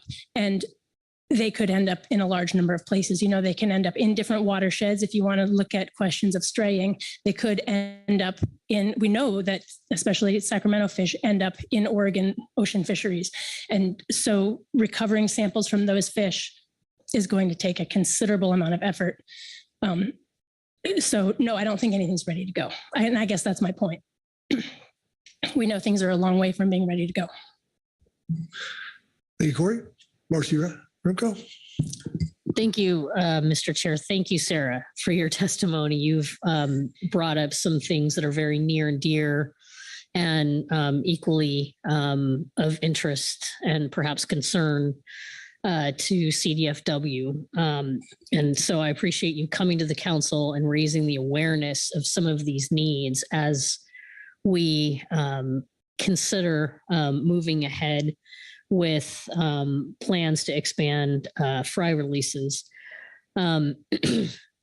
On the marine region side of the department, and well, I should say department wide, we've been thinking long and hard about how to incorporate monitoring activities into the plan. We've got a draft plan that's under development. We're kind of in review stages on that plan at this time. Certainly, the marine region is very much in agreement that it is going to result in increasing needs for sampling and how we modify our monitoring programs, both in the commercial and recreational fisheries, to ensure that we are meeting our sampling needs. Additionally, you mentioned all of these complicated things that need to be worked out, including database management, database development, how we have systems talk back and forth between coded wire tags and genetics information. I mean, there's an awful lot of infrastructure that needs to be built. And certainly how we incorporate all of these data systems and their outputs into the inputs that come into the council process and our harvest management and preseason process are very significant issues. You also noted that, you know, who is it that we ask about these things? You're not aware of methods that are ready to be reviewed. Neither am I. I would certainly agree with you that we might want to review them. But I guess I just want to thank you for expressing these needs. And the council probably isn't the right venue, but I'd say the agencies that are involved in the development of plans to continue expanded releases, we certainly agree that keeping these questions at the forefront is really important. And, you know, as you noted, you know, it's really necessary to carefully consider all of these things before going down the path of implementation. So again, I just want to thank you for raising the awareness. Great. Appreciate that. Okay, thanks, Marcy. Anyone else? All right. Sarah, thank you. Thank you very much for your time. You bet. Okay, that takes care of public comment and takes us to council action, which is to provide guidance and support for candidate items. So I'll open the floor up for discussion. Kyle Addix.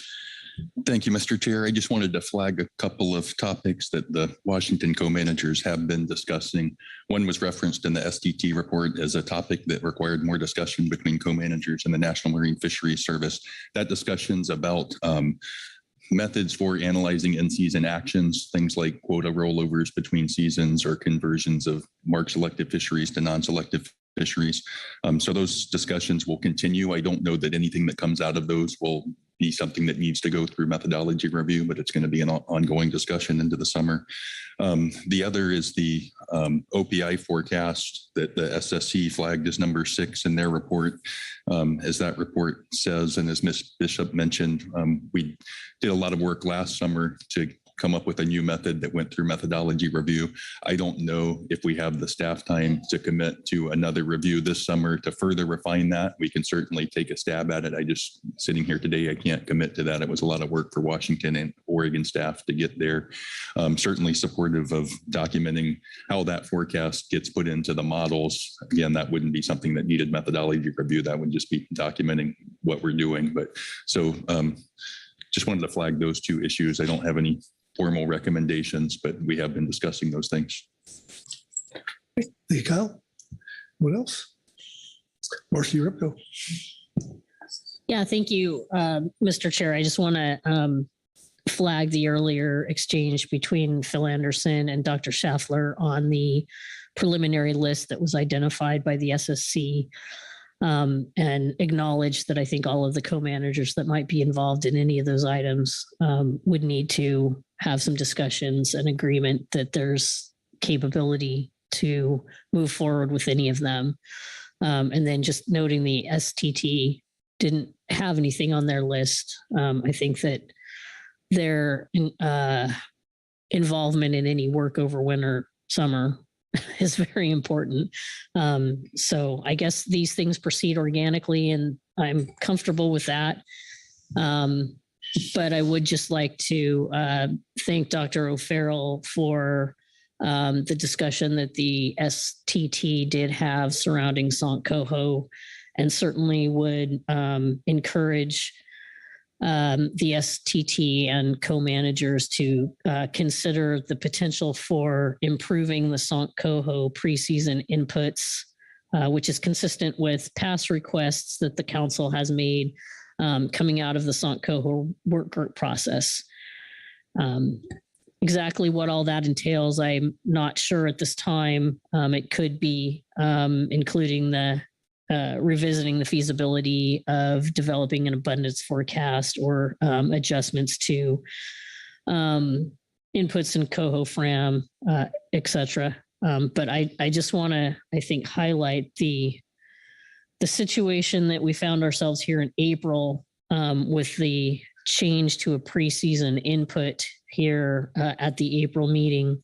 Dr. O'Farrell highlighted for us yesterday the change to British Columbia Sant Coho impacts an increase from 0.2 to 0.4, and what a significant impact that has on us trying to come together to reach resolution on how to ensure we stay within our new Sant Coho constraint of 16%. So I don't know if that's entirely within bounds of a methods review, but it certainly is something that I think we need to give a lot of thought to, acknowledging that, you know, California's fisheries, as shown in the package right now, are completely closed. And yet we will have impacts to Sant Coho if we schedule any seasons at all. And we're just at the max right now with zero fishing in California, and these other inputs certainly make a difference, and yet they're not part of our council process and our, I guess you'd call it, sharing arrangement. So just want to flag that and hope that maybe we can think about that over summer. Thanks. Thank you, Marcy. Anyone else? Susan Bishop. Thank you, Mr. Chair. I would just note that several of the items mentioned in the SSC report and also as highlighted in the various documents that they signed are relevant to the Klamath and Sacramento stocks. And we have ongoing very active work groups on both of those. On the terms of reference for both of those work groups sort of include looking at several of these same topics. I'd be a little concerned to get ahead of the work groups. In addition, both work groups include sort of the experts, and also folks that are on the STT and the SSC, so that perhaps once those work groups get a little further along in their work or bring back recommendations to the council, that might be a more appropriate time to take some of these things up. Thank you. Thanks, Susan. John? Yeah, thank you, Mr. Chair. And in support of Ms. Bishop's comments, that's kind of what I was thinking too, that several of these things are underway right now, and it just feels more like we should let them process play out and be more informed. Thank you. Okay. Anyone else? All right, Robin, suggestions there? Thank you, Mr. Chair. You've had a good discussions about the topics that were brought forward and perhaps some reasoning of why some aren't. I think what I'm gathering from the council is that although the topics that were provided in the SSC report may have merit, it may be a bit premature for some, and that other processes just need to continue before we know for sure how things may plan out. If I'm hearing everything correctly, I'm thinking that the council is supporting having no topics on the methodology review as candidate options at this time. We picked this conversation back up in September, and if work can be done, we can bring any topics that may be ready for review in September. That was noted as part of the STT comments consistent with our COP, excuse me, our COP. Okay. What? All right. Before I close this item, item out, anything else? All right. Okay. All right. Very good. Thank you. Thank you, Mr. Chair. That concludes your discussion under this agenda item. Thanks. Thank you, Robin. And we're going to take a break and go back at 2:15. So start up on G1. Ooh.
Recording stopped.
Okay, this is your 1 minute warning.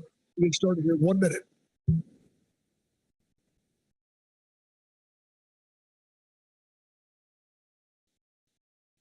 Recording in progress.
All right.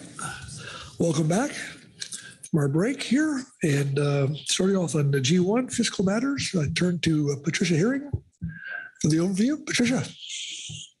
Thank you, Chair and Council.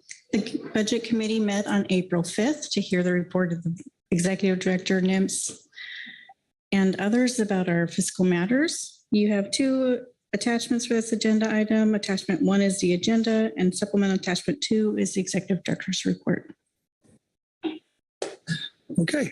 Any questions for Patricia? All right.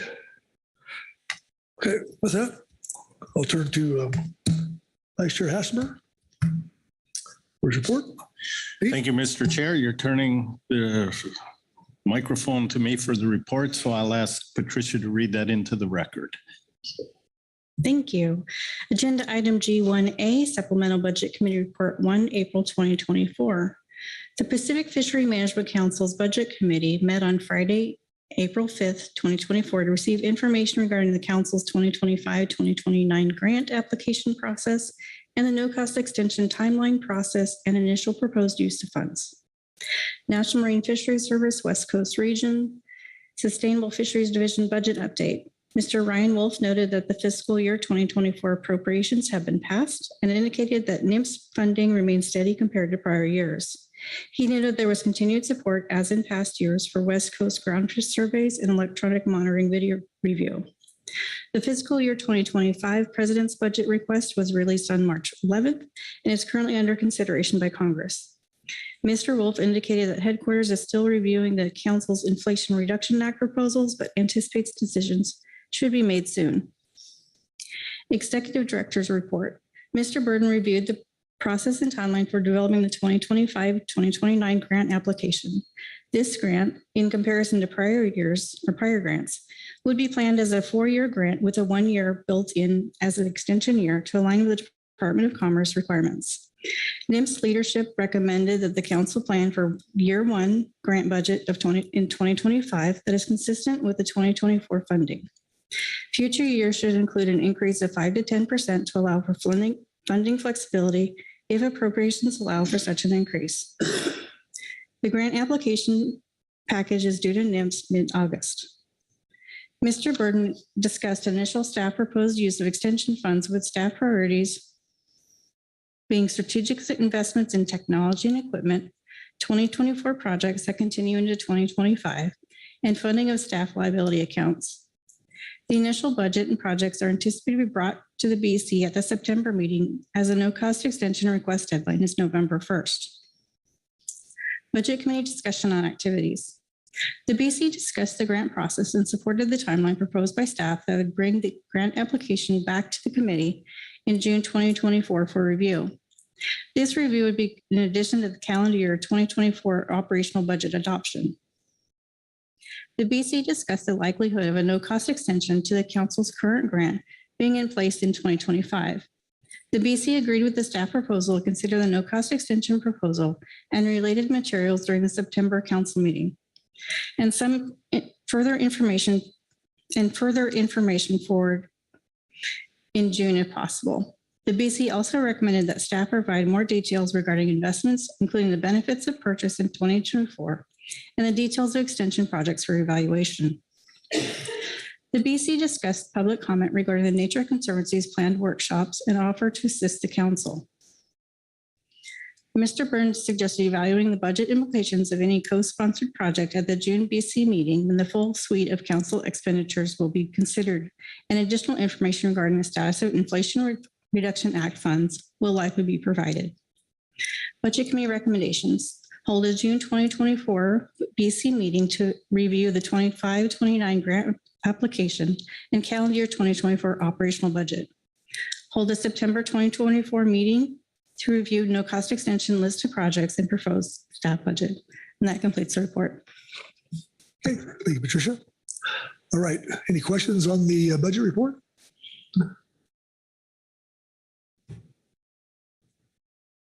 Okay. I'm not seeing any. Okay. We have zero public comment. Okay. So with that, I'll open the floor for any discussion. Since there's no questions on the budget report, probably isn't going to be any. So, okay. Well, Corey Niles. Yeah, maybe a couple. Well, first of all, as always, excellent job on the budget committee report, Patricia.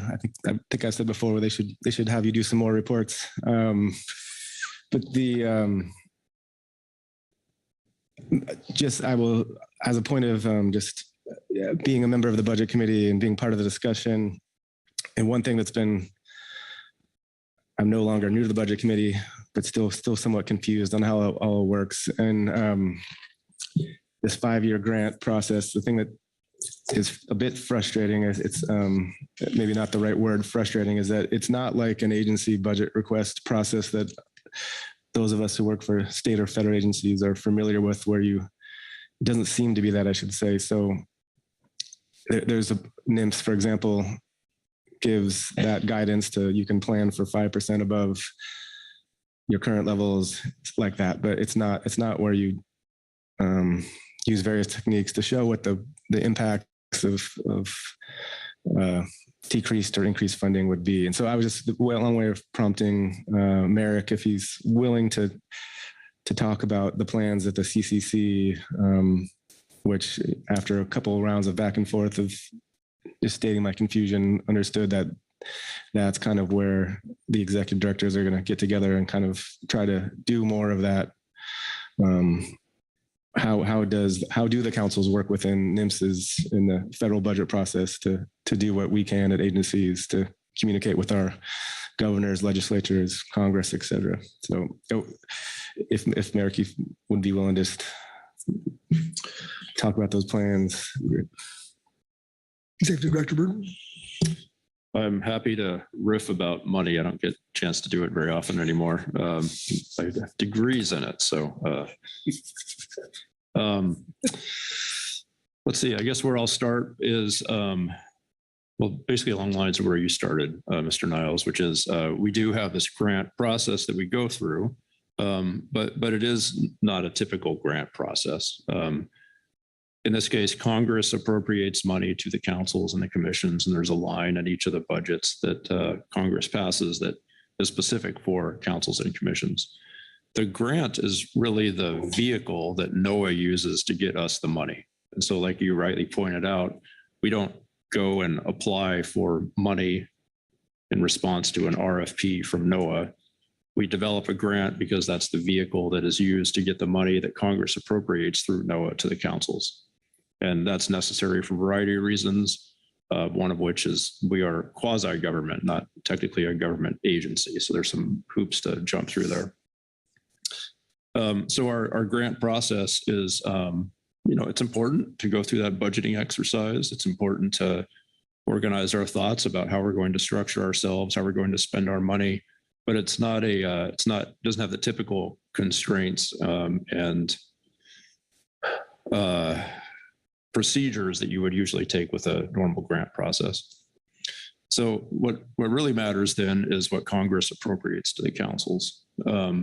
As council staff and as you all too, if you are representing yourself as a council member, we are unable to lobby Congress for money. And so the place where we go to ask for money is to the National Marine Fisheries Service. And that occurs at every council coordination committee meeting we have. There's a section, we spend a good portion of the first day always talking about money, always talking about budgets. And it's become more acute just in the 2.5 years since I've been here going to those meetings. The executive directors recently collaborated on a letter that we have sent to Janet Coit, really outlining the forecast we all have for council budgets and how this is becoming dire, even in the face of likely IRA funding. So we've sent that to Ms. Coit. That was sent, I believe it was early last week, and it's been under development for a while. So that will be discussed at the upcoming May CCC meeting. Usually the way these things work is it takes a little while for this to percolate through Congress. So I would be surprised, for instance, if Ms. Coit receives this letter and she goes to Congress and Congress says, oh my gosh, I had no idea, let's give you some more money, right? But maybe that'll happen, but we're envisioning this taking a little while to really ramp up and potentially result in something. So that's about as far as we can take it as executive directors and are working with NOAA and having conversations at the CCC to really stress the importance of fully funding the councils and giving us funding that's adequate to meet all of the requirements that we have, which are increasing. So hopefully that responds to your point, Mr. Niles. Happy to explain anything else that you might be curious about. See, I left my mic on there. So, no, if they've been there, I would, at the appropriate time, if not now, not that the request would be needed, but to bring that letter and a report back to if we accept the budget committee's recommendation for a June meeting, it'd be good to hear back on how that goes. Okay. Anyone else? Oh, Lynn Mattis. Thank you, Chair. I don't think this is necessarily the appropriate agenda item. So hopefully under workload planning, we will circle back to the potential workshop and the working with TNC and Teresa Labriola. Just don't want that to fall off of our radar.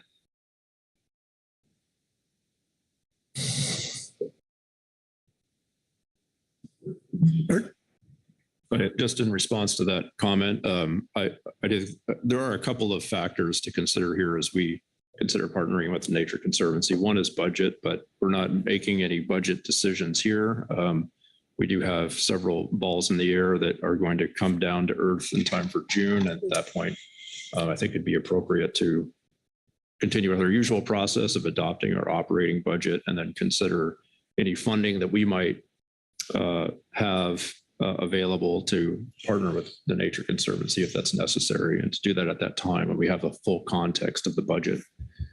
The Nature Conservancy offer is, a couple of them are related to our IRA proposals. The IRA proposals are in your briefing book as part of the workload planning agenda item. So to the extent that that all becomes one conversation, I think that'd be an appropriate place for this meeting to have that conversation.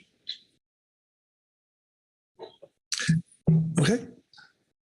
Court?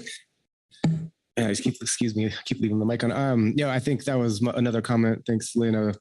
And I do remember Merrick recommending the ideal time would be June to talk about, consider the various expenses at the same time. And I think you mentioned some kind of independent review of our stock assessment process or stock. But yeah, so I do think that the response we may have heard was that, yeah, they would like to come to workload planning and have us talking there because June might be too late for their needs. But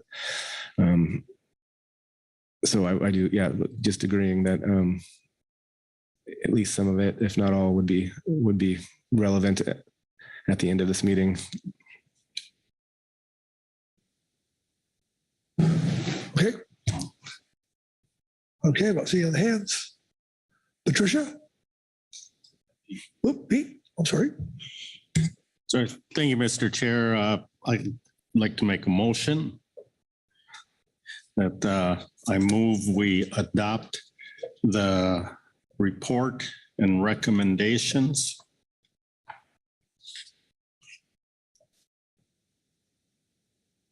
of the Budget Committee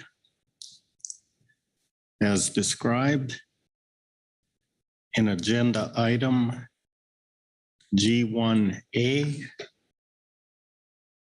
Supplemental Budget Committee Report 1, April 2024.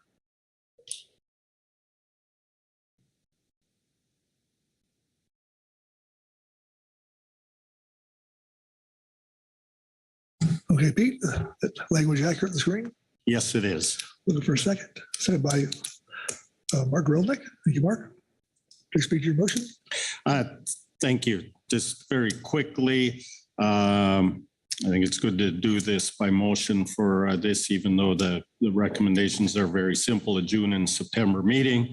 September meeting is not on our normal cycle, but it is a grant application year. The grant is due in October, so there's no chance to take any action in November. Therefore, we're able to, the committee would be able to look at that in September. There are budget implications with having the budget committee meeting in September, and that by approving that now, that can be incorporated into the budget. The operational budget we would finalize in June. So I think it's a good idea to schedule both of those meetings now. Thanks.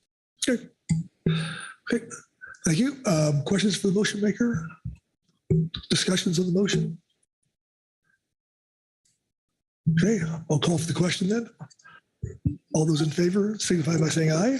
Aye. Those no. Abstentions? All right. Motion passes unanimously. Okay, thank you, Pete. All right. Tricia, now how are we doing? That completes your work on this agenda item, and I'll see you in June. Fantastic. Thank you for the good work. Before we end here, I'll turn to Executive Director Burton to see if there's any announcements or he has for us. Yeah, thank you, Mr. Chairman. Another efficient day. I have been talking with Kelly about whether there are things we could move up since we are early again today. And unfortunately, we're just too early in the week to do so. So I think we are coming to a close here for the day. No further announcements, Mr. Chairman. Okay, well, enjoy the extra 2.5 hours you have free, and don't get used to it because it may never happen again. All right, thank you.